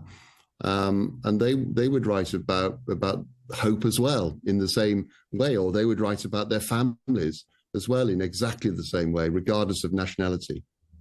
You were also allowed to go out on patrol, and there was a time you actually came under fire in a firefight overnight with the Taliban attacking. Tell me about that. I think I might have been in bed at the time, and I heard gunfire, and then I heard mortars firing off, and they were the mortars from the unit I was with. And I got out of bed, and I had a little Sony Handycam with me, and I just went to the mortar line and filmed them.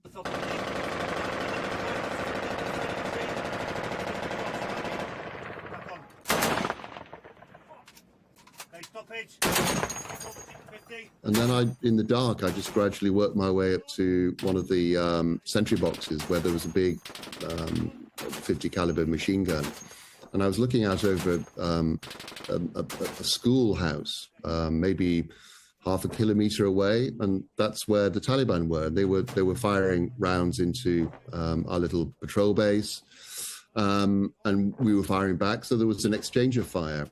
And I just filmed it. And I think having been a soldier, you're not consciously thinking, I'm not wearing an armor vest or I'm not wearing a helmet. You're also working. So I thought, well, I need to record this as part of the context for those stories that I'm collecting. And I just filmed this firefight to the point where, artillery rounds were coming in, and I could certainly hear and feel bullets passing overhead. So it was very real. It's kind of very important for me to see that and to experience that again, because I wanted the stories to be embedded in reality, and having filmed that, I was able to provide context when the stories were exhibited. The footage is quite dramatic, I must say. Now, how did that experience change your perspective, both as an artist and former soldier there in Afghanistan? Yeah, it was a tricky time, I think. I wasn't there to represent any particular view. I was an official British war artist, but I wasn't being political. I was being creative in collecting these stories. It kind of made me realize that there are other human beings on the end of those guns that are firing in, and everyone has a story to tell. And we all grew up during the Northern Ireland Troubles, and it's easy just to see one side and not another.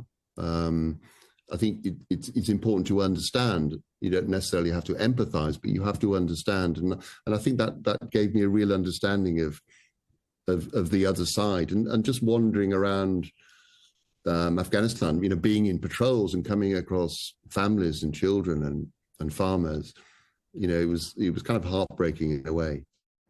And you came back with all that material. As you quoted, if it's in an art gallery, it must be art.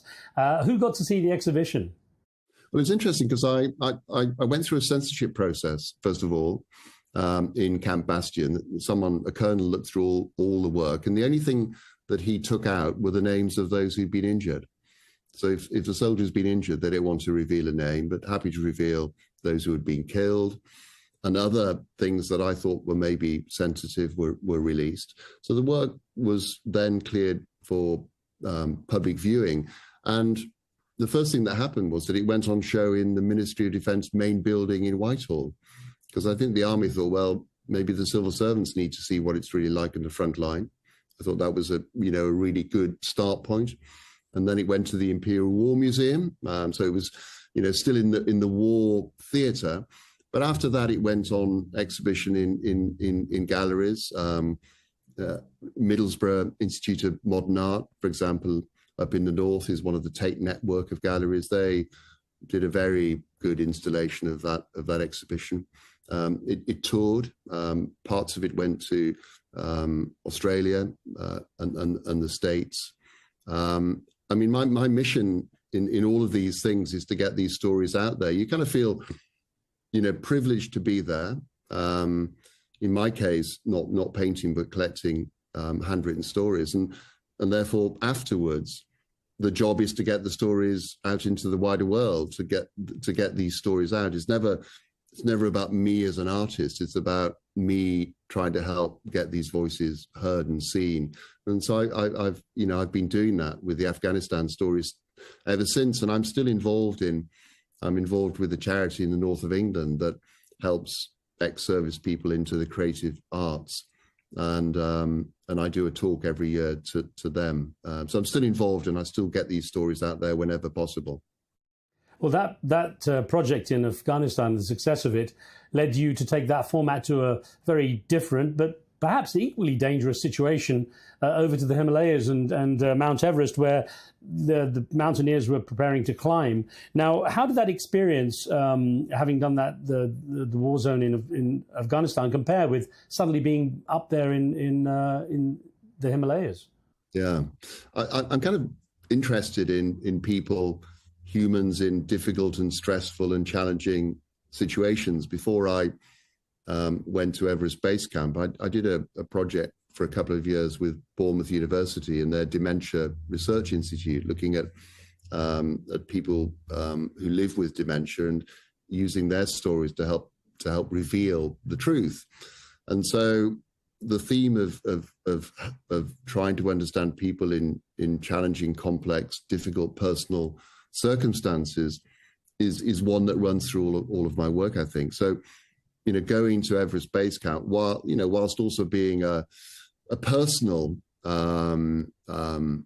ambition and goal to see that environment, the chance to take this work there was pretty extraordinary. And I was supported by the British Council to go there, to take a diary room from Kathmandu up to Everest Base Camp, set up this diary room for 6 weeks, be embedded with a climbing team, mainly from India, and to live with them. And then to collect these stories from everyone who was there about, I was asking the question, and the questions are really key in these projects. You have to get the question right and the framing right so that it's very simple and it's really to the point and people understand it. And the question at Everest Base Camp is, well, what are you doing here? Why are you here? What's the driver? And, I was asking everyone there, for Sherpas and for people who worked there, it was a livelihood. For climbers from the West or from India or from Japan, they revealed incredible stories about why they were there, often with people. There was a tragedy in the background. There'd been a bankruptcy or a marriage breakdown or a nervous breakdown, or something dramatic had happened with their lives, and they were kind of trying to find themselves again in this remote and dangerous place. So those stories were incredibly real. Derek, what were the similarities between those soldiers in Afghanistan and those climbers there in the Himalayas, both sort of contemplating danger ahead? Yeah, I guess they were volunteers in a sense, both volunteering to be in a dangerous place. Obviously being a soldier is very different to being a sports climber or a tourist climber. But they were placing themselves in danger, and there was the anticipation of danger ahead, which drove the honesty of the stories. So the climbers I was with, and I collected about 300 different handwritten stories in my diary room tent at base camp. Those stories reflected the past and why they were there, but also a nervousness about what was to come. That was, I think, common to Afghanistan. People, again, talked about family, and they talked about missing home and the desire to get back to those families and to those homes one day. And notably, some of those climbers didn't survive the climb. So I'm guessing those messages, those last words to some degree, must be particularly poignant. Yeah, you don't think about this thing before you do a project like this. And it was the same in Afghanistan. Some of the soldiers who took part in the project wrote their own stories, went on to be killed or seriously wounded. And I've always kept in touch. I've tried to keep in touch with those families and those soldiers afterwards. And it was the same at Everest Base Camp. My own climbing team from India was involved in a high-level rescue on Everest. One of the climbers had been stranded there and she had to be rescued from very close to the summit. But others I met and worked with and got to know and were kind of friends with also died. And there was an Australian woman who died and she was with her husband. And it was obviously heartbreaking. But I, again, kept in touch. I kept in touch with the husband afterwards. I didn't want to show her story without his permission. And, whether I was there working or not, those things would have happened. So I always thought, and I still think it's better to have been there and collected their stories than not to have done so. How did you exhibit those Everest stories then, Derek? How was it different? It was different because, the context is very different. I think I used a lot more film. I recorded a lot more film at Everest Base Camp. And so the installations had a greater film content to them. But at the center of each of those exhibitions were those handwritten stories, were those heartbreaking stories. And so the installation was shown in the UK. I took it to the US, to a mountain festival in Colorado. And again, elements of that exhibition have been seen widely, worldwide, both being covered by the international press and both being published in books as well, which again is another very good way of getting these stories out there. That takes us to your latest project in Ukraine, Derek, at a particularly significant time in the conflict too. What did you hope or expect to learn or see on the ground there? Well, I mean, the timing was good in many ways. With the third anniversary of the full-scale Russian invasion, that was kind of coincident to the project happening. It's a project that had been discussed the previous autumn, and we'd been planning it, and then it just happened that we were there on the ground. And I think what I was keen to understand and we were keen to learn was, 3 years on from the full-scale Russian invasion, what is it that keeps you going? How do you keep going after such losses and such hardship and the relentless bombings of civilians and infrastructure that's taking place? So for me, it was to try and surface those things in a different way to what had been perhaps covered by journalism. Well, again, you managed to get remarkable access and face those logistical challenges in a war zone. Tell us about that, getting to there. Yeah, I was partnered up with an old friend from the Parachute Regiment, Adrian Simpson, who volunteers and runs a charity called Mission Aid for Ukraine. And for a couple of years, he's been delivering 4x4 vehicles and boats to frontline units. Great danger to himself to go so far forward. But what has resulted has been some wonderful relationships with those frontline units, with Marines and paras and infantry and drone units. And so the idea was to use those incredible contacts to get access. So we traveled together with an interpreter. We were delivering a vehicle, but we were delivering that right at the end of the trip.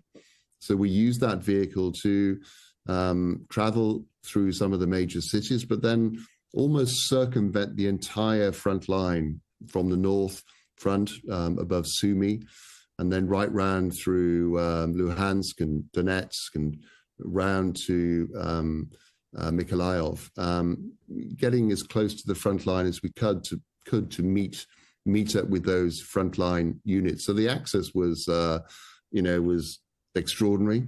We went through roadblock after checkpoint after roadblock, showing papers and ID, often held up for an hour. So it's very hard to get around, very close to the front line in Ukraine. But through this access and through our interpreter, it was doable. And, for me as an artist wanting to get these stories, it was an incredible experience. It occurs to me too that if people have to read the stories as opposed to kind of passively watch them, there is a more active participation in understanding what's being said. Yeah, exactly. And, these words have extraordinary power.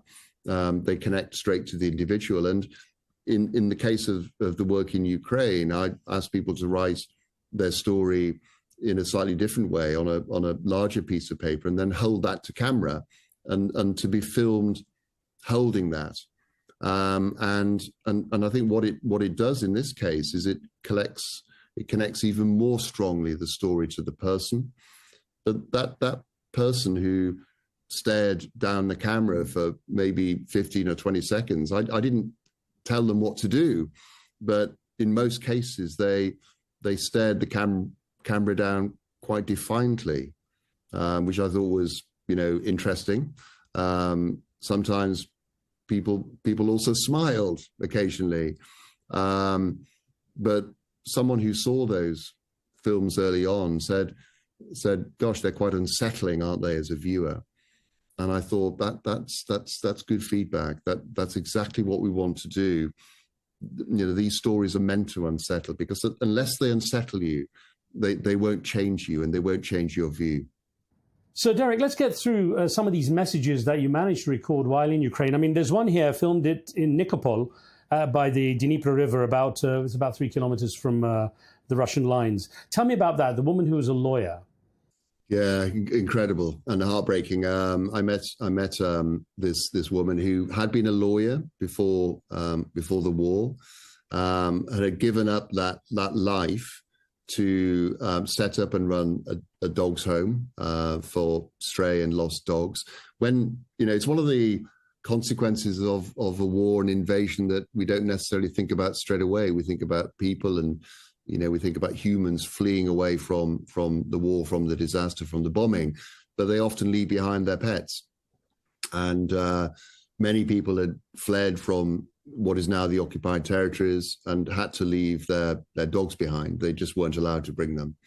And so this woman has been rescuing these stray dogs, and she got a bit of land from the council, only a kilometer up from the Dnipro River, in full view of the Russian side, under constant daily artillery and drone range, often heard in the background. And she now has, with a group of volunteers, she's got about 300 dogs that she looks after. It's an incredible setup. And, dogs are not humans, but they're pretty close. And, you look into the eyes of some of these dogs who are, there was a dog that had been shot in the head. Some dogs have been blown up. Most are traumatized in some way. And so she's bringing them back to some sense of normality and then trying to get them resettled. And so that is just one story of one person who is helping the war in her own way. You also get a sense of how much lives have changed, because I know you had one anonymously written piece by a soldier who was actually a drone unit commander in Sloviansk on the Donetsk front. Now, he was writing about being 14 in 2014 when the first invasion occurred. And that makes him literally just 20 in his early mid-20s now. Mid-20s, yeah. And we met him just behind, maybe 10K behind the front line. We met him in his own hometown of Sloviansk, in fact. And he was the most humble, quiet, generous, quietly spoken man. But he now runs a drone team. And this is the war of the drone, clearly, and those people are critically important. And he now runs a large drone team, and he was a store manager. He ran a warehouse store before the war, and so he's obviously pretty good at organizing things. But what a contrast and what a change! And I think he wrote that he'd been near Kyiv when the invasion had happened with his own son, and had to try and escape from the Russians as they were pressing in towards Kyiv. And, you know, that realization of doing that with his own son made him never want to have to do that again. You also came across an artist on the streets of Kyiv, and she was very young apparently and wanted to join and fight. Yeah, no, it's incredible to meet her. I met quite a few of the artist community, part of trying to understand what the setup is there. I certainly, didn't want to be an artist from Western Europe coming in and not connecting with the local art community. I think when we come to do the exhibitions, that collaboration with local artists and artist groups is going to be critical to the success of it and getting the word out there. And we met her in a cafe in Kyiv. People around motivate me most. When I see how brave and great-hearted they are, I can't run away or just sit. I try to do my best too.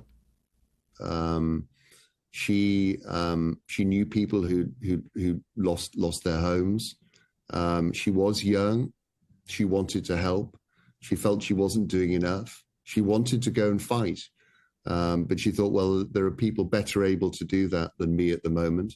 And if conscription changes, if the age range changes, then she will certainly go.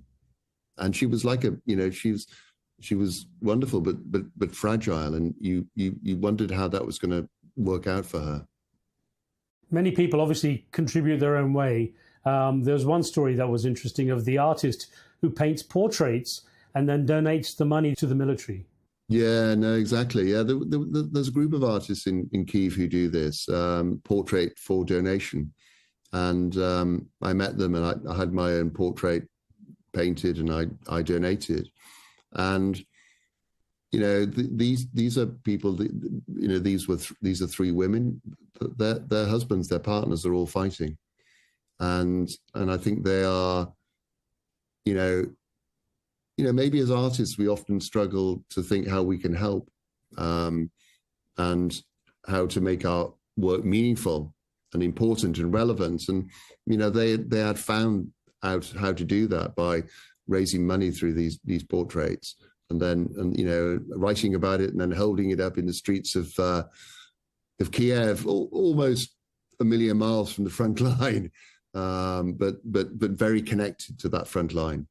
Let's look at a few more of the stories and messages you got there on the front lines too, Derek. Now, the sense of loss, personal loss, comes across in one of the ones you had of a soldier standing by a vehicle that had been destroyed by a Russian drone, and he's got a picture of his fallen comrade, his friend, actually on his phone.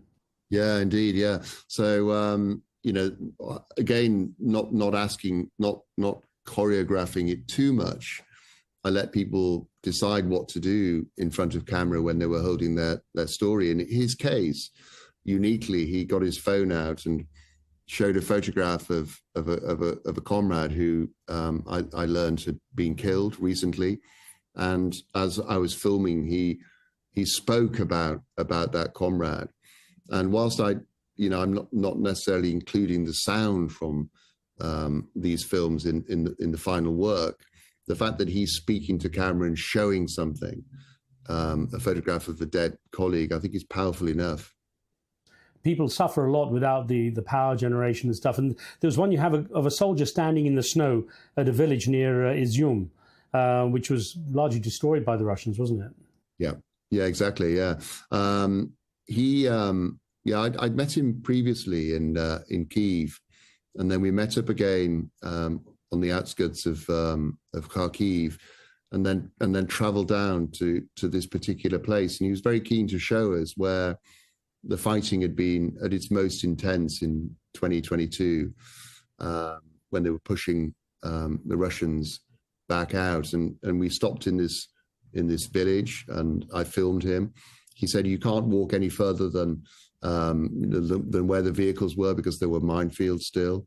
And this village was deserted, entirely empty, and they'd fought and recaptured it from the Russians, but then the Russians had shelled it and destroyed it as they retreated. And he wanted to show that. And in his story, he says that he never trusted the Russians, would never trust them. I think one of the things that comes through in many cases in a conflict is how ordinary people's lives are changed. And I know you had one soldier, and many of them are obviously, they weren't soldiers before they started fighting, but they see the loss of, the civilian population. There was that block of flats that was bombed by a Russian airstrike. It was hit by a Russian airstrike in March of 2022, and there was about 50 civilians, including children and elderly people, killed in that. And the soldiers there, written anonymously, though. Yeah, I think he wrote about the fact that if he doesn't fight, then his wife will die and his son will die. And that's a really stark, it's a very bleak and stark thing. But, if you give anyone on this planet a reason to fight, that would be the strongest reason. And that together with that background of that building just completely torn apart by a Russian airstrike is, it's profound and it's powerful, and it's the image and the story together, is something that will help change perceptions and change views of this conflict at the human level, I hope. Talking of that human level, the fact that people have to get on with their lives and still try to add to their value to the conflict, came across that female medic you filmed in Kramatorsk, who had just 3 months earlier lost her son. Yes, indeed. Yeah, I wasn't aware of that at first, and she was with another colleague who was a medic, and we met them both and talked to them both, and then they wrote their stories, and then I filmed them holding their stories in Kramatorsk. I am here so that Russia won't come to my home. I want to live in a free country. And her colleague said to me afterwards, he said, "Oh, she has only just lost her son who joined up, who was 21 and who'd been killed by the Russians." And it was interesting because she didn't particularly want to write about that. I think it was too near, too painful, but you could see it in her. And when I found that out, I personally found that quite emotional. There were a few moments in this trip and in this project which emotionally affected me, and that was one of the key ones. And I just wanted to give her a hug, which I did. What's been your response to what you saw, not just as an artist, but also as a former soldier, to what you saw and the people you met in Ukraine? I mean, it is an incredible thing to visit a country at war. It's a very different experience to Afghanistan, which is more of an insurgency type operation. But in Ukraine, you have a sense from the moment you enter the country that this is an entire country at war.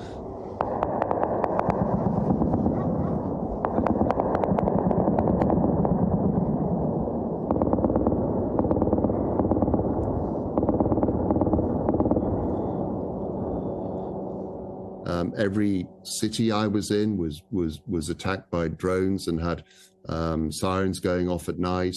When I was in Kharkiv, a Russian drone struck a building 200 yards round the corner, and many people were injured. And there was the constant sound of anti-drone guns and so on. But when you get closer to the front line, it's a very surreal experience of every single vehicle you see is there for the war effort in some way.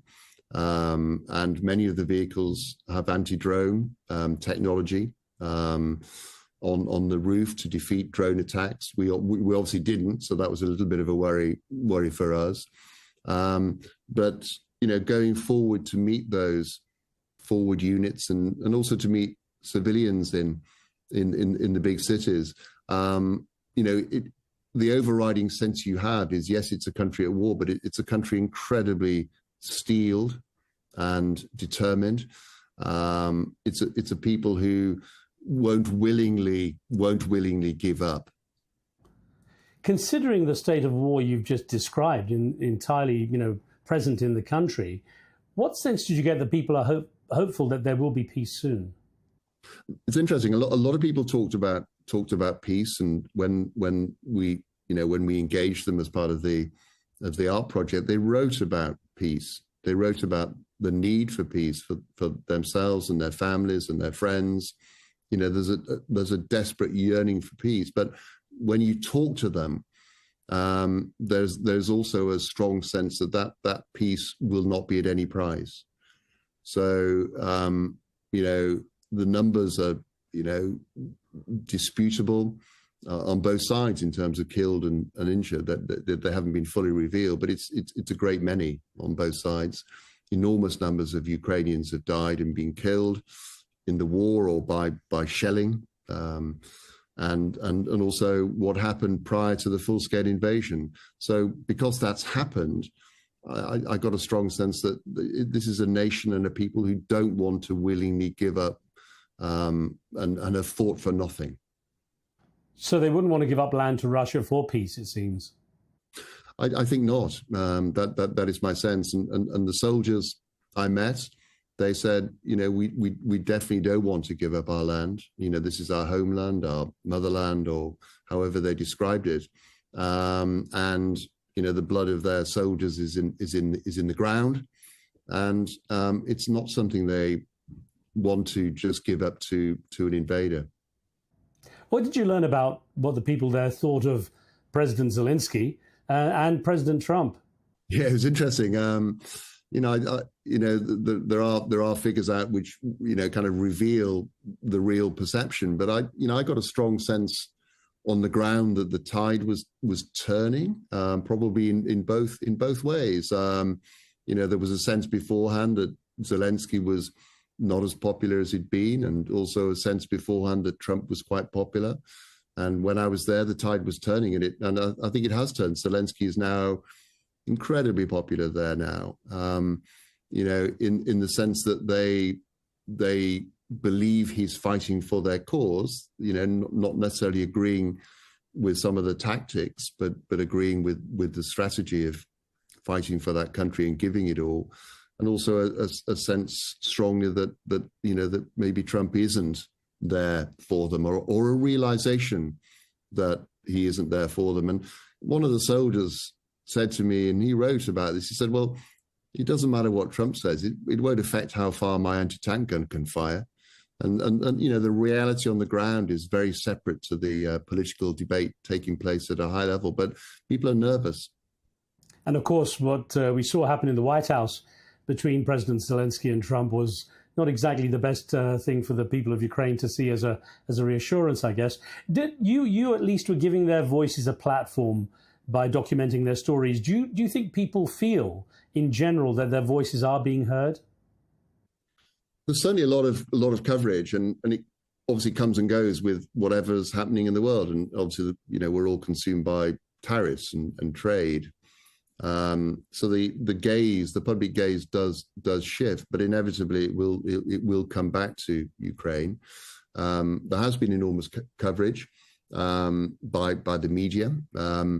I just wonder whether at an individual level, people feel they have been heard. That was one of my senses, and I think one of the reasons I felt that was because of the willingness to engage with this project.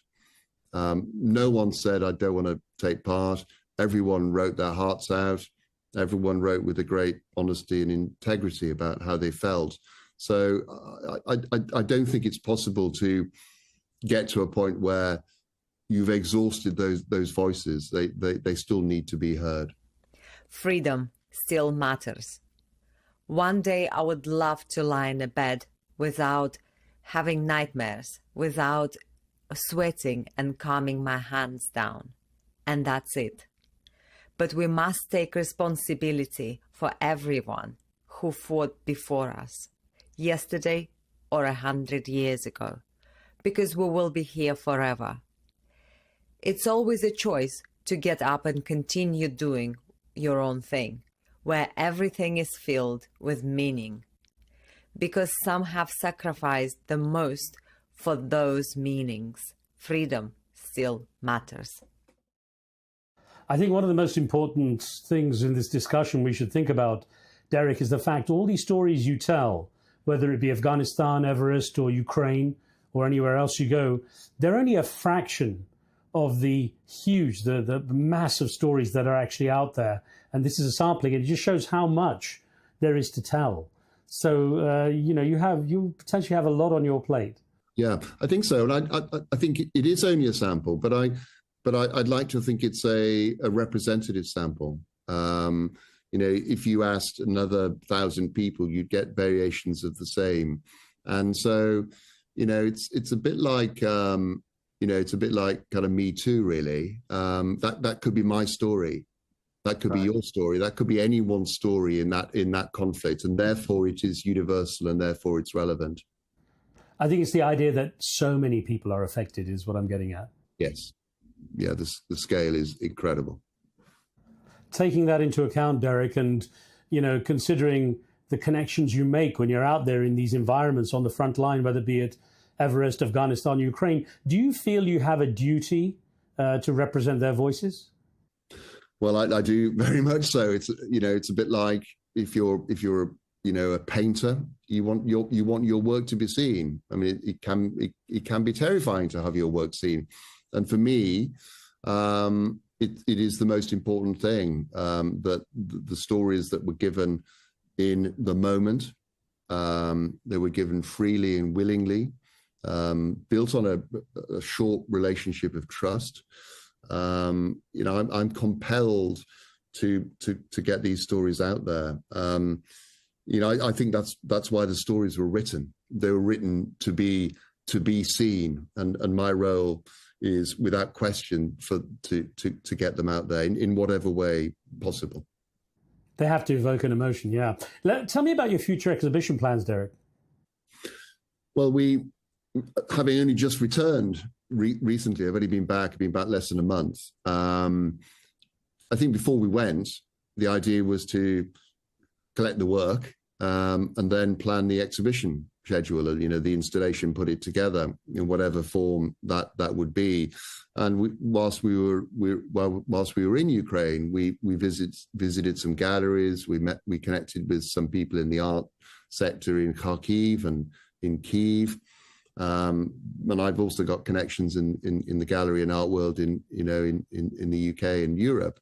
So the idea was to put together an exhibition and then to show that. But the realization when we got back that takes time, and we're at a critical moment, a real crux with Ukraine at the moment, and unsure of which way it will go. So the sense very strongly was that these stories need to be seen now, and obviously doing this with you is a wonderful way to do that and to begin that journey of getting these stories out there. And I think the exhibitions will follow, but let's not wait for the exhibitions. Let's get the word out there as soon as possible.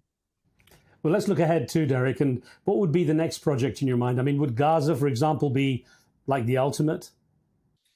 Gosh, I think Gaza would be the ultimate. I mean, it's heartbreaking, and obviously there's been a recent, the killing of aid workers in Gaza, which is a real controversy.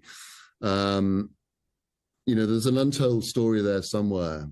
There are voices which aren't being heard in Gaza in a non-political sense, just human voices, and of those families and those young people and those older people who have no involvement at all in the politics of it, who just want to exist. There are also issues around immigration. Globally,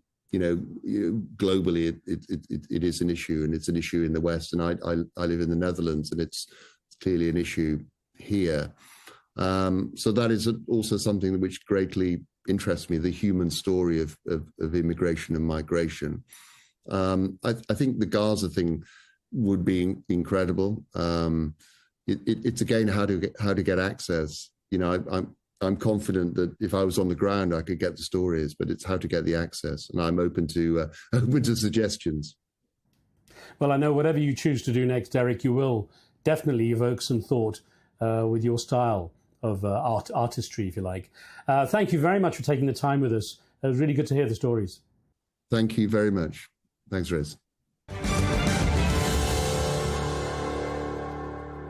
That's it for now. Don't forget to subscribe and leave your comments and thoughts. From me and the team, thanks for being with us. We'll see you next time. But we leave you with a few more of the memorable accounts from the front line, documented by Derek Eland. Every single person is supposed to have their thought and the right to have a free life. Master Sergeant RVP, Fire Support Platoon. I want to be free. I just want to live. My strongest motivation is people around me. Living in Kharkiv, you start valuing your life more than ever. And so do people around you. Despite all the explosions and threat from Russia, we continue with our lives, wipe the dust from coffee tables in the destroyed coffee shop, play music, and enjoy our lives. I'm a junior sergeant and have been in this war since the first day of full-scale invasion of Russia Federation. My family and I were under occupation in the first day, and that would encourage me to protect my family and motherland. We have been defending Donetsk, Kharkiv and Sumy regions with my battalion since the first day of the war. I must stay together with my brothers in arms until our victory, so our families can sleep peacefully and wake up without the fear of bombing, so our children can live in the free and best country in the world, our Ukraine.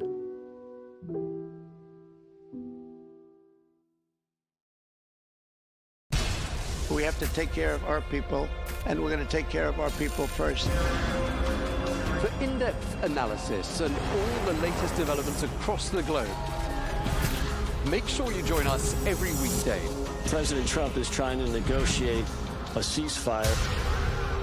With so much happening, so much information, and so much noise, international law will have no part in his administration. It can be hard to keep track. Tariffs will just fuel inflation. We're going to fight these tariffs. But you can count on us to tell you what you need to know. We stand by your side. Join me, Tom Burges Watson, for Global News Today, right here on Arabiya News. It feels like decades are passing by in a matter of weeks. Seismic shifts in the world order. Never, ever will be part of America. With so much happening and so much noise. Whether it's political upheaval, Canada has been ripping us off for years. economic shifts or social movements, No one wins from tariffs. I think America can be more friendly to the rest of the world. For in-depth analysis and all the latest developments across the globe. To have an inclusive policy together. The meetings with Hamas gave me some hope. We're in another nuclear arms race. the most important development straight to your screen. Welcome to the dressing room. I'm on my own. I need backup. And an insightful look at the issues shaping our world today. It was not going to happen, that war, and it happened. Join us on Arabiya News, where the world talks.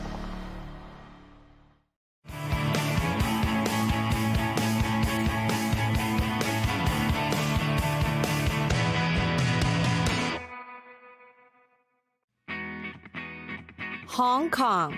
Situated in the eastern region of China's Pearl River is Hong Kong.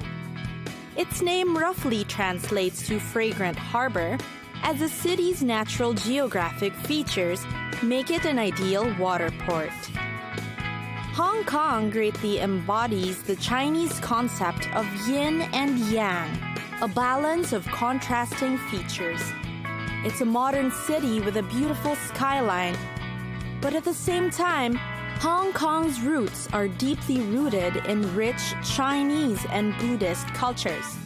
Go urban and visit the cityscape for the biggest shopping malls and the best in modern architecture that the city has to offer, or take it slow by visiting the many age-old Buddhist and Confucian temples around Hong Kong.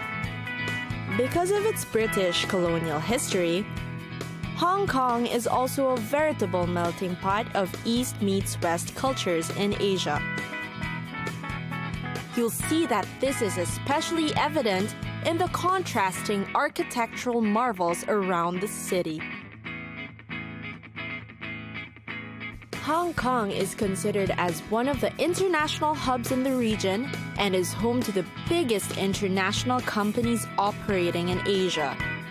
Hong Kong is also a food lover's paradise. Whether it's big fancy dining like Hong Kong's award-winning Tim Ho Wan, or just your hole-in-the-wall food stop, there's bound to be something for you. Of course, no visit is ever complete without some must-see destinations. If you're going to Hong Kong, don't forget to check out the Tan Tian Buddha, a giant 112-foot bronze statue depicting Buddha, which is located in Hong Kong's Lantau Island. The Star Ferry Harbor Tour, a short 11-minute ferry across the Hong Kong harbor. Tickets are cheap and the ferry schedule is set throughout the day. It's a great way to catch a glimpse of the Hong Kong skyline. For those eager for the Hong Kong nightlife scene, Lan Kwai Fong is a place to be. Boasting of over 90 establishments catering to food and entertainment, Lan Kwai Fong is also known to attract local and foreign celebrities. And of course, let's not forget shopping. Hong Kong's famous Temple Street Night Market is a bargain hunter's dream.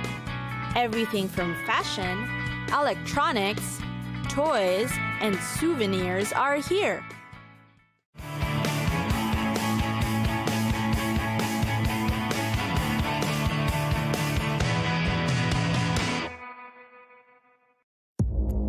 Our allies, in many cases, are worse than our enemies. Stay informed and connected with the latest international headlines.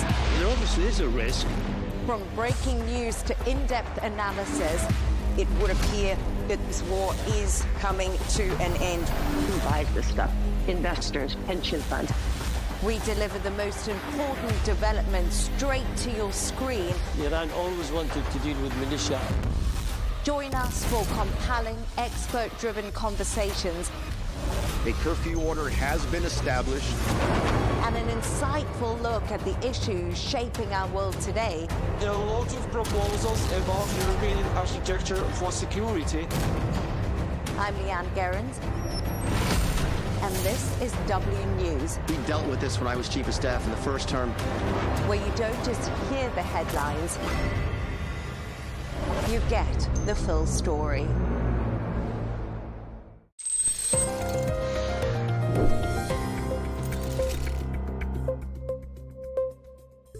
The United States presidency, a role steeped in history, tradition, and since 1951, a firm two-term limit. But with President Donald Trump once again hinting at the idea of a third term, a question many thought was long settled is back in the headlines. Can he actually do that? I'm Joanne Soria, and this is Pixel. Congratulations, Mr. President.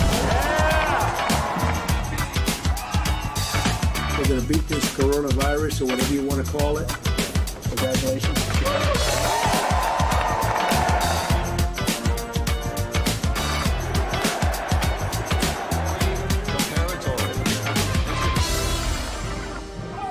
Let's start at the beginning with George Washington. After serving 2 terms as president, Washington voluntarily stepped down in 1797.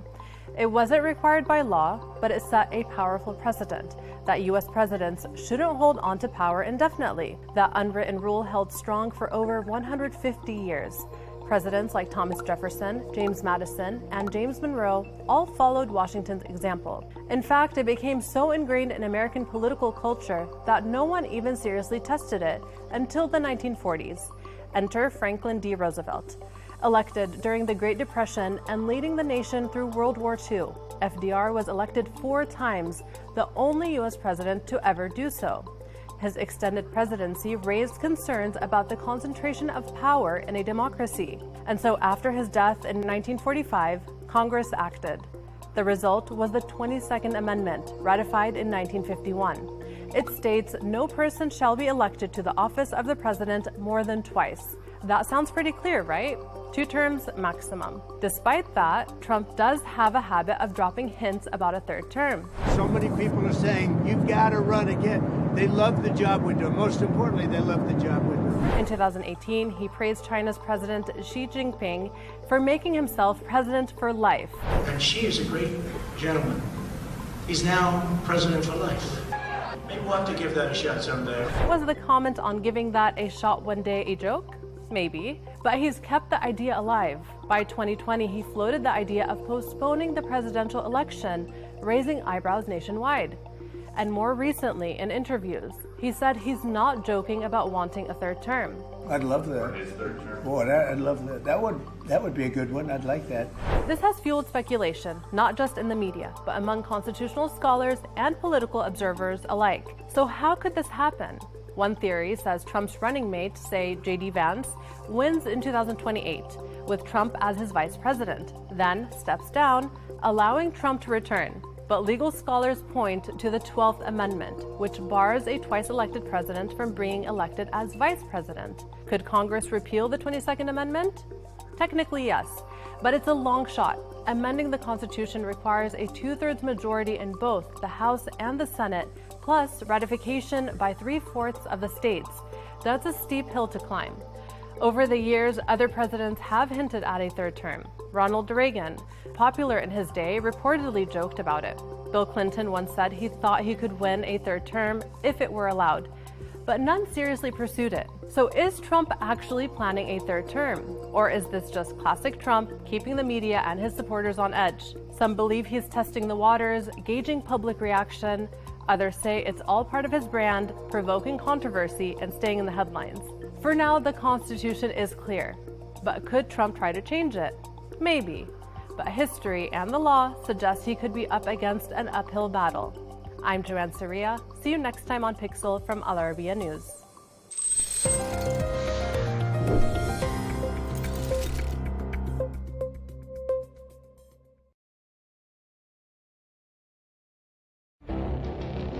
It feels like decades are passing by in a matter of weeks. Seismic shifts in the world order. Never, ever will be part of America. With so much happening and so much noise.